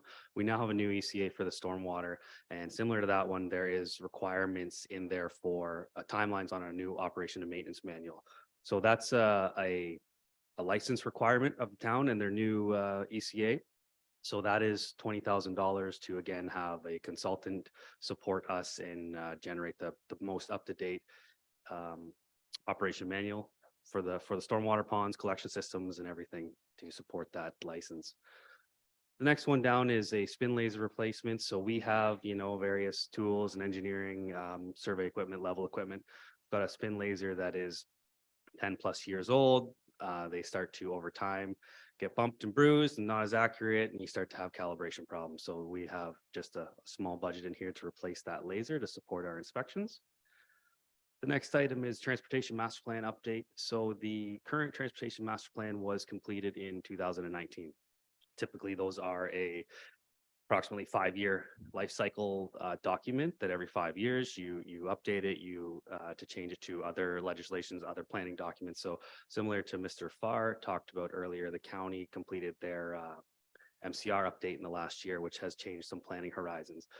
These engineering type master plans go a little bit beyond the planning ones in terms of some of our life cycle planning, but as far as the growth horizon, we're limited to what the planning ones have. So we need to update that to the county's new numbers to make sure we're in alignment. And one of the key things with that one, as we've all talked about the last term, is we have a big project list in there that affordability is a challenge. So we want to have a good look at that list. We want to recalibrate the numbers in those cost estimates of those projects to today's dollars, not 2019 dollars. And so this $50,000 is to have a consultant come in and revise it and make some updates to our current master plan.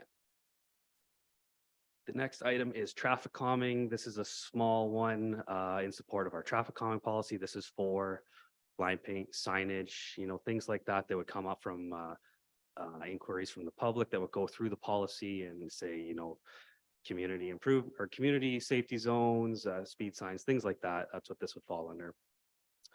The town asset management program. This is, as Andy had spoke to earlier, this is consultant dollars to continue with that asset management plan to expand to all of our assets, things like, the trees and the buildings and all of that kind of stuff. So this is more dollars to continue through with that program to see it through completion in 24. The next one down there, engineering standards update. So along the lines with the stormwater and wastewater operation manual update, there was a new design guidelines that were issued by the Ministry of Environment for sewers and storms and whatnot. And it requires us to update our engineering standards, as well as our engineering standards haven't been updated since 2012. So there are some areas that they're lacking. So in order to get us in the best shape possible as we go through this, big growth push we've been talking about with planning, we want to make sure that our standards are building things to industry best practices, the current standards. So it's something we've been trying to do as staff, and as resources are thin at times. So this is an additional $40,000 to have a consultant get us over the finish line with that, update those standards. So then when a developer comes to town, we can say, here's our latest standards. We're confident in them. It complies with all the latest regulations and licenses. And it's something that, it's our leverage to make sure it's done right. The next two projects are combined. It's Dominion Ave reconstruction ultimately from King Street to just beyond 8th Street at Cavan Street. This one is kind of what Andre had mentioned. This is the section of street that the pipes are 1901 vintage. So they are 122 years old. We've done pretty good to get them this far. We did some inspection work 2 years ago, which showed that they were in relatively good shape considering their age. However, they do need to plan to be replaced. So basically this is going to be done as one project, however, split into two projects to make it more doable.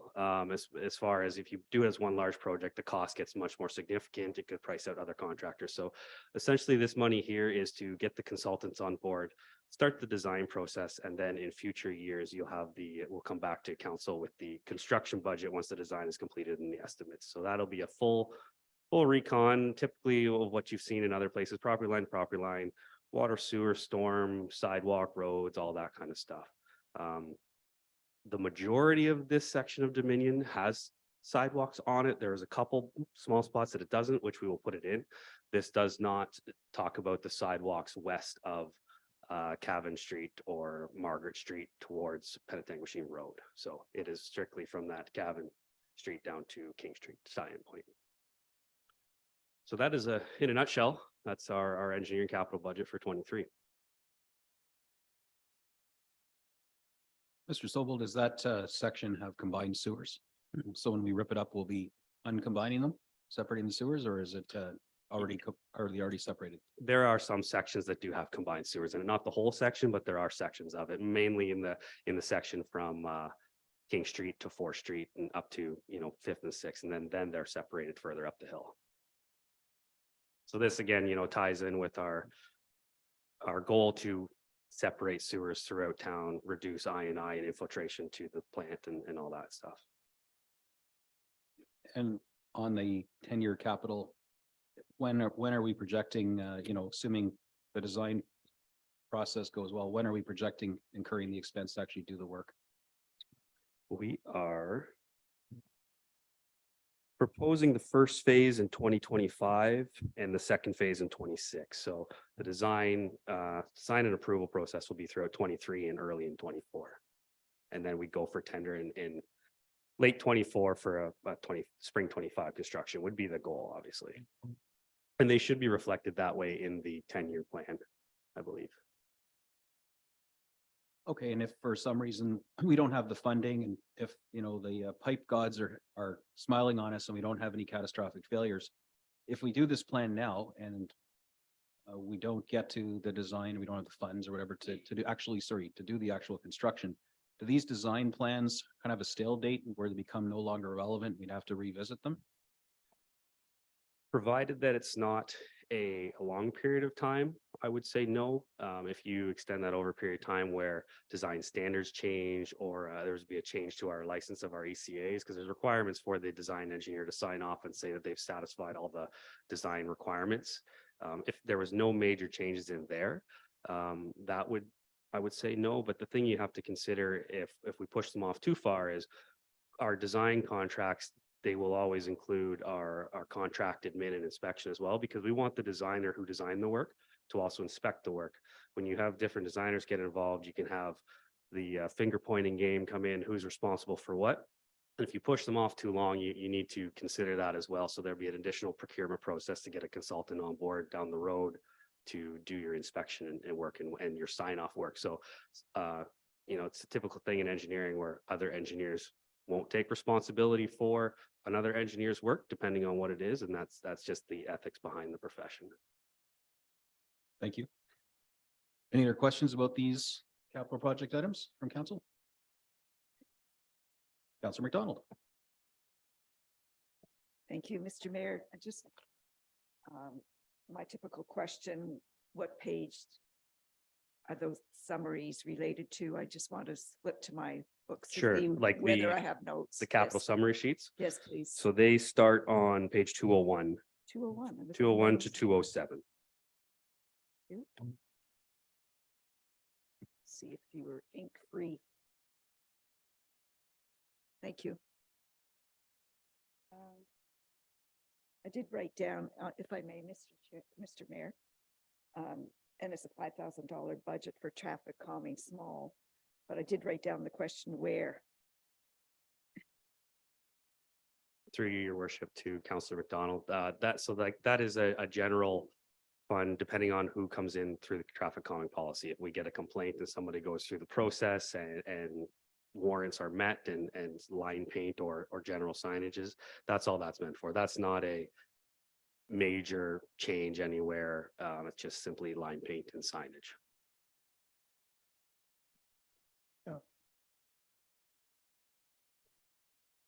Oops, excuse me.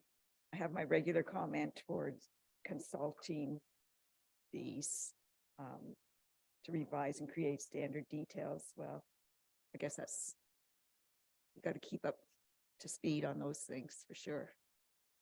And if it takes a consultant, hire a cheap one. No. Mr. Campbell, do you have any color for the traffic calming?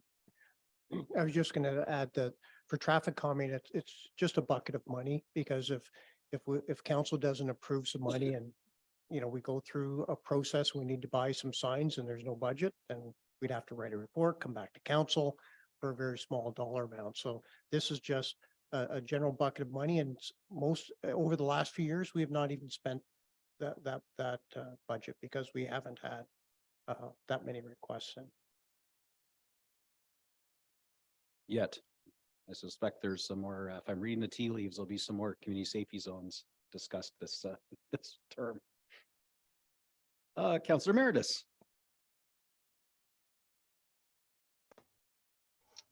Thank you, Mayor Gordon, through you to Mr. Sobel.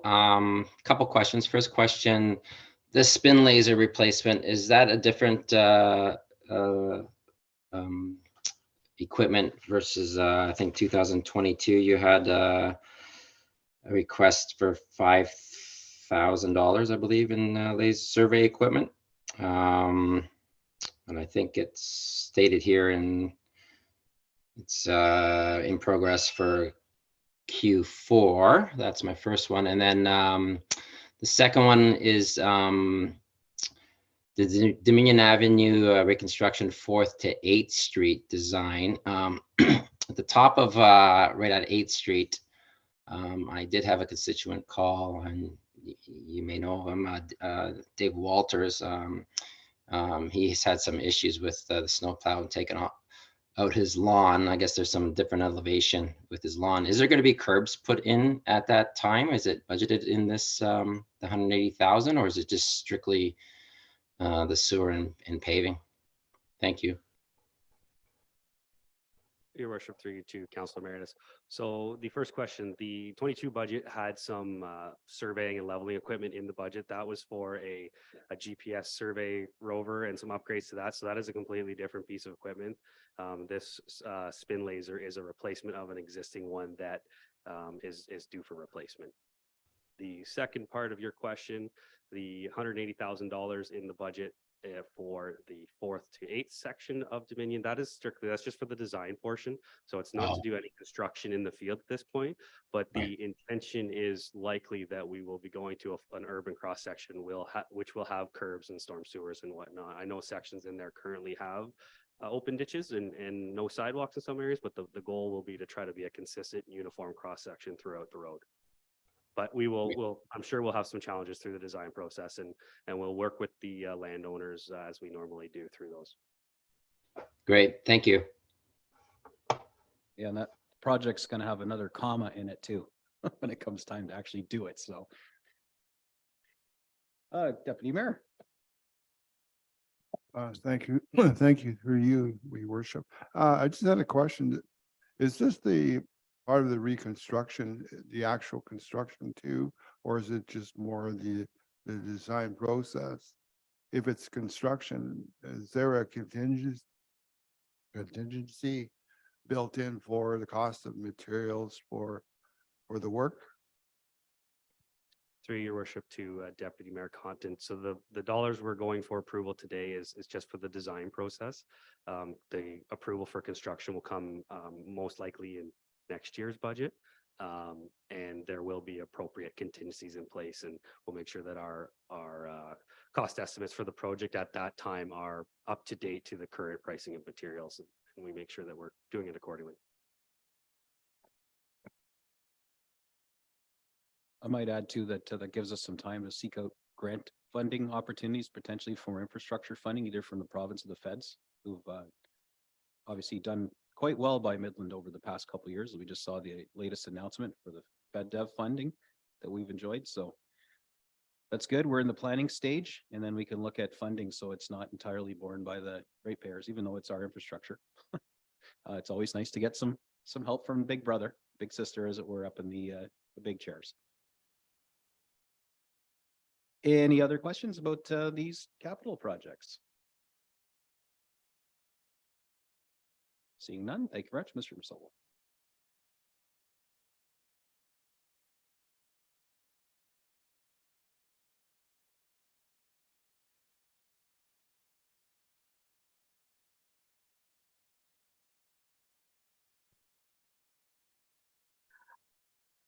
We are We'll gonna, randomly pick another tab.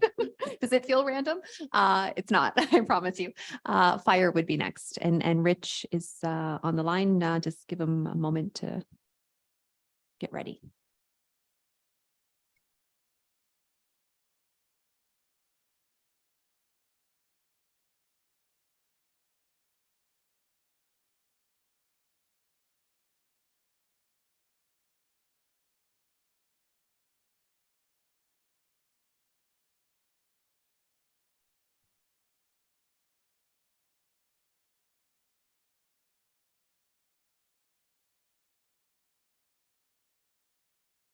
Okay.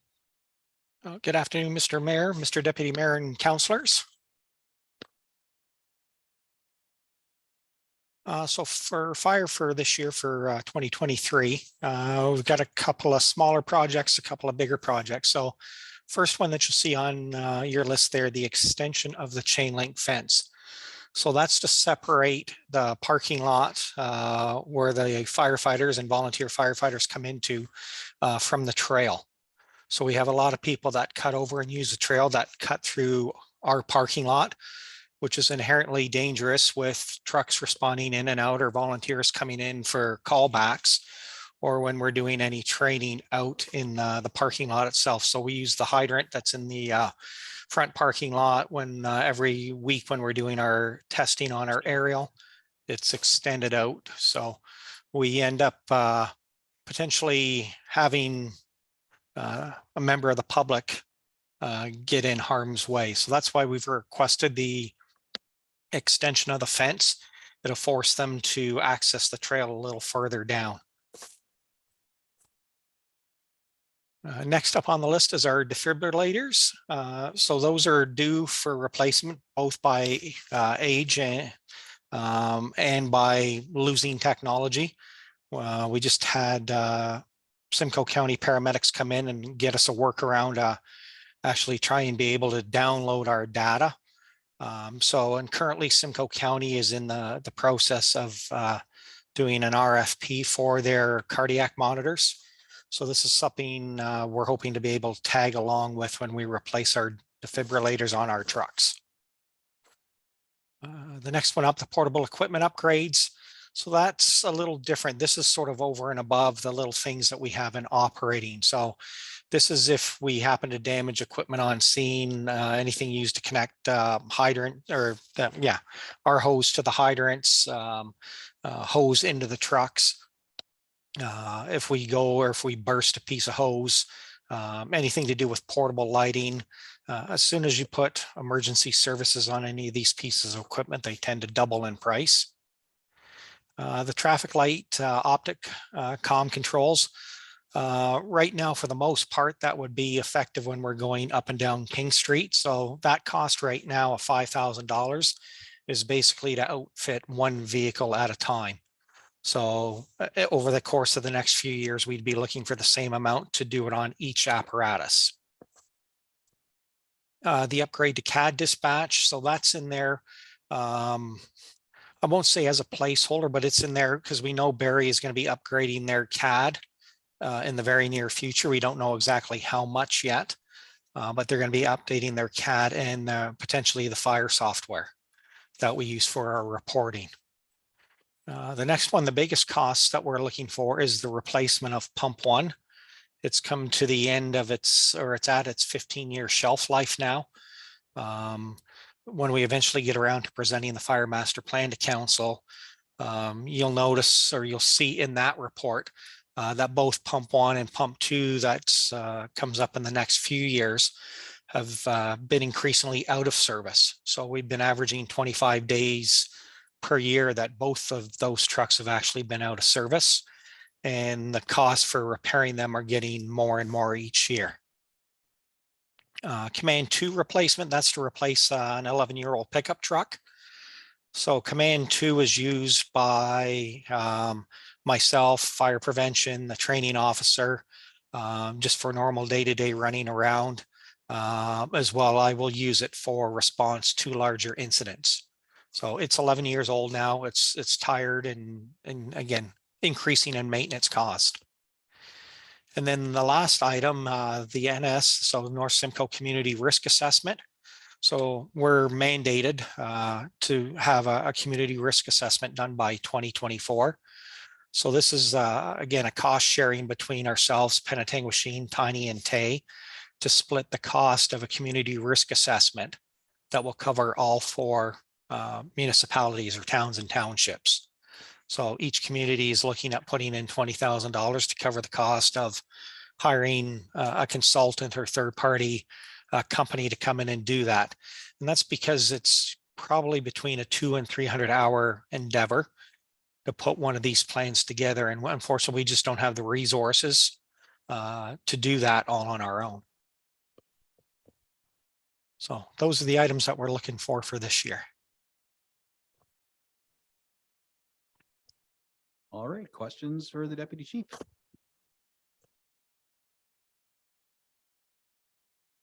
Councillor McDonald. Thank you, Mr. Mayor. I'm just wondering, do you think we could squeeze another year out of the Commander 2 truck?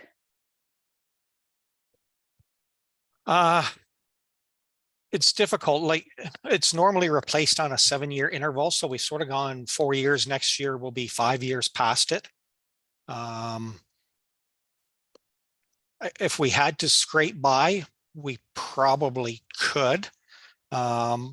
but it's one of those things with the cost of vehicles that they're going to keep going up each year. And again, moving forward, depending on what we come up with out of the master plan, there may be other workarounds with that, but if we had to lose something, I guess potentially we could with that. Thank you. How do you feel about riding a bike? I didn't get out on my other bike enough last year, but I'll get my little fire hat with my light on, and I sound more like the European siren though than the regular deep siren on the truck itself. But Thank you. Just a quick question while we're on that. Have we given any contemplation to perhaps leasing these vehicles? It may not be something that's reasonable with pumps, but something like the Command 2. I'm not quite sure what Command 2 is. That like a pickup truck or something? But is there any advantage to us leasing these things as a corporation? So yes, Mr. Mayor, it's definitely something we could look at. We tend to modify them, the interiors a little more.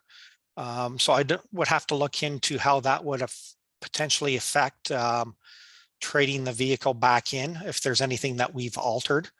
That would be something though that we could look into. That's not out of the question. All right, thank you. I'll just leave it with you. Councilor Meredith.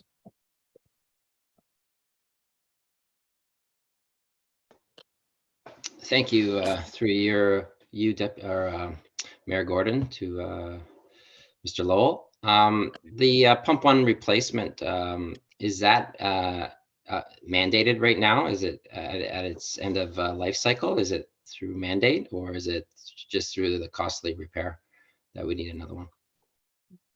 Through your mayor to Councillor Meredith. So yes, it's at the end of its cycle, its life cycle. It's at its 15-year mark now, and so it's a combination of that and the increasing cost of repairs. So in the last 5 to 7 years, we've put in 2 sets of rear suspension on it already, which are several $1,000s to continue to keep doing that. And then we're starting to lose the body starting to corrode on it. So that used to be the front run pump before sort of becoming the second due pump. So it had a lot of hard wear and tear on it. But even now with using it sort of as a second or third truck out, it's not as reliable as we need it to be. We'd be hard pressed to even consider putting it into a reserve capacity right now with the maintenance and the upkeep on it. Right. Okay, thank you. Deputy Mayor. Thank you, Your Worship, through you to Mr. Lowe. Under the risk assessment, if the 4 municipalities are throwing in 20,000, so under procurement, I guess for a tendering process, it could come under less than 100 possibly, and then that would be a bit of a saving. Is that correct? Yeah, through you, your worship, to Deputy Mayor Cotton. So yes, it would go through the procurement process. So that's based on master plans and other community risk assessments. I know retired Chief Ryan had gotten some ideas on approximate costing, and then sort of split it between the 4 North Simcoe communities. So hopefully it could be right around that mark or a little less when it does go out for a request for proposal. Thank you. Councilor McDonald. Thank you, Mr. Mayor. Just one comment. Well, 2 actually. What I had written on the cost of the new fire truck, I wrote, consider bottom line, save money or lives. So I don't think that's a choice. And if we can somehow save on spending the $75,000 on the Commander 2 truck, I think that would help us this year. I don't know how my fellow councillors feel about that. Mr. Gamble. Yeah, if I just may correct, you said if saving the $75,000 this year would help, that won't change the tax levy increase or decrease, just so you're aware.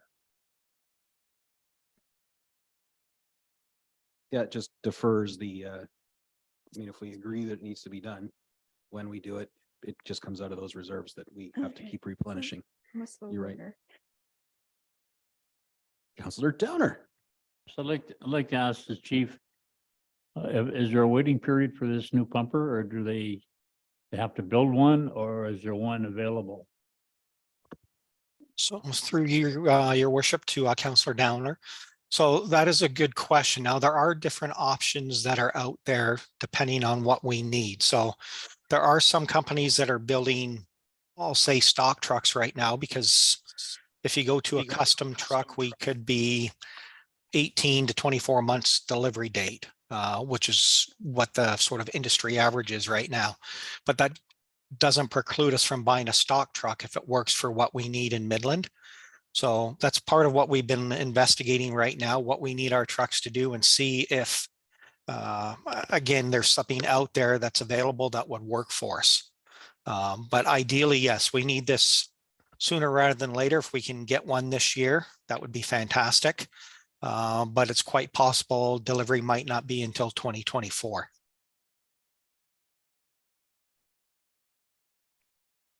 Is there any opportunity for us, since we share fire chief and we try to sort of co-join the two fire services, to rely on apparatus and Penetanguishene to backfill Midland rather than kind of duplicating efforts? Or is this something we've contemplated, or is that out of the scope of our agreement? Or are we already doing it? To you, your worship. So right now we're not, I'll say we're not really set up that way. It would require sort of some changes to our response matrix and our mutual aid agreements between ourselves and Penetanguishene. And some of that discussion will come up when we present the fire master plan about doing more together, where again, potentially, speaking hypothetically right now, but looking down the road, does it mean that if we decide to merge or do more together between the two communities, that each one might be able to save replacement on a fire truck? That is quite possible.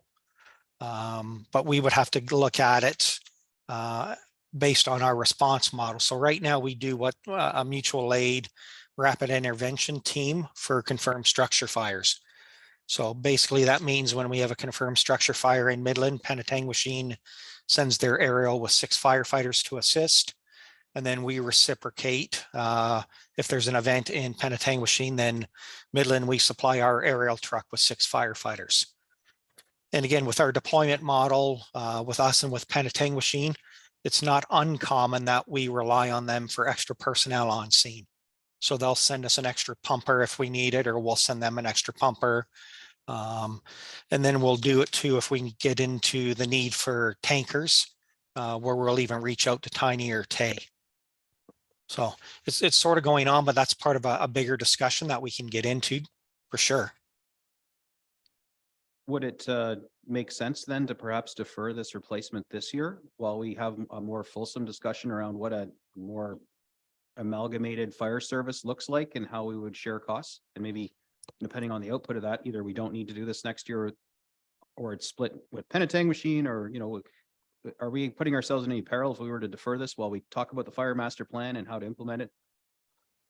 To you, your worship, I don't believe so right now. Pump 2 is actually going to come up in the capital budget, I believe in 2025, if not 2026. So that's probably the opportunity there to really evaluate that as to what we do.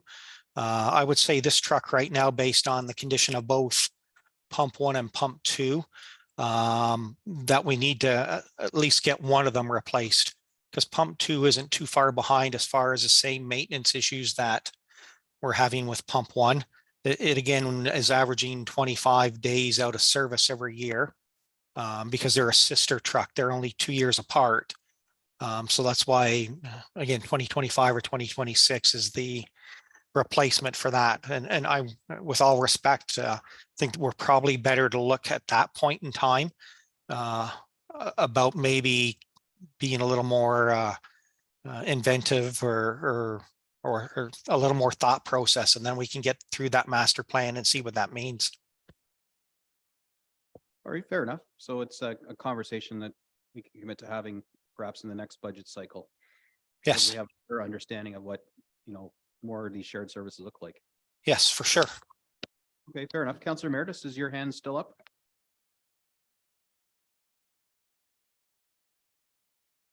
I'm sorry, I forgot to take it down. Thank you. No problem. Mr. Campbell. Yeah, just to your worship, a comment about delaying things. One of the problems with a lot of our equipment and especially the fire vehicles, because they're so special order, is the time delay. So our last truck took 16 months to get.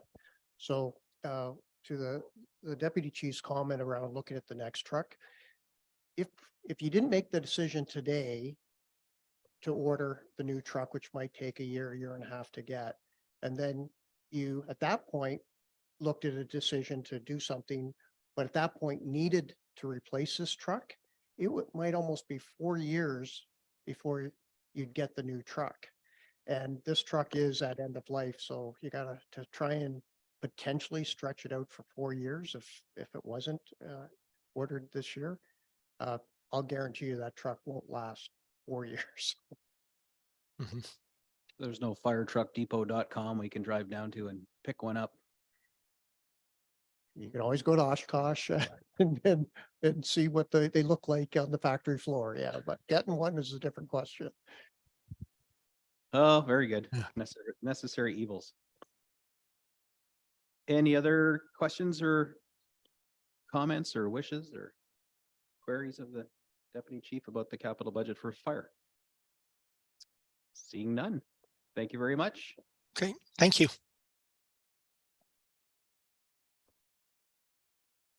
I will spin the magic 8 ball and see what the next tab is. There's a method to the madness. I know there is. We'll put up facilities next, please.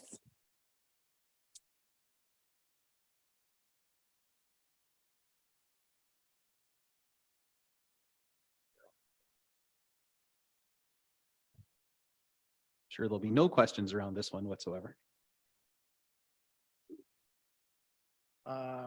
Thank you. Would you like me to go through line by line, or do you just want to ask specific questions about any project that comes up? I think given the way we've been doing it, why don't we just run down line by line, give us a quick synopsis, and anything that piques council's interest will maybe rather than doing it, you know, one line and then is there any questions, what next line, is there any questions, just run down and give us a synopsis and we'll keep our own notes and circle back to you. How's that? Sure. This is a long list. Absolutely. So through you, we worship to the rest of council.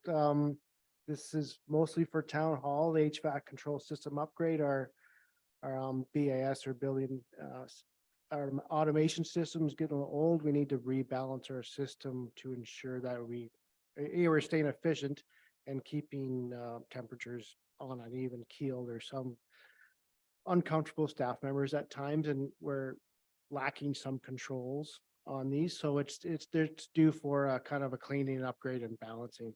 Window replacement, you'll see it repetitive for a few years.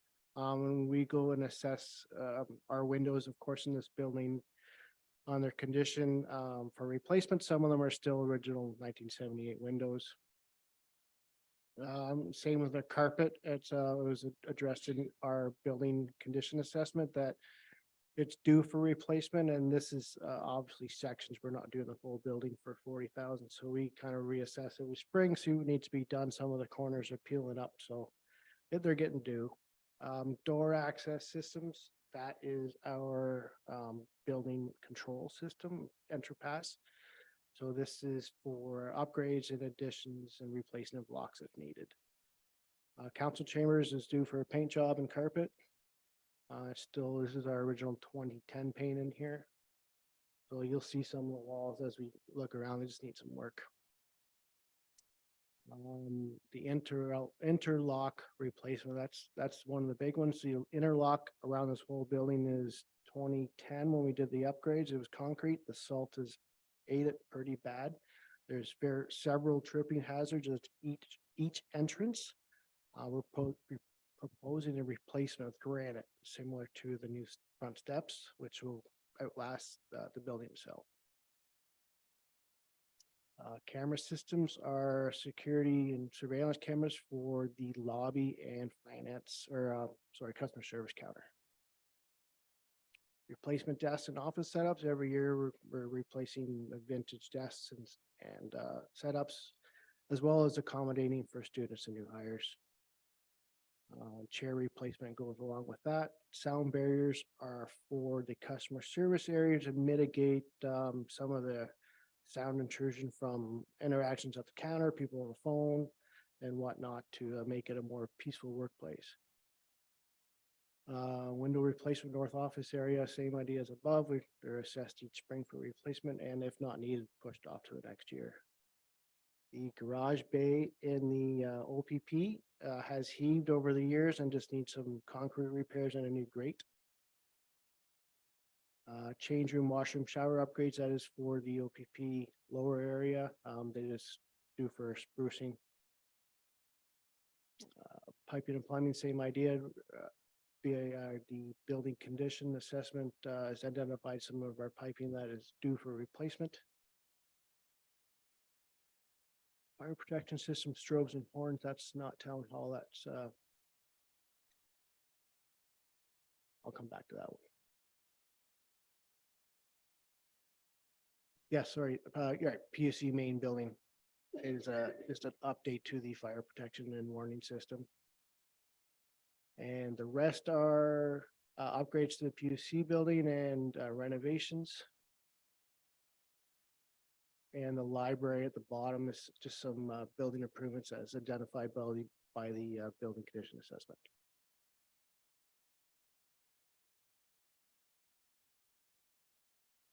I'll kick things off. So during that big wind event, I think I saw on social media that some of the steel of our former PUC building peeled back. And then I noticed that it's all replaced now. Did we just bend it back and screw it back together, or was it an insurance claim on that? There's nothing on here for that. Thank you. No, that was an emergency purchase, because having it actually Christmas Eve. It's not finished, it's temporarily covered. Steel orders right now are about 6 weeks out. So we're just waiting for the new steel to come and it'll be replaced. Is it going to be an insurance claim? Not sure yet, depending on the final cost. It may be. Yeah, fair enough. That was quite the event. Okay. Questions about the laundry list of repairs and capital projects that are needed here? I mean, I'll just throw one out there. If we're looking to parse and pull things off, council chambers, yeah, okay, could use a paint job and a little touch up, but we primarily work out of here all the time, and doesn't look that bad to me. I'm not suggesting that it doesn't need it, but if we're looking for places to save some money right now, I would offer that up and defer that to some point, or we could all have a paint party in here at some point and look after ourselves. I'm just kidding. But, there's an example of things that are on the wish list that are, probably responsible to do, but we're also looking for ways to try and reduce our drawn reserves. That might be one I throw to the parking lot. We can bang that around. Just getting the ball going. I see Councillor Meredith's yellow hand up. I'll let you take a crack at it, and then we'll go around the table here. Yeah, thank you very much, Mayor Gordon. Yeah, I see a lot of wants here versus needs. So if we wanted to shave the budget a bit here, I think this is a good place to take a good stab at it for sure. So I won't get into detail. We'll just hack away at it when the time comes. Thank you. Except that the time has arrived. Oh. So bring out the blades, knives out, as it were. But let's be gentle, because some of these things, I mean, staff obviously didn't just dream up ways to spend money. There's rationale behind all of this, but now, I mean, they also know that typically you don't always get everything you ask for, but if you don't ask for it, you don't get it. So. And just before you start, Councilor Meredith, with a lot of this is asset management. So you can't take it off the list. It's just defer it down the road is all you're doing. Oh, yeah, I understand that. Oh, sorry. Go ahead if you have a few suggestions that, you know, again, and then staff can chime in on whether this would be a wise. Defer- Yeah, I mean, that's what budgets are all about, right? Anything you say no to today, you spend tomorrow. So we're looking at today, and you know, maybe when we get 3,500 homes built and we got all these taxes coming in, we can, you know, put marble on the walls. But at this point, you know, we're in a little bit of a crunch. So that's all I'm saying. So thank you. So no suggestions for the parking lot? Anything in there jump out at you? Oh, yeah. Window, well, shall I go down the list? Parking lot, yeah. Window replacement, carpet replacement, door access system, council chambers, double door replacement. Replacement desks and office setup costs, office chair replacement.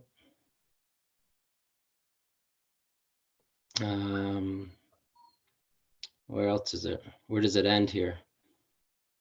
Window replacement, north office area. Are we in the garage bay of the OPP station? Floor drains.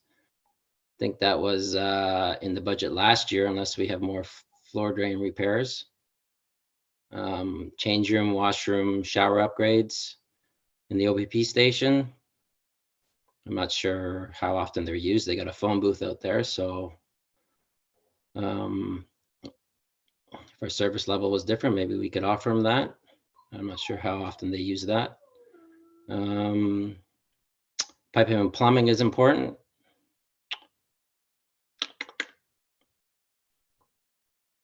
And then I believe I think I had a conversation with Mr. Flannery about the PUC building, and it seems to need to be updated pretty. It needs an upgrades. So like wood flooring, insulation, and that roof that that was blown off in that storm, obviously, that we just talked about, is obviously important. What else? Okay, so I don't think anyone. That's my long list. We're not You really want taking it, there it is. notes at that pace, but Mr. Campbell. Yes, your worship. With the OPP, we're under contract with them, and if they are asking for these upgrades contractually, we have to do them at our cost. That's the lease agreement we have with them. So we can talk, you know, again, if council wishes us to go and negotiate some of the OPP issues, that's something I think we'd have to go away with and come back on. And then again, there's Councillor Meredith, you mentioned a lot of things. Is that, you know, we could put the 10-year plan up here and just start the deferral, or, you know, again, if council wishes, you know, well, that's future years stuff, go away and come back with another report. And, you know, how we deal with that as the budget, maybe we just, I don't know, Lindsay, I could talk ways how to get through this part if council wishes to dive deeper into our whole asset management plan, but that gets back to the comment I had at the start. We have $400 million worth of assets in this community, and deferring asset replacement and maintenance is why we've dug a hole in some of these issues. And again, the paint in this room, sure, can wait a year. Some of the others, not having replacement desks when our desks break, I'll argue more strongly for that one than I will painting the council chambers. Okay, so yeah. few other councillors, Council Merits, if you just maybe want to mark up Yeah. your list a bit, and then we can talk about things individually. Councillor Prost.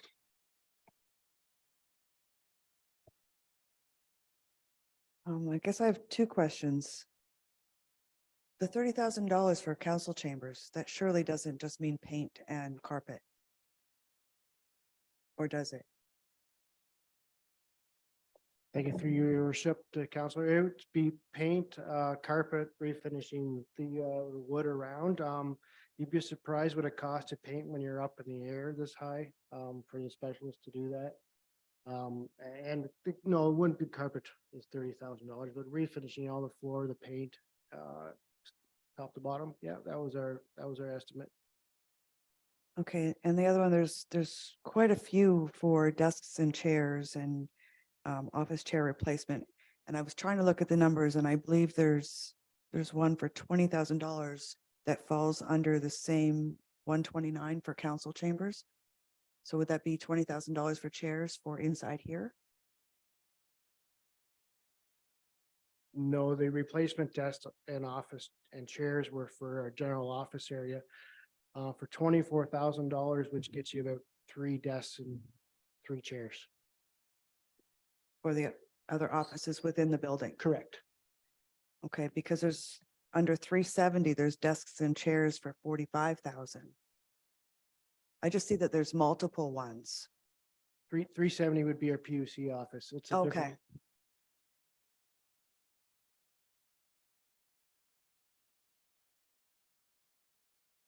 It gets a bit confusing for us because we're not familiar with the numbering system. It's just like another dialect for our staff. They just know when they see that. So that's a suggestion for our next budget cycle that they name that for us. Let's go with Councillor Ball and then Councillor McDonald after that, and then back to Councillor Meredith. I had the same question as Councillor Pros, but I just want to throw everything behind the HVAC because it's freezing in here, so that needs to be updated for sure.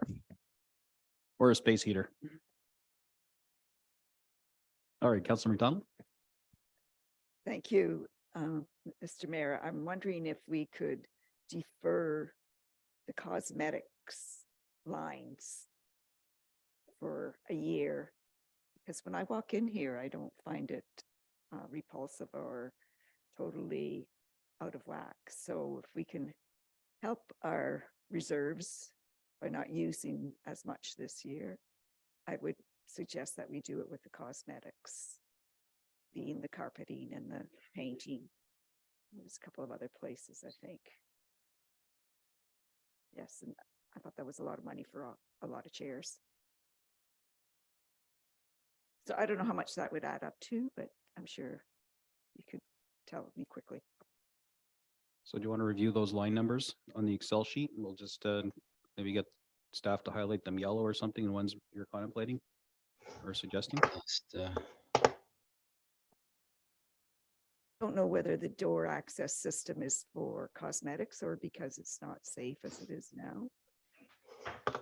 It's a double door replacement, so that's 25,000. Painting of the council chambers, I totally agree with. That could certainly be set off. The wood flooring, I don't know where that is. So anything that isn't mandatory that we do right away, wait. People are tired of working from their orange crate chair, then we should get it right away. Help. Yep, go ahead. Mr. Potter. Thank you, Your Worship. Just to remind council as well that these items have all been identified through a building condition assessment. So to Mr. Campbell's point from before, if you were to look long-term in the 10-year plan, that building condition assessment has identified on an annual basis what needs to be done within the building. And there's a long list. So there's another list waiting next year, the year after, and the year after. A lot of these items, again, will just compound, and so too will the problem, and so too will the cost. There are things like painting in here. I would agree that would be one that also I would push for less. There are things like, though, safety concerns, the interlock replacement, the door access systems, camera systems for safety for staff up front. All of these things are just the beginning of a long list of things that, again, the building condition assessment has identified as a need. And they've done so. The reason you make that type of an investment in a professional consulting firm like that is they can plan this out for you for 10 years. So there is very specific replacement needs coming. This is the beginning of that list. So deferring a lot of these will really only mean that list is that much longer and that much more expensive in the very near future.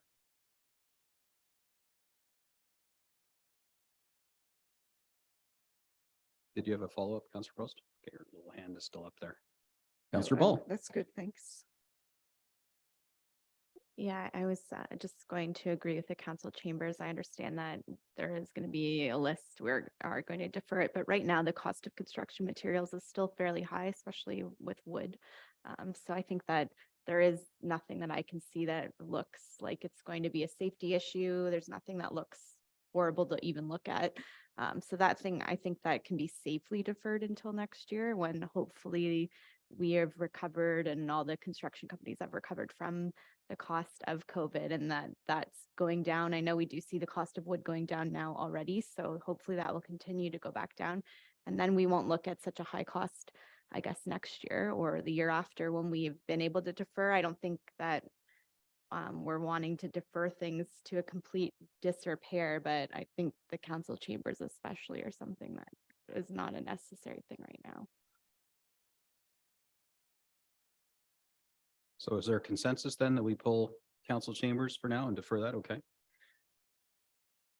Fair enough. And then, of course, I mean, just hypothetically, let's say we pull the carpet replacement. That doesn't change the fact that if a carpet pops up somewhere in the building that people are tripping on every time they come in, that we're not going to fix that. We're just not going to have identified money in the budget to fix it. So it's going to come out of the desk pot or, I mean, there isn't actually a reserve for each of these things. These are just itemized lists. So we're still going to do these things. It's just we want to budget it for them. So budgeting for it doesn't always mean we're going to spend it. I mean, a lot of times it does, but all we're doing is making the best guess of here's what we anticipate that we're going to do this year. I'd like to believe, and I'm pretty sure it's true, that if we don't actually have to do one of these things, staff's not just going to blow the money because it's a use it or lose it scenario. I think we're good in this community that we don't budget on a use it or lose it. So something could be carried forward to next year, or if it doesn't make financial sense to do it this year, or we don't have any carpets that start needing replacement, we're not going to blow the carpet money just to change a piece of carpet so we can say we replaced it. I'm assuming that's a fair characterization, Madam CFO. Thank you, Your Worship. Yes, I would totally agree with that statement. I just wanted to note that within the 10-year plan, we do have $40,000 allocated for 2023, 2024, and 2025. So a total of 120,000 over the 3-year period, which I would think would be to replace the entire carpet throughout the building. So if we defer this year's section, then we would basically put it on the end. So then that 3-year period would be 24, 25, 26. Again, with asset management, eventually we do need to replace it, but.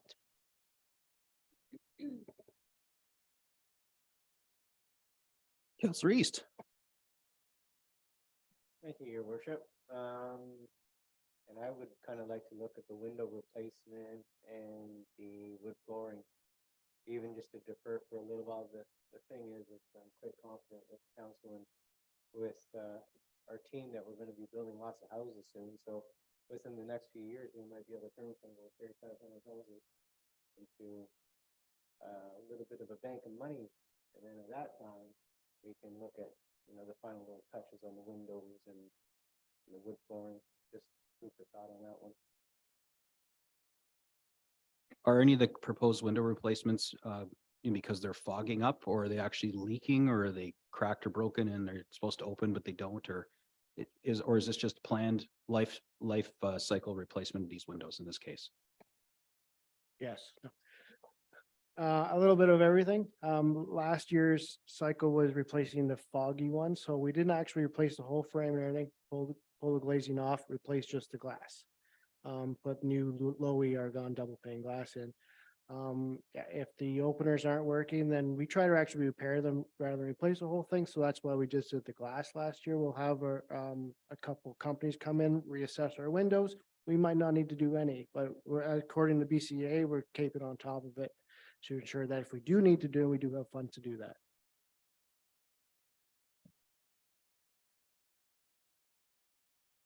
Fair enough. So right now we have council chambers as the only item with the yellow line. Are we content to park that one? And Councillor Ball?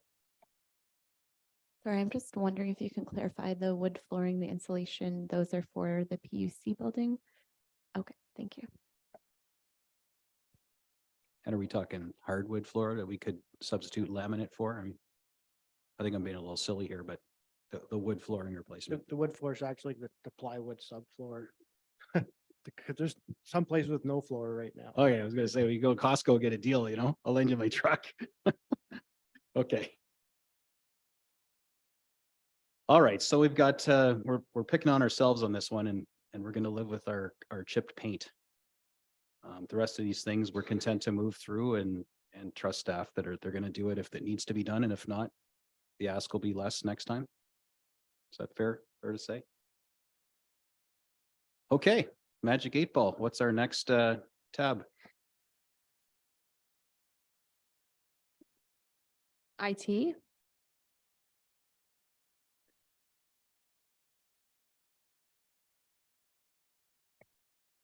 Good afternoon, Mr. Mayor and Council. So here are some of the IT projects that I feel we need to get underway as soon as possible. The first on the list is the Great Plains server migration. So this server is reaching the end of its life in 2023. After that, it'll no longer be able to get its security updates, things of that nature. And considering the importance of the data that's stored on that, we plan to move that into the cloud where it's sort of more future proof. Our workstation replacements, we have over 70 computers that are going to be older than 5 years old in 2023. Some of the oldest ones are 12 and will be 13 years old at the end of 2023. So again, as they reach the end of their life, new operating systems that come out are not able to be installed on them. And as Microsoft pulls the plug on those security updates, it leaves us in a little bit of danger. The damage and loss contingency, I based this off, we lose approximately 5 computers a year. Usually it's damage and not theft, but it has happened. The existing PC hardware upgrade, so that is, adding RAM, faster hard drives or solid state drives to existing more modern computers, just to kind of give them a refresh. We get a bit more life out of them. And the port replicators, peripherals and monitors are, our keyboards, mice, that sort of thing. They age as well. So, that represents about 10 port replicators and, various monitors and things of that nature. Lovely. Well, I know nothing about this subject matter, but I do have to tell you that this is a refreshingly small capital budget because past councils have authorized the spend for a lot of the hardware upgrades that the building is enjoying now, the Meraki equipment, for example, and the subscriptions that support it. So just from my perspective, this is a very light capital IT budget for an organization of our size. And so that's fantastic. That's good planning on previous councils. I mean, I guess I was part of that, but we act as a body, not individually. So I'm happy to see that we have this capital budget, and I don't anticipate next year all of a sudden we're going to see $1 million one because you've got a life cycle plan in place. New to organization, you've grabbed the bulls by the horn, and you seem to be doing good work on the IT side. So I have no real comments or criticism about this. I know what these things cost in the plans. Great Plains is a bit of a beast, and it's nice to see us moving off of an on-premise to a cloud solution. And just my comments, this is a great looking little IT budget. So thank you. Yeah, to speak to that, my goal is to have us, on a 5-year turnaround. So this represents, replacing computers that shouldn't need to be replaced for a number of years.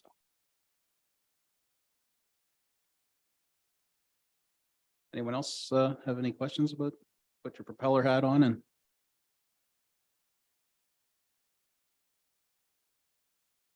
we lost Councillor Emeritus. Thought for sure you'd have a question. Oh, he'll rejoin us shortly. Okay, well, thanks. That was short and sweet. If Councillor Emeritus pops up and his hand rises, we may revisit it. So maybe you could hang out just for a couple minutes till he pops back on, unless you have somewhere to be. I'll be here. Thank you very much. Thank you.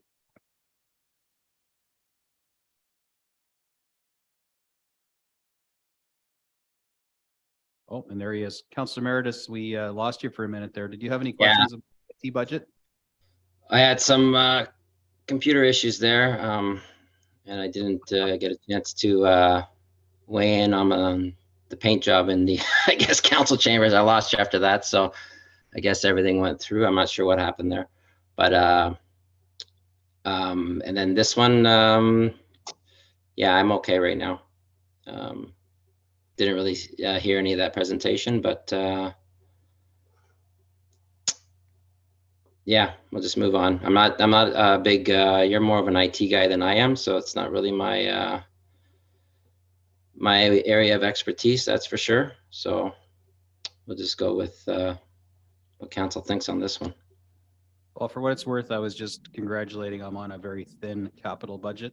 A lot of the heavy lifting was done in previous years, post hack, and a lot of the security enhancements that were done to the town. So this is a pretty slim capital project for ITs, or an IT capital budget for a municipality of our size. So okay, I was great. happy to see that, but I thought you might have a couple of questions, so we wanted to keep Thanks. them around just in case you had any. Yeah. And as far as the last one, you're right. The only one we really red flagged or yellow flagged, as it were, was the council chamber paint upgrades. The rest were okay. I just didn't to go through and let staff, spend responsibly and work the plan. Yeah, I mean, anytime I walk through the doors there, they seem to open up for me. So I didn't think there was any problems with the doors, but we'll let them figure it out where need be. Thank you. So moving on to finance now. A single line budget. How is that a thing? Oh, I know, because we're just talking capital, right? Yes. Thank you, Your Worship. So yes, a single line item, development charge study. And much like the budget, this is really a sort of a town-wide study or exercise that encompasses all the departments. Finance is just the lead on that project or administers that project. And so our current background study does expire in the fall of 2024. Based on that 5-year period. I know the legislative changes are stretching that to 10. But the idea would be that we would revisit our study. The budget is in 2023, so that gives us the ability to do the RFP in 2023, get ourselves ready, in between budget and year end, kind of fit it in there. And really the development charge study can be a lengthy process, right? It can take 6 to 9 months, wouldn't be abnormal for a municipality of our size.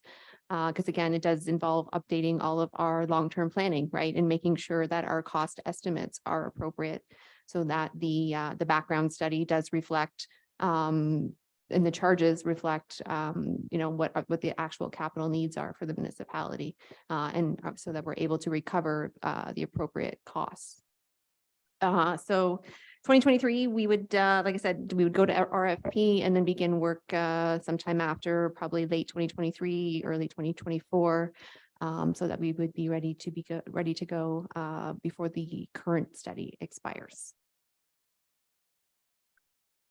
And if I may add, we're still in OLT appeals on the last one, so we're still not even fully through the previous study because of appeals.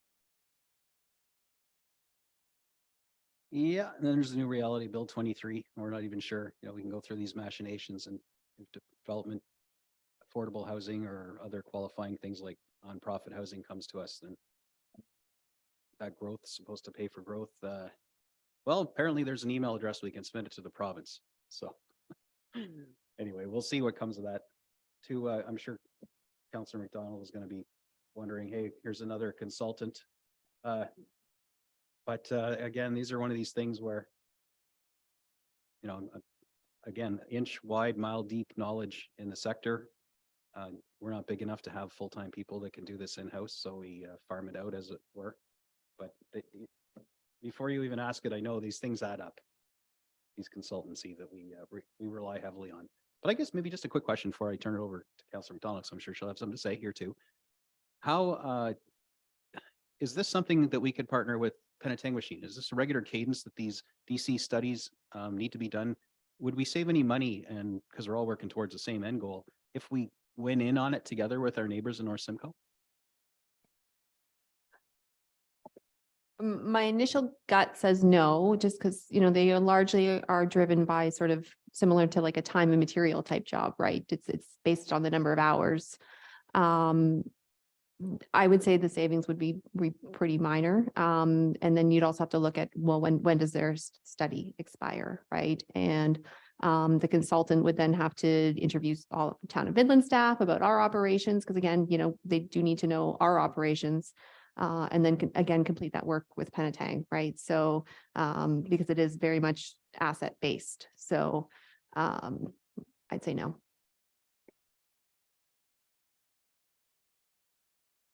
Thank you, Mr. Mayor. Is it possible to have a summary of all the consultants and possibly do they have duplicate agendas where we can blend them? Because anyway, if it's not asking a lot, I would like to be able to keep track of who we're hiring, what their mandate is, and the outcome sort of thing, so that in the following years of budget, I can say, well, we just hired a consultant for development charges and we still don't know what we're doing because of Bill 23 sort of thing. It's because I guess I'm new at this, and I would like to be able to have a better vehicle to keep track, if that's possible. I don't know how my fellow councillors feel about that, but it's a proposal, but for your consideration, serious consideration.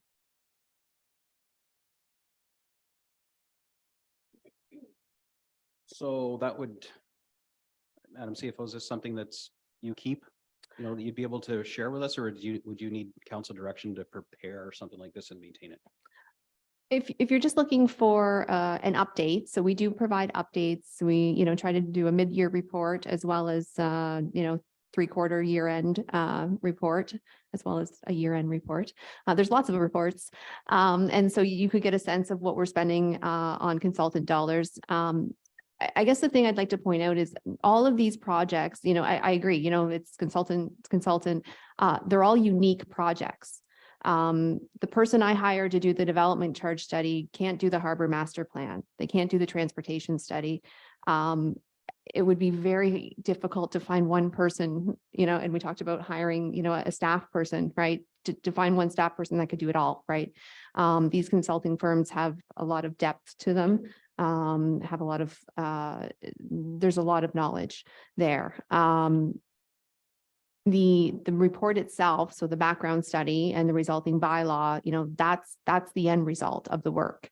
So you'll see the progress reports, you'll see the year end, you'll see, yeah, we did spend 45,000 on a consultant, but you'll have something tangible at the end of it.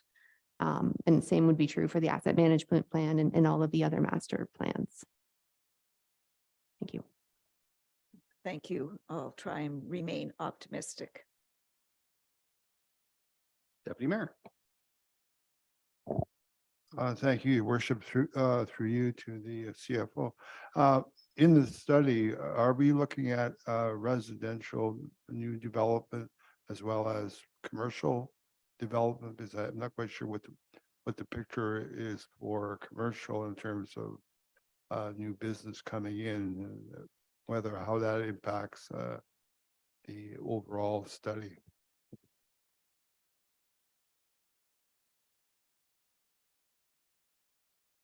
Through your worship to Deputy Mayor Cotton.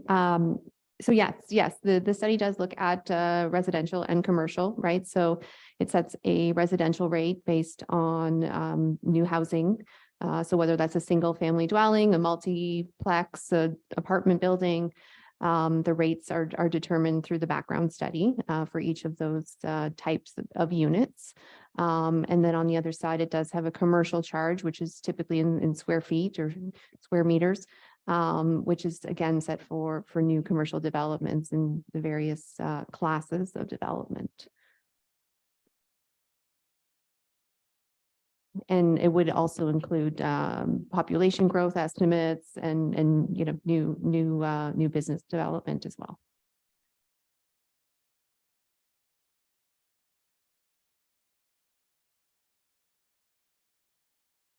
That's answer your question? Or any follow-up? I was just thinking of another question. It kind of answers what I was looking for, but the other aspect is as we start planning for the future for this in our budget, we'd be looking at EDANs just in terms of what they're providing for forecasting for new opportunities for businesses to be attracted to Midland. And I think that's something that you may need to include in the study, just in terms of getting that information, because I'm not quite sure whether we're dormant or whether we're advancing in our commercial development for the town of Midland, trying to attract new opportunities. So I think that's kind of more of the planning process, I guess, for those opportunities.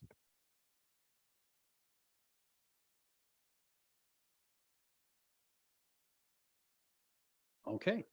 Any further discussion around this single finance capital request? Seeing none, Magic 8 Ball. I think that's it. I think that would allow us to at least tackle motion number 6. And I know Sherry's, the clerk's been writing some amendments that we can review. Perfect. So perhaps we'll take 5, little bio break. We'll get the document prepared and then we'll resume.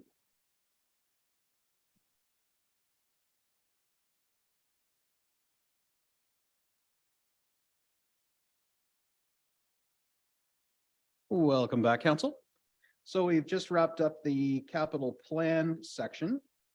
And I now have motions, an amended motion 6, as well as motion 7 and 10 remain intact.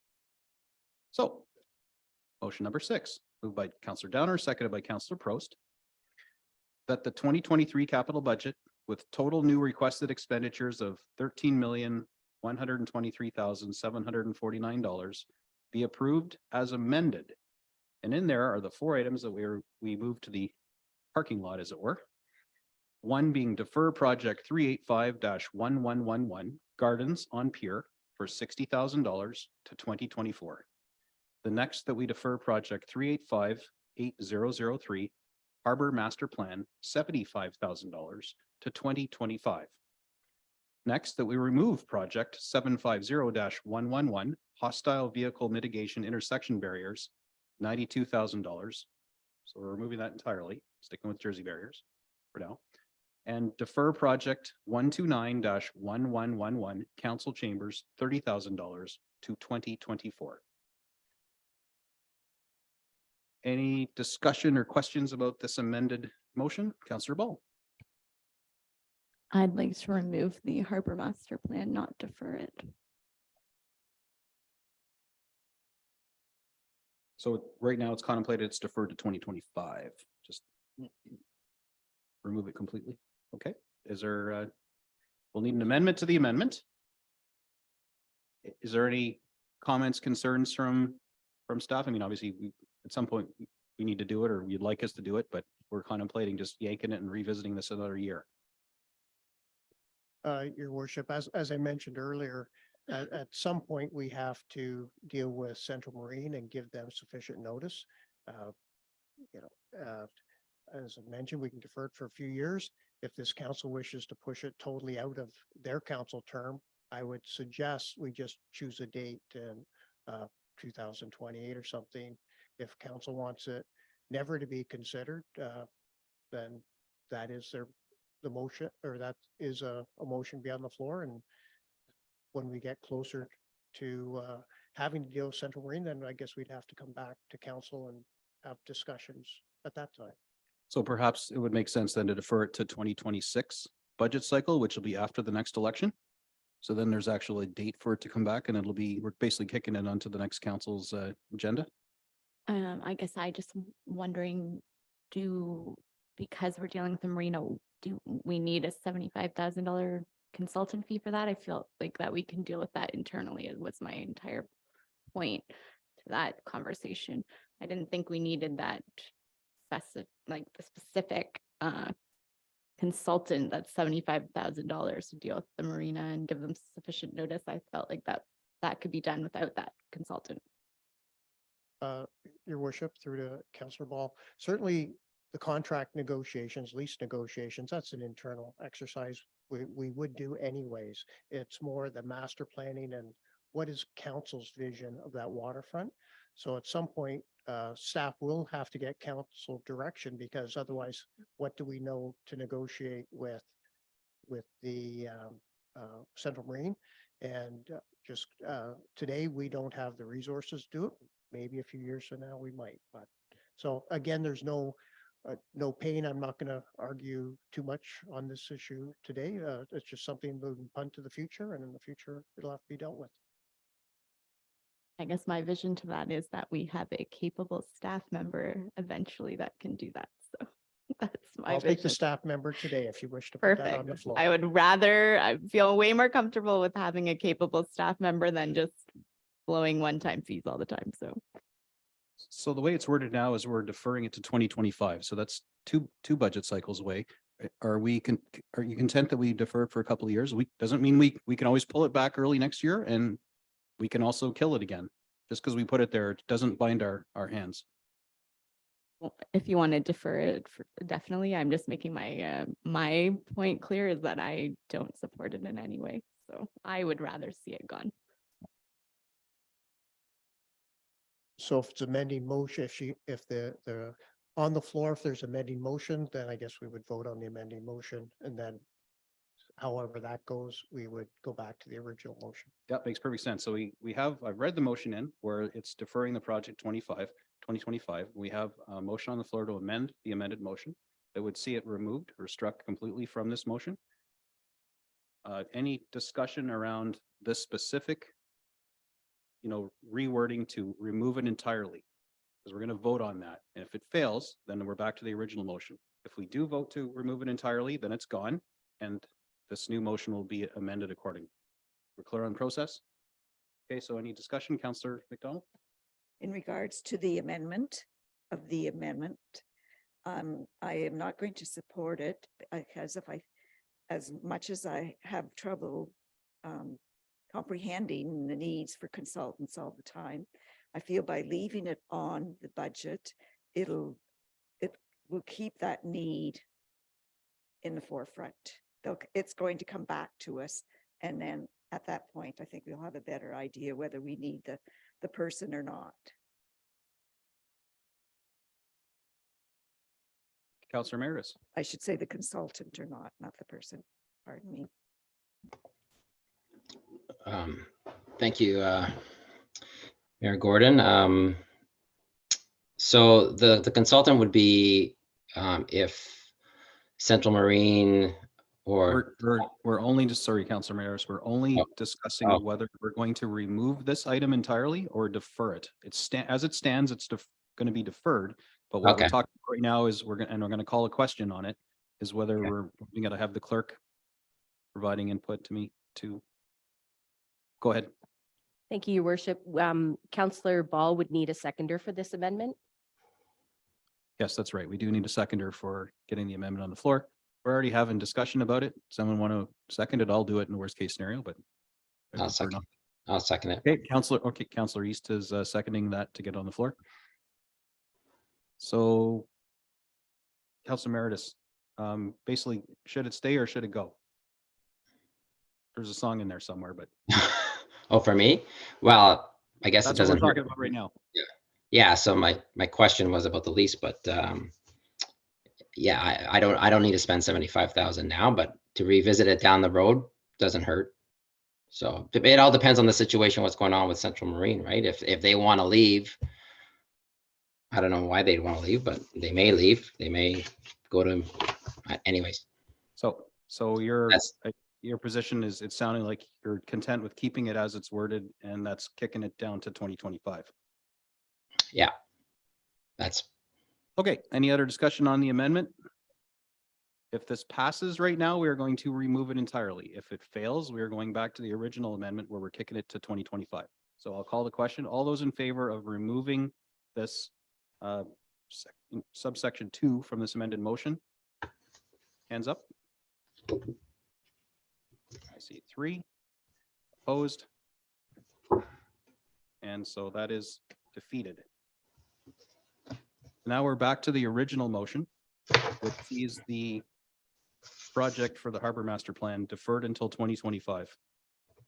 When this council will still be talking budget, so we have the ability then to further defer it if we wish at that time.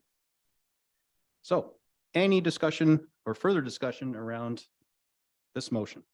And is everyone clear on the motion is, or do you want me to read it again? Yeah, no problem. So that the 2023 capital budget with total requested expenditures of $13,123,749 be approved as amended.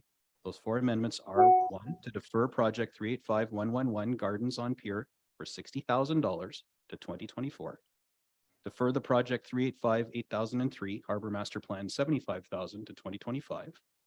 Remove project 750-1111 Hostile Vehicle Mitigation Intersection Barriers for $92,000. And to defer project 129-1111 Council Chambers $30,000 to the 2024 budget. Any discussion around that? All in favor? Opposed? Oh, we got, okay, so that's carried. All righty, next we have moved by Councillor Bald, seconded by Councillor Meredith.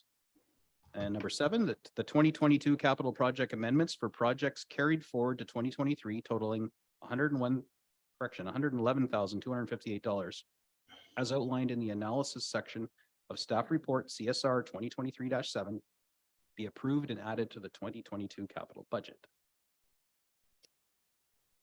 And we have 2 hands. Go ahead. Yes, thank you, Your Worship. I just wanted to note that I don't see Councillor Bald, so you may want to choose a different mover. Oh, there she is. Okay. Disregard. What was the ding dong? Was that her coming back? It was Avon? Okay. Madam CFO? Sorry.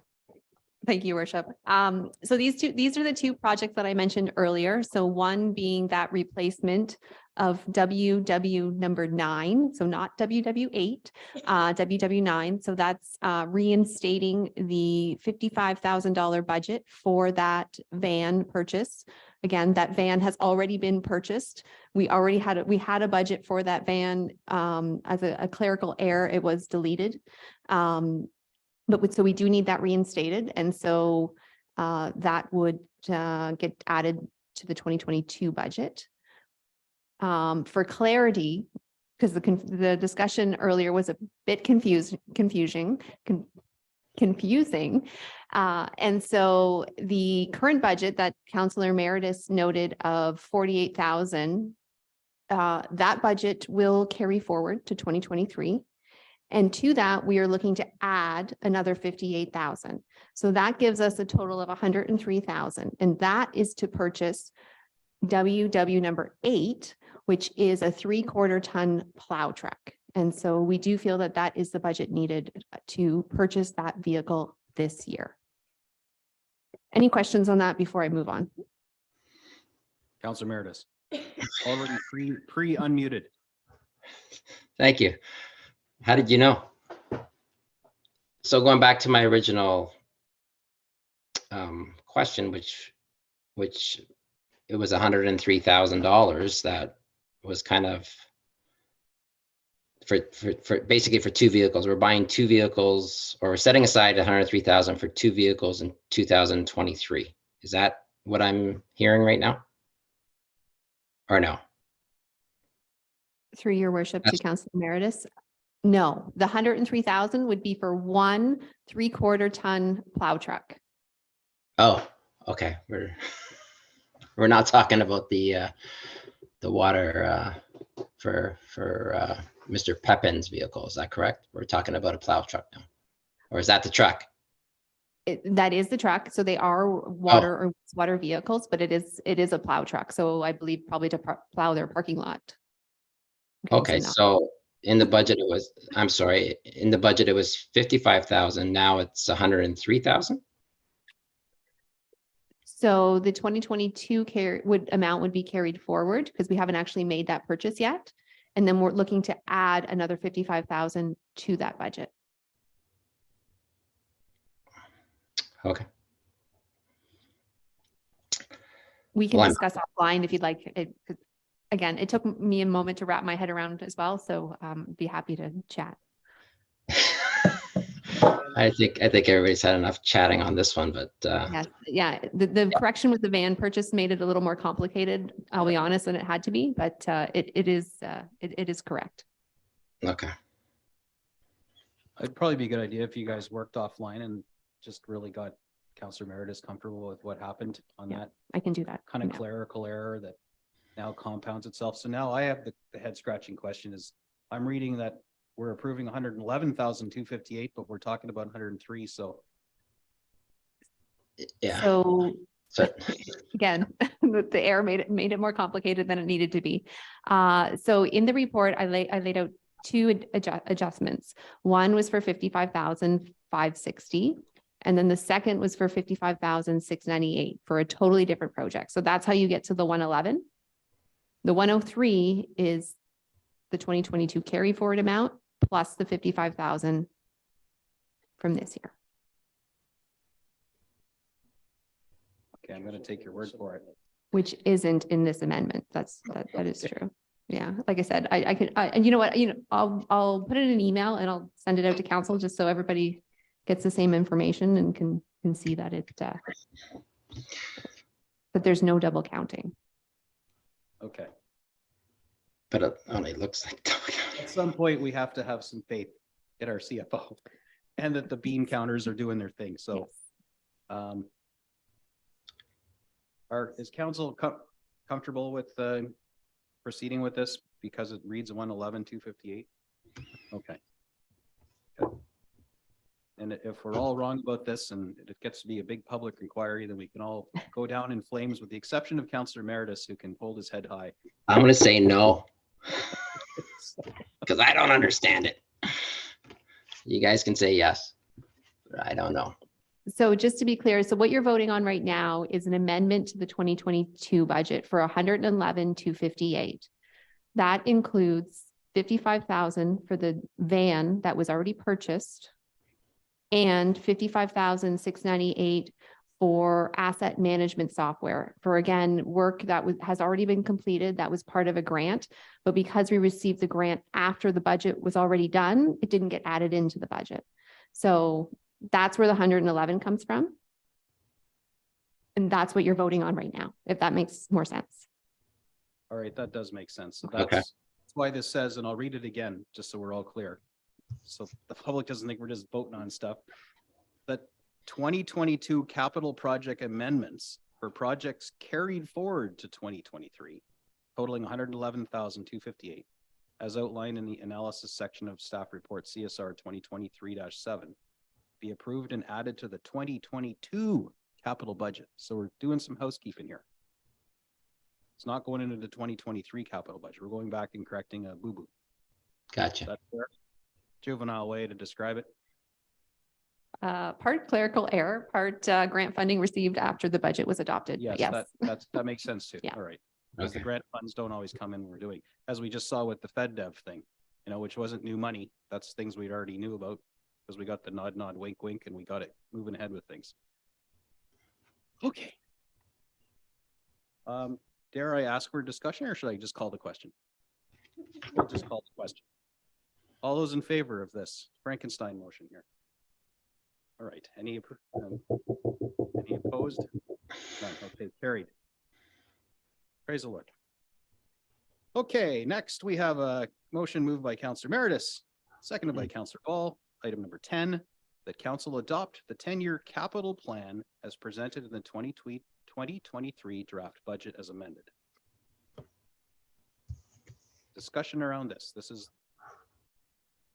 is number 10. So this is adopting the 10-year capital plan. Doesn't mean we're bound to spending all the beans that are in there, but it just means that there's a plan and that We're approving the fact that there is a plan and that things are moved into different years to spend. And Yeah. which is subject, of course, to all kinds of fluctuation as we go along and needs and grants and right. Carpet may not be one of those things. Yet it's on there. So any discussion around adopting the 10-year capital plan? Which for my part is a wholly responsible thing for us to do and is a lot better than just driving, looking in front of your car. It's looking down the road where we should be. So. All right, all those in favor? Opposed, if any?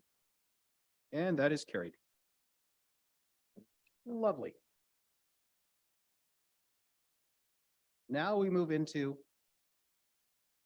what we probably hoped we would have started around lunchtime, but it's okay, council, because this is a learning opportunity for us all. So we're going to move into council and committees, something near and dear to our hearts. And who is presenting this section of our operations side? Our CFO. Very good, Madam CFO, at your convenience.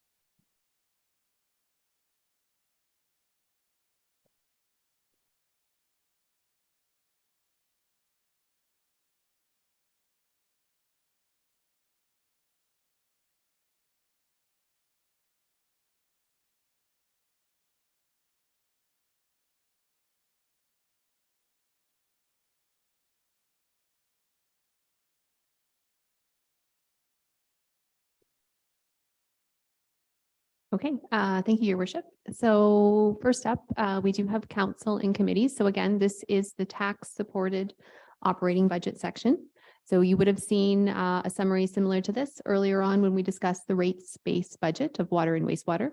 So similar presentation, similar categories. You'll also note the note section that describes the significant changes from the 2022 approved budget. Note 1 is professional and contracted services. So note 1, you can see, my apologies, we are on page 71 for those who want to follow along.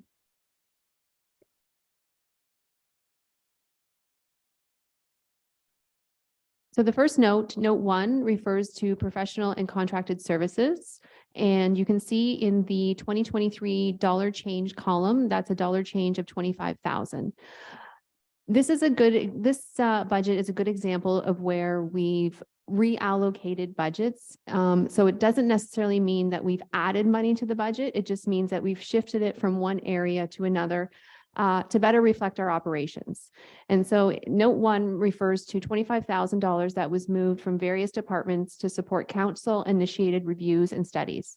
So we did know that council wanted to undertake a strategic review this year as part of the new term to review their strategic priorities. And so we have allocated $25,000 to council, and that came from various departments. So primarily in the infrastructure and environment section, where typically, we hire consultants to review, do traffic studies or other types of, minor things that maybe comes up throughout the year, asks of council or the public.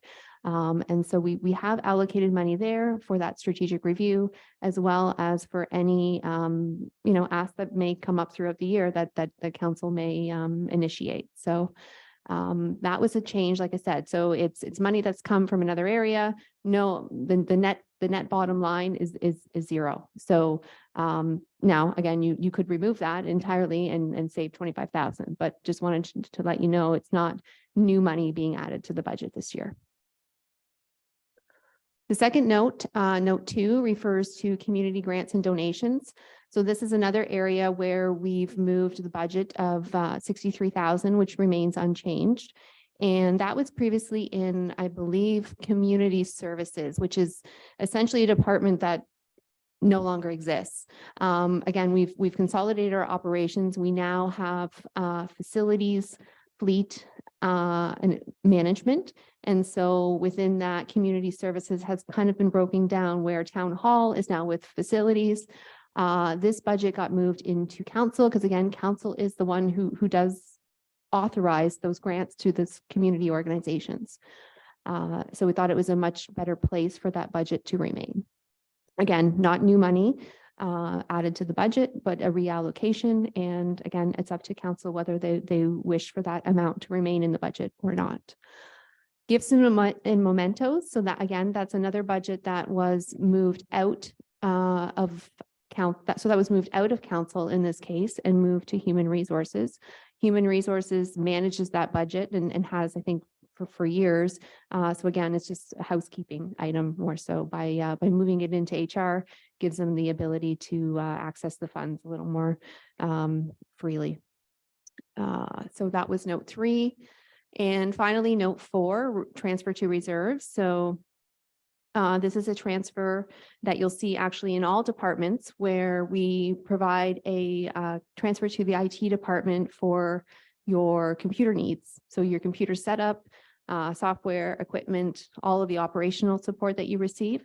So each member of council, there's a dollar value attributed to each member, and that then gets charged to your budget, which then goes into IT budget to be spent. That was all I had on council and committees, but happy to answer any questions that you may have. All right, I'll start things off with the bah humbug part of this, and that is community grants. So for councils, the new councils, historical, we used to give 2 streams for community grants.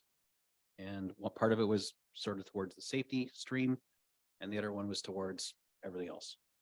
And we have a committee, community grants committee, some of which 4 of you, I believe, are on, proposed because it's a committee that exists right now. One of the things we've talked about, I think last term, at least a couple of times, because we turned the tap down, we got eliminated one of the streams, which took, I don't know, 40 or 50 grand out of community grants.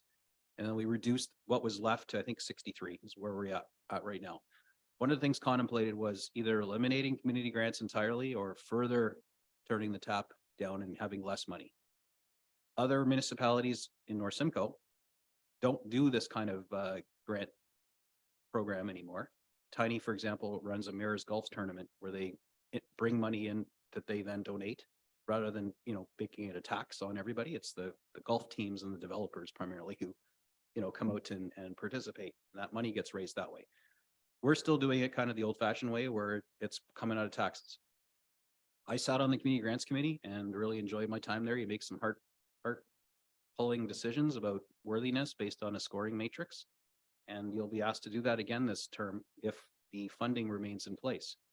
It is, however, low hanging fruit. If we are looking for a quick way to save $63,000 of tax money that is going to impact the tax rate for the town of Midland this term, we could look at reducing or eliminating that fund entirely and looking at another way to raise funds that we could then distribute to the community, or just say, no, we're not in the business of doing that at all.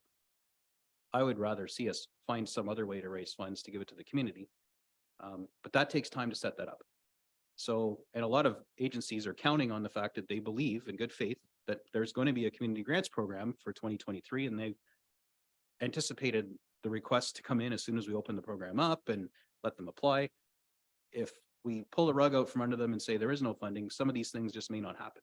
Or maybe they'll find other creative ways. So I don't want to turn this into a guilt fest, but I think we really owe it to ourselves and the ratepayers if we actually are looking at moving the needle on the tax rate to look at all things that are, could be painted as a want as opposed to a need. The community organizations that avail themselves of this would definitely paint this as a need, not a want. I can tell you that right now. But I figured if anyone's going to take it on the chin for bringing this sort of awkward conversation up, it should be me as your head of council. So it's something we should talk about right now because it is $63,000. And although I'm terrible at golf, and I don't know if us recreating Tiny's wheel will have the same impact. Maybe it will, but I would be open to any alternatives that we could either do this budget cycle, which would be a bit of a win for us, but a lose for the community groups that count on funding like this, or we kick that. We say this is the last time we're doing it. Give everyone a heads up, and then we plan a change for next budget cycle and try something new, kind of weaning people off of us with 1 year's notice. So throwing it out there for conversation. I imagine there'll be some good conversation around this. So we'll start with Councillor Ball. I think running a tournament is a great idea, but I also think that the cost of running that could be close to 60 grand before we have the planning involved, the staff hours to do that, the setup, the cleanup. You're probably looking at no tax savings at all, I would think. And that $63,000, I think, based on the community groups that are giving back to our community with that money, I think that the benefit of that is going to be seen throughout the community more than what we would get, I guess, trying to plan something. And if that would even be a cost savings in the end, I don't know if it would. Councillor Downer. I think some of these organizations, your worship, are depending on this to receive grants from other levels of government. Like they match what we give them, or the government matches what we give them, and I don't think it's fair to just drop the bomb on them. I think we continue with it, and if we make a decision for the next budget, I would certainly be glad to entertain some discussion at that time, but not at this time. I wouldn't recommend cutting it. Councillor Meredith. Yes, thank you, Mayor Gordon.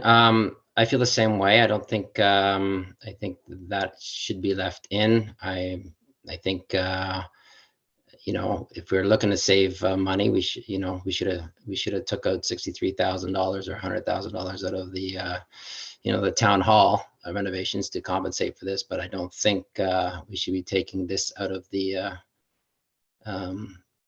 budget. I think, you know, on the other end in town hall, we could have certainly found the $100,000 to compensate for this.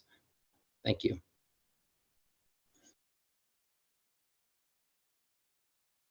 Councillor McDonald and then Deputy Mayor. Thank you, Mr. Mayor. I'm sure someplace in this booklet, it tells me where previous, the 2022 budget, the 63,000 was spent. On what page? Through your worship to Councillor McDonald. It's not in the budget document, but it is on our website, and I'd be happy to go over the list with you now, if you like. No, I'll find it. Thank you. But I am supportive of leaving it in the budget this year until we have a chance to investigate other avenues of providing them with funds. Thank you. Deputy Mayor. Thank you, Your Worship. I think I would support continuing with it, but I think we also need to develop some kind of an exit strategy for next year. So I would hang on to it for this year and just look at it for next year. All right, well, it sounds like we have basically unanimous support, it sounds like, to keep this going for this year. That's good. I think it's important that we talked about this right now because it is kind of like one of the obvious, easy ways to hack something off. Personally, in my heart, I'm glad we're keeping it. However, I am also committed to an alternative way of funding it rather than tax money. So perhaps we could put our creative hats on over the course of this calendar year and start thinking up ways. If it's not a golf tournament, you know, which could be rinse and repeat of what Tiny does. I don't know what it costs for them to run it. Maybe we could do something else. Maybe we could have, I don't know, I'm not gonna hypothesize right now, but suffice to say, if there's willingness, we'll find a way. And then we can find a way to get it off the directly tax supported, same taxpayer, same pocket, just a different way of them giving it to the municipality for dispensing. So that's great. Deputy Mayor. Thank you, Your Worship. We may want to include this in our strategic planning process, possibly. Absolutely. Let's keep that close to heart. Okay, I'm glad we had the conversation, though. It was kind of an icky one I wasn't looking forward to. And I was kind of hoping you guys would want to keep it, but it had to be talked about because it is $63,000. And 4 of you, lucky souls, will be on that committee and getting to score people's submissions on a scoring matrix and finding good recipients in our community of those funds. So awesome. All right. Is there any other questions about this tax supported operational budget? Seeing none. All right, let's go next. Sorry. Oh, so I have a motion. Sorry, that was what the delivery was. So I need a mover. And I will have moved by Deputy Mayor, seconded by Councillor Ball. That the tax supported 2023 budget for council and committees be approved in principle. All those in favor? Any opposed? None, that is carried. Next, we have the administration basket, which is the CIO, the CXO, and human resources, our most valuable asset. Thank you, Your Worship. So if you would please turn to page 77 of the draft budget.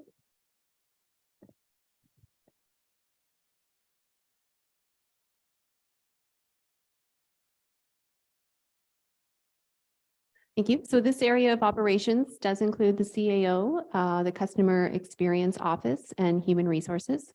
I volunteered to speak to this budget because I have another clerical error to point out since I'm so good at it. So when we did the consolidations, again, as I mentioned at the beginning, there are a number of accounts that we have consolidated. And in doing that consolidation, there is a grant and external contribution line. So up at the top where it says revenue, grants and external contributions, you should see a revenue there of about $58,000, $57,965, I believe.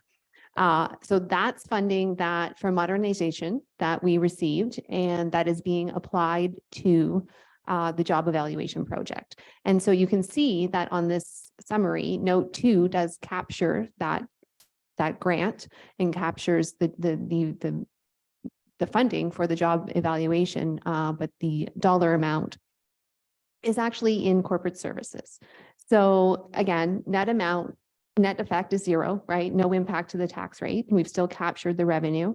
But what does happen is the administration budget is over by the 58,000. So if you look at our bottom line here on that 2023 change column of 191,517, that amount can actually be reduced by 58,000, right? So we're now looking at, approximately 132,000 as a change over last year. The opposite effect happens in corporate services when we get to that next, where you'll see that there was virtually no change for the year, but in fact, there was a $58,000 in change. So anyway, so that essentially that's why I volunteered to speak to it. So any questions, please let me know. Note 1 does talk about the salaries and benefit change of 97,000 and change. And so we also had a conversion from corporate services of one full-time staff member. And so that is reflected in this budget. So again, the net impact to the bottom line is zero, but you would see a resulting decrease in corporate service salary and benefit line. This is why the departments have been consolidated to try and make this easier. The increase in customer experience part-time hours to reflect our operational needs is also reflected in that in base increase of 97,000, as well as a 1.75% cost of living adjustment that our acting CIO spoke to earlier this morning. And so that is also captured in that amount. Note 2, again, so I've already spoke to note 2. So note 2, you'll see that corresponding increase in the expense line for professional and contracted services. And again, so that's a 2022 project that we do expect our costs to continue or be rolled over into 2023. And so basically we roll over the expense, we roll over the funding. And so essentially, and so that is, like I said, that was grant funded. A good portion of that was grant funded. It wasn't entirely grant funded. Note 3 talks about labor relations. And so you will see a $10,000 increase there. And so that's basically our anticipated legal costs to successfully negotiate contract renewal terms with 3 collective bargaining units this year. And so we've upped the budget there.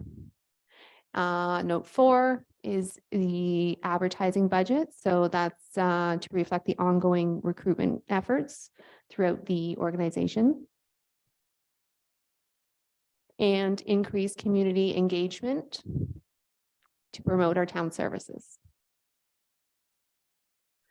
Note 5 is a reduction of $5,300.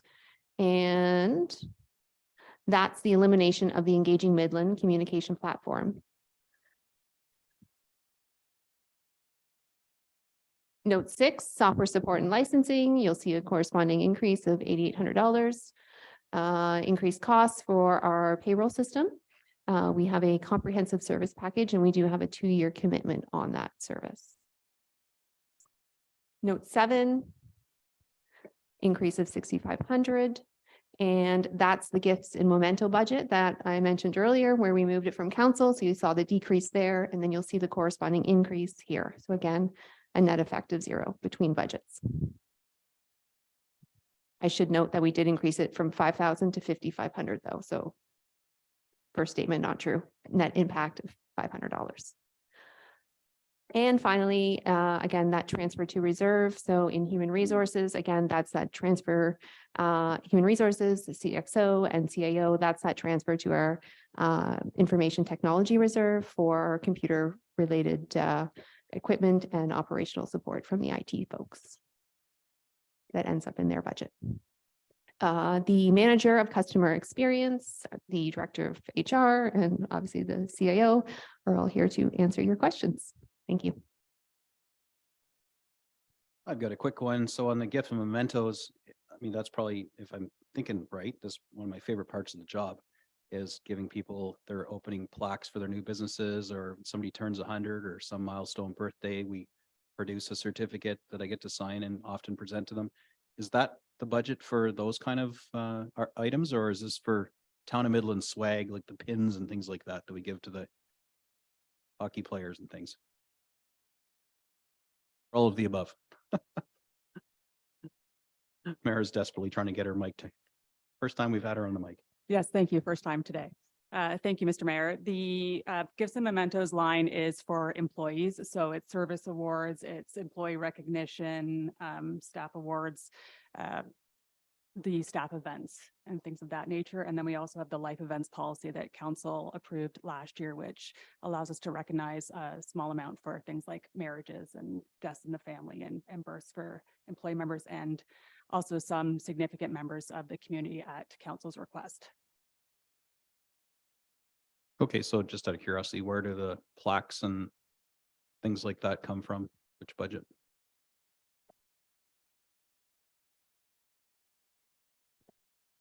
It's not material value here. It's just, I was just curious. And I guess the other thing is when I first, I think I was first sitting in the office, I had a chance to, I think I was talking to you about this. I'd really like to see a return to the good old staff Christmas party dinner with spouses and maybe some entertainment, and, you know, not just the luncheon that feels kind of like bah humbuggy. I know there's dollar signs that are associated with a return to something like that, but is that was I talking to myself, or did that appear magically in here somewhere? That was with me, yes.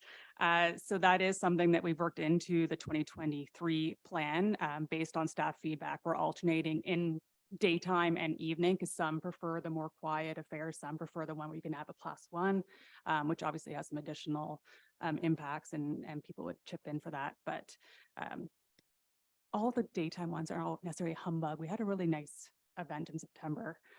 But that is included in here where 2023 will be a evening holiday year-end party that we will be planning. That's fair. And my intention is not to force it on the staff, but if there's, I know some people think back to the yesteryear when we had some really good rockin' staff parties, you know, for the end of the year where everybody gets together.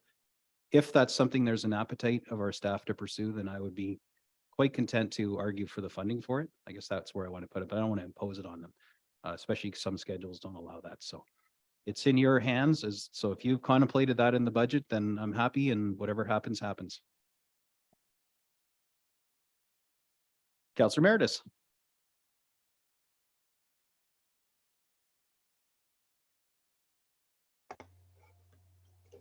Thank you, Mayor Gordon. Just a question of the, just lost my page here. I see the, like in note 1, where we have the 1.75 increase applied to union and non-union staff. You see it in the majority of the tables in departments. So the 1.75 increase is, I guess it's a collective bargaining agreement. And for the non-union staff, are we just matching that, or are we obligated for that increase in pay? Through you, Mr. Mayor, to Councillor Meredith. Yes, the 1.75 is negotiated for 2 of our collective bargaining units for this year, specifically IBW and OPSU. As you know, recently, MPFFA also has a different COLA for that. We typically project the same for the non-union staff. This would be a consideration as a outcome of the pay equity and job evaluation project that will come forward, but it is an estimate based on the collective bargaining. Okay, so I guess my question is that so the non-union staff could be subject to not get an increase. Is that correct? If staff chooses not to, or if council chooses not to give them that 1.75%, is that correct? Mr. CEO. Through your worship to Councillor Meredith and council. It is up to council to decide what the COLA is for the non-management staff. Clearly, yeah, as acting CAO, we need to make sure we treat all our staff equitably. And if council, so we're recommending that we match what the union are getting at 1.75. Council, when they approve this budget, if they approve it as it is, 1.75 is included in the non-management COLA calculation. So that's built into the budget here today. If council wishes to have a different cost of living adjustment for non-management, I'll have likely more to say if council wants to have that discussion. Okay, thank you. And do we know the overall number that 1.75% for non-union staff throughout the town employees? Through your worship to Councillor Emeritus, I don't have that number with me. The number that we provided earlier today was for all union and non-union, I believe of 193,000 and change. And how quickly can we get that number? I could bring it back tomorrow if that was council's wish. It'd be nice to know. Thank you.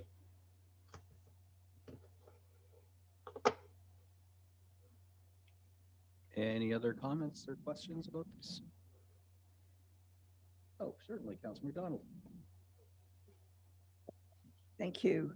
So the only place I can see where we might have some flexibility is in the printing, advertising, and public notices.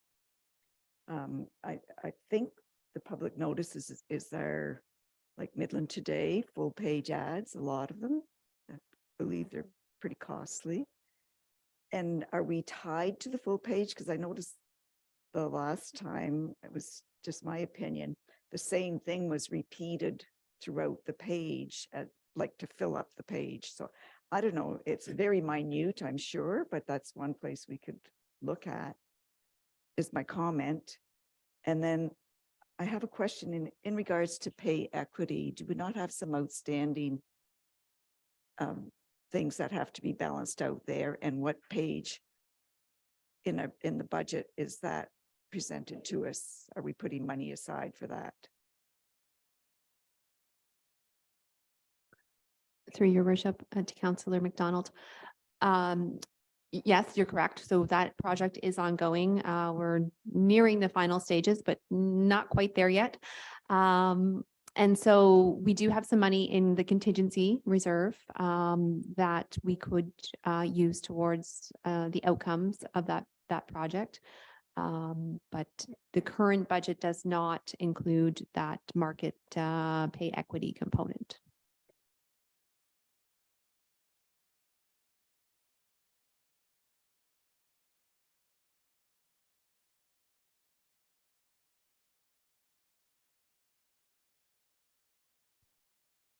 Through your worship to Councillor McDonald, you had a question about the advertising budget. So last year, we actually increased it to allow for adding town page notices. The town page notices are circulated once a month.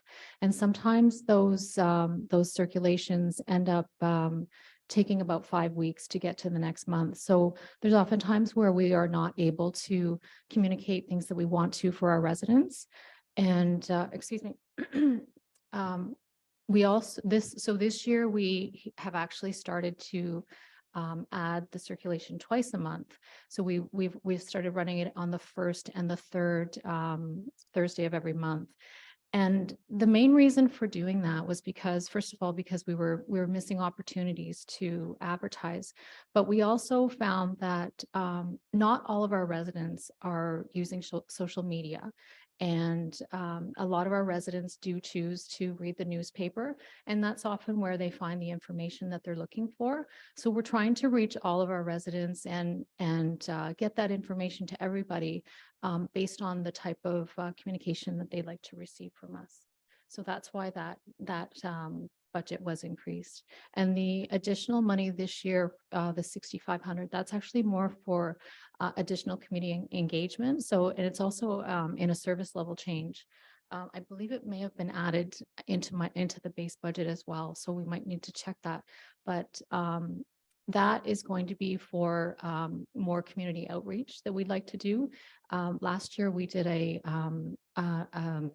ribbon cutting ceremony at one of our playgrounds, and it was really well received by the community. So we like to do more things like that when we have events and openings of infrastructure and services for our community. Thank you. I'd just like to add that anything we can do to increase collaboration and communications with the residents, to me, is a win.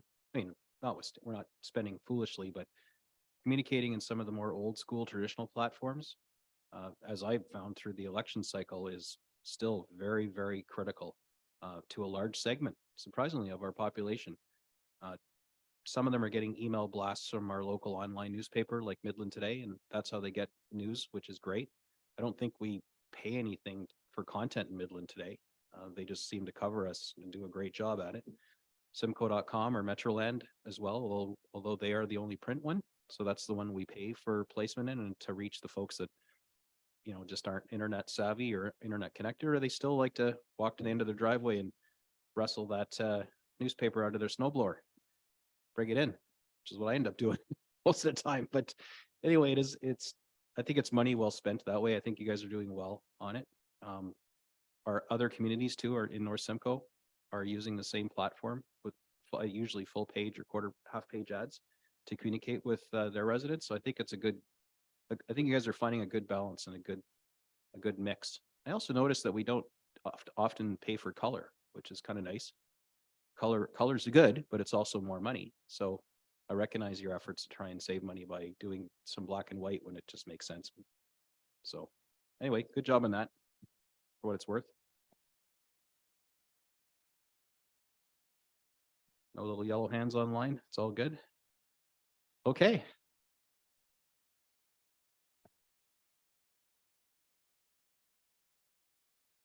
By myself with the sniffles now. Pardon me if you guys hear me sniffling. I don't know what just came on. So I'll be taking some sniffle pills. So yeah, not gonna breathe or anybody. One of you guys probably gave it to me. Yeah. So, oh my goodness. All right. Sorry, pulling myself together here. So move by. Who'd like to move this? Councillor Emeritus. Yeah, I have one question here for. Okay. Okay. Sorry, Mayor Gordon, through you. If we're gonna vote on this, and I'm just back to note 1, unless we're all in agreement that the whole corporation of the town of Midland is a union, and whenever a union gets a raise, everybody else gets a raise, and so be it. But I have difficulty voting on this if I don't have the information of what that 1.75% looks like for non-union staff throughout the whole town employees. So,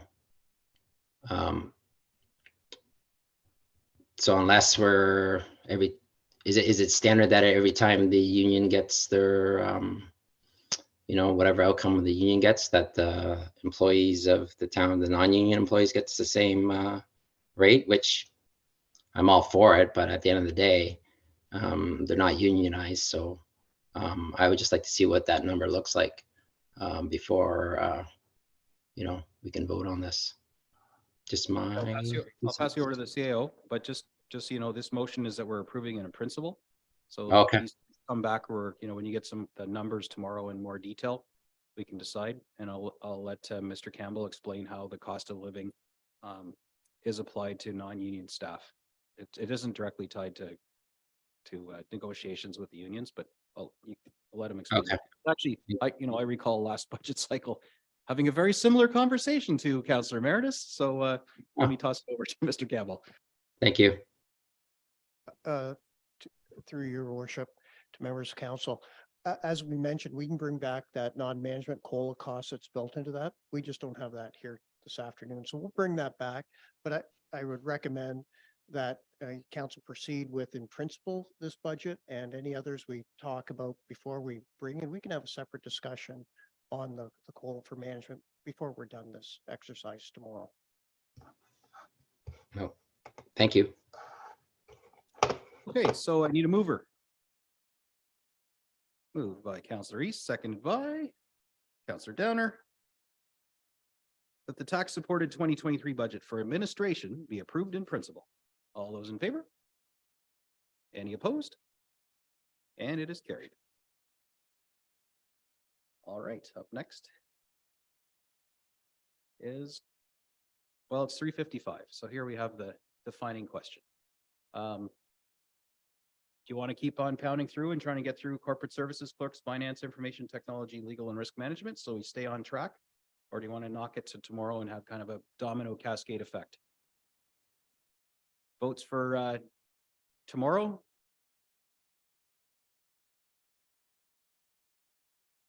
I'm gonna really do the count here. Who's tomorrow? 1, 2, 3, 4. What's online? Oh, okay, so, and then who's for do it, stay and doing it today? 1, 2.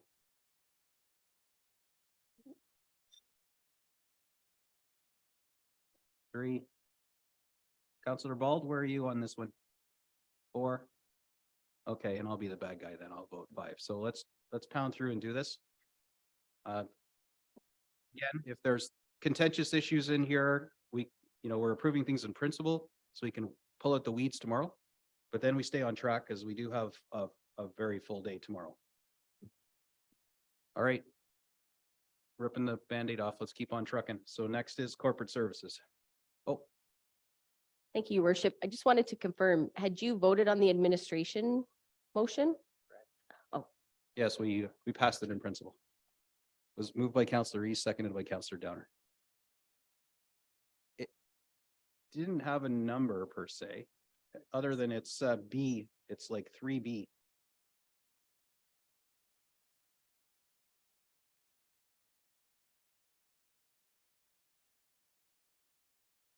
So now we're on to 3C, so tax supported operation budget for corporate services, which groups and clerks, finance, IT, legal and risk management. Your worship, I'll be taking this section. So it's page 90 of the document. And so this is corporate services, which is clerk's department, finance department, information and technology, and legal and risk management. So you can see that it's on the screen there, page 90 in front of you. Right now, it is showing a 0% change year over year. The CFO mentioned that there should be a correction on the external grants and contributions line item of 57,975 is that one we just talked about, should be in the other department. So again, it's an in and out no overall bottom line change. The notes that are attached are addressing the large items, large change items on this budget. And so note one, draw from reserves. And again, this is one where we have reserves, and we've looked at, do we draw a little bit more from reserves to balance this off a little bit and help out to make it appropriate. So we've increased reserves by $22,000. Note two, it's looking on our legal and risk, just how we deal with our recoveries from legal. Last year was the first year we had risk management manager, and that's Julie Ellery. She's done an excellent job, not only getting all our insurance files cleaned up and claims addressed and managed better than we had in the past. Julie also put our insurance policy out for tender, and we saved a substantial amount for this year on our insurance costs, and that's reflected in this budget. We'd been experiencing 10 to 15% increase every year over the last few years, and this is the first budget year we've seen a decrease. So congratulations, Julie, on working with the insurance companies and getting a tender out there. We didn't change insurance providers, by the way. We got the same carrier, but they did give us a lower premium. And I would say most of that reduction is likely because they see now that the town has competent staff managing our risk file, so that instead of their staff having to do the work and charge us through premiums, we're seeing the cost internally and getting a greater benefit for it. Note three, salaries and benefits. Again, this is where we talked in the last budget. We've moved a position from this department into the previous department. So a net zero. And again, we have the COLA discussion that we've just had. Note four, this is a professional services contract, and this is where we've outsourced our IT services in a large way, and Michael is here and can speak to that if there's any questions. The town used to do all their computer security in-house, and we did have a pirate attack a few years ago. We went through and looked at how we need to upgrade our hardware and servers to be better locked down. But also at the same time, we had staff leave. Our manager of IT services left, and it was an opportunity for us to contemplate how can we change our service provision to get more efficient and effective. And the challenge is when you had one person in-house doing all the IT security to going to a outsourced managed service provider where there's better 24/7 coverage. There's more depth in the organization and more resources at that end to try and make sure when there is a potential problem, it gets jumped on maybe faster, maybe in a more comprehensive way. But that means it's an increased outsourced cost, and that's what you're seeing here in this budget increase. So that's note four. Note five, material and supplies. Last year, you're all clearly aware of the election that we had. That election costs over $100,000 to run in-house. And part of what in the change that we want to make sure we're doing is putting a little bit of money every year away for elections. So every 4 years, we'd have around $120,000 in the budget to run it. So instead of a one-time cost, we're adjusting our contributions to reserves so that we put a little bit of money in the bank every year. So when election comes around, we have sufficient funds in the piggy bank to run the next election. And I think that addresses note 6, also in note 8. Again, that's our internal reserve contributions for our computers and some other IT services and HR services in-house. And with that, we'll take any questions, and we have various department managers here to answer any questions. Fantastic. I want to jump on that professional and contract services. So this is an area again that is pretty near and dear to me. I think that it just happens. I know the contractor that the town uses, and it just happens that I've also used them in the past and actually continue to in my other life. Very, very competent set of services, and you could remove that contractor from the equation to be talking about similar managed service providers that could be anywhere. Just happens that we're supporting more of a local company, which is lovely, but we can't actually say that, so I shouldn't have said it. But because locality doesn't count. But suffice to say that the decision to use a managed service provider, especially around IT security, when you need 24/7 vigilance, some form of AI, something that's going to protect us from 24/7 threats that are constantly attempting to just go and ransomware municipalities happening all over the place. The fact that we can still get ransomware insurance is a basically a testimony to the rapid response and significant sums of money that were spent to reinforce our IT infrastructure here. So kudos to management at the time that decided to react on this, and to our new IT team, the boots on the ground. An organization our size, I know it would be irresponsible to fully outsource IT. You need to have boots on the ground technical resources to handle the day-to-day. And so you outsource where it makes sense, and you have staff on prem for where it makes sense. And that blend is the exact thing I do in my own other business life. So there's all kinds of parts of our department, how they run in the town that, is a little obscure to me, and I can wrap my mind around it, but I don't understand it intimately. This is one area that I do, and I'm really happy. I know it's a big number, but I've seen way bigger, which means we've opted for a balanced approach in outsourcing rather than just let them do it all, where the number gets staggeringly expensive.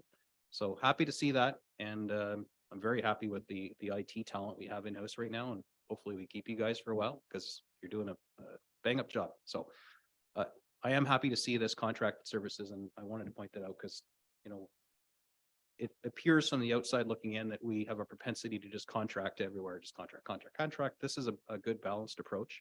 And it's one that just from a risk management perspective is, it can't be overstated how important it is. So the cost of the organization, not only reputationally, but in lost data, time, effort, and recovering from backups if we had them, which we do, just saying.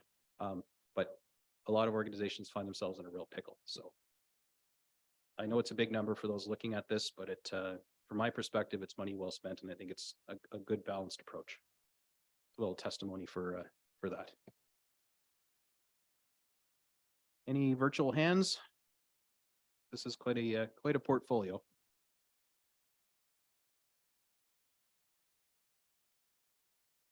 Councillor Emeritus. I think I have to get a question in on every area. So it looks like I just want to do through you, Mayor Gordon. I see in every department there's this insurance. What is actually like in corporate services? What's the insurance? Is it like staff insurance, or is it like in every department here we have insurance? So can you just tell me a little bit of what that is in corporate services? Like, what are we insuring? Through you, your worship, to Councillor Emeritus. Part of it's trying to do activity-based costing so that all services can better represent the cost of their business. So we just take our total insurance premium and it's divided amongst the different business units appropriately. So in roads and operations, they take all the expenses associated with insuring their vehicles, their buildings. In the other, I'll say, back offices, like we're talking about here, corporate services, they take just a portion to represent the staff level and just take some contribution to just try and distribute that total corporate cost amongst everybody. So it's a sharing. Okay. So if it wasn't here, it'd be increased in another department. Yeah, that explains it. Thank you very much. And just to add on for insurance, it was more of a topic last term because insurance rates for all municipalities, well, just about everybody, for everything spiked in the double digits. We haven't been hearing as much sort of doom and gloom around it because I think it's just the new normal. But the cost of insurance for our services I mean, as I recall, and I think we had I think it was an in-camera learning briefing last time, so I can't speak the details other than the fact that we are not a high-risk municipality and that we don't pay an exorbitant amount of insurance to operate this municipality because of anything we do or don't do. And I think we still have a good insurance rating if it were, even though we tend to, you know, we're paying as much or as any other similar sized organization that's running the same risk. Is that still a fair assessment of our risk profile? Julie, do you want to take that question? Basically, I'm just looking for reassurance that our risk profile is still good and that we aren't paying any more for our insurance, you know, than we need to, because we're doing things, you know, in a risky way from an insurance perspective. Because last term there was a very large increase in insurance across the board for all municipalities, well, just about everybody anyway. But Midland is still in that good sort of risk averse category with our insurer. Again, and speaking to the fact that we still get cyber insurance after an attack, a lot of places are, you know, you'll never see that again after an attack because you're too high risk. So I new council, would be nice to hear some reassurance about our risk profile.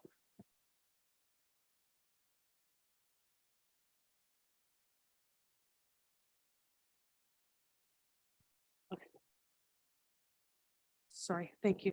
I can tell you, having gone through the renewal over Christmas, our risk profile is quite good right now. It has actually gotten better than it was the previous 3 to 4 years.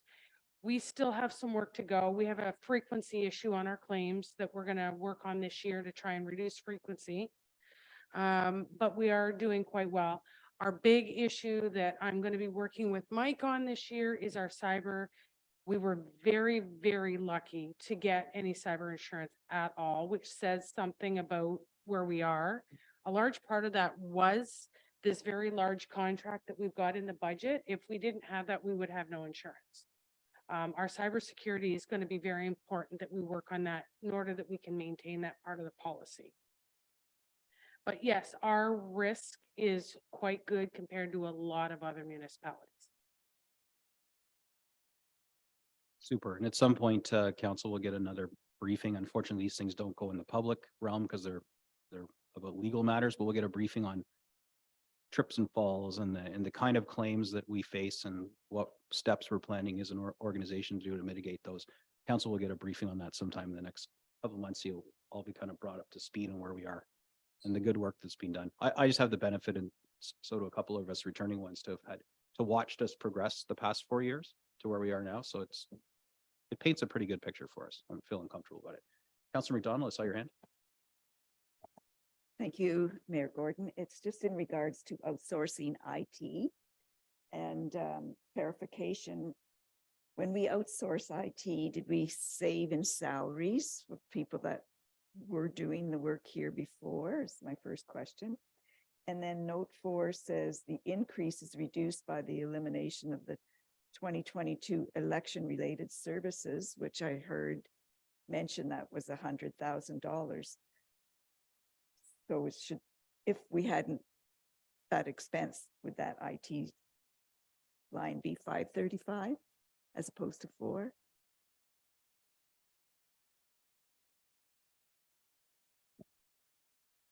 Thank you, Your Worship. Through to Councillor McDonald. I would expect that line would be even higher. The salaries and benefit line, is that what you mentioned? The professional services line. Yeah. Well, sorry, I might need to get you to repeat that question because I had a thought in my head and I'm not sure if you changed direction on me a bit. you were answering my question before I posed. Yeah. That's fine. I'm not sure. I'm just wondering, when we outsourced the IT, was previously, if it was done in-house, what salaries were saved? So it would make me look, that line look less, if you know what I'm saying. I think so. And so we did convert a position from IT into administration. And so we did see that in the administration budget. And so to answer your question, yes, if we didn't have that contracted service, I would say the IT in-house budget would be much greater. I can't really comment on how much, given that I wasn't here, and I'm not sure if Mike can as well, but I do know that we would need definitely more staff if that contract was not in place. Yes. Through you, Mr. Mayor, I could kind of add to that. A lot of the services that we're doing now with this outsourcer, we weren't doing before historically, like 24-hour monitoring and things like that. To bring that kind of expertise in-house would be very difficult, would probably mean, a group of like, 10 more staff is what we're getting from that contracted service, because we've got an expert in security, we've got an expert in, operational business continuity and backup, and it's amazing. So I can pick up the phone and I can talk to some of the smartest guys and gals out there, and to sort of have that service available to us is amazing. Thank you. That's reassuring. So I guess you would add that it's money well spent. Yes, absolutely. I like to think I know everything, but I certainly don't.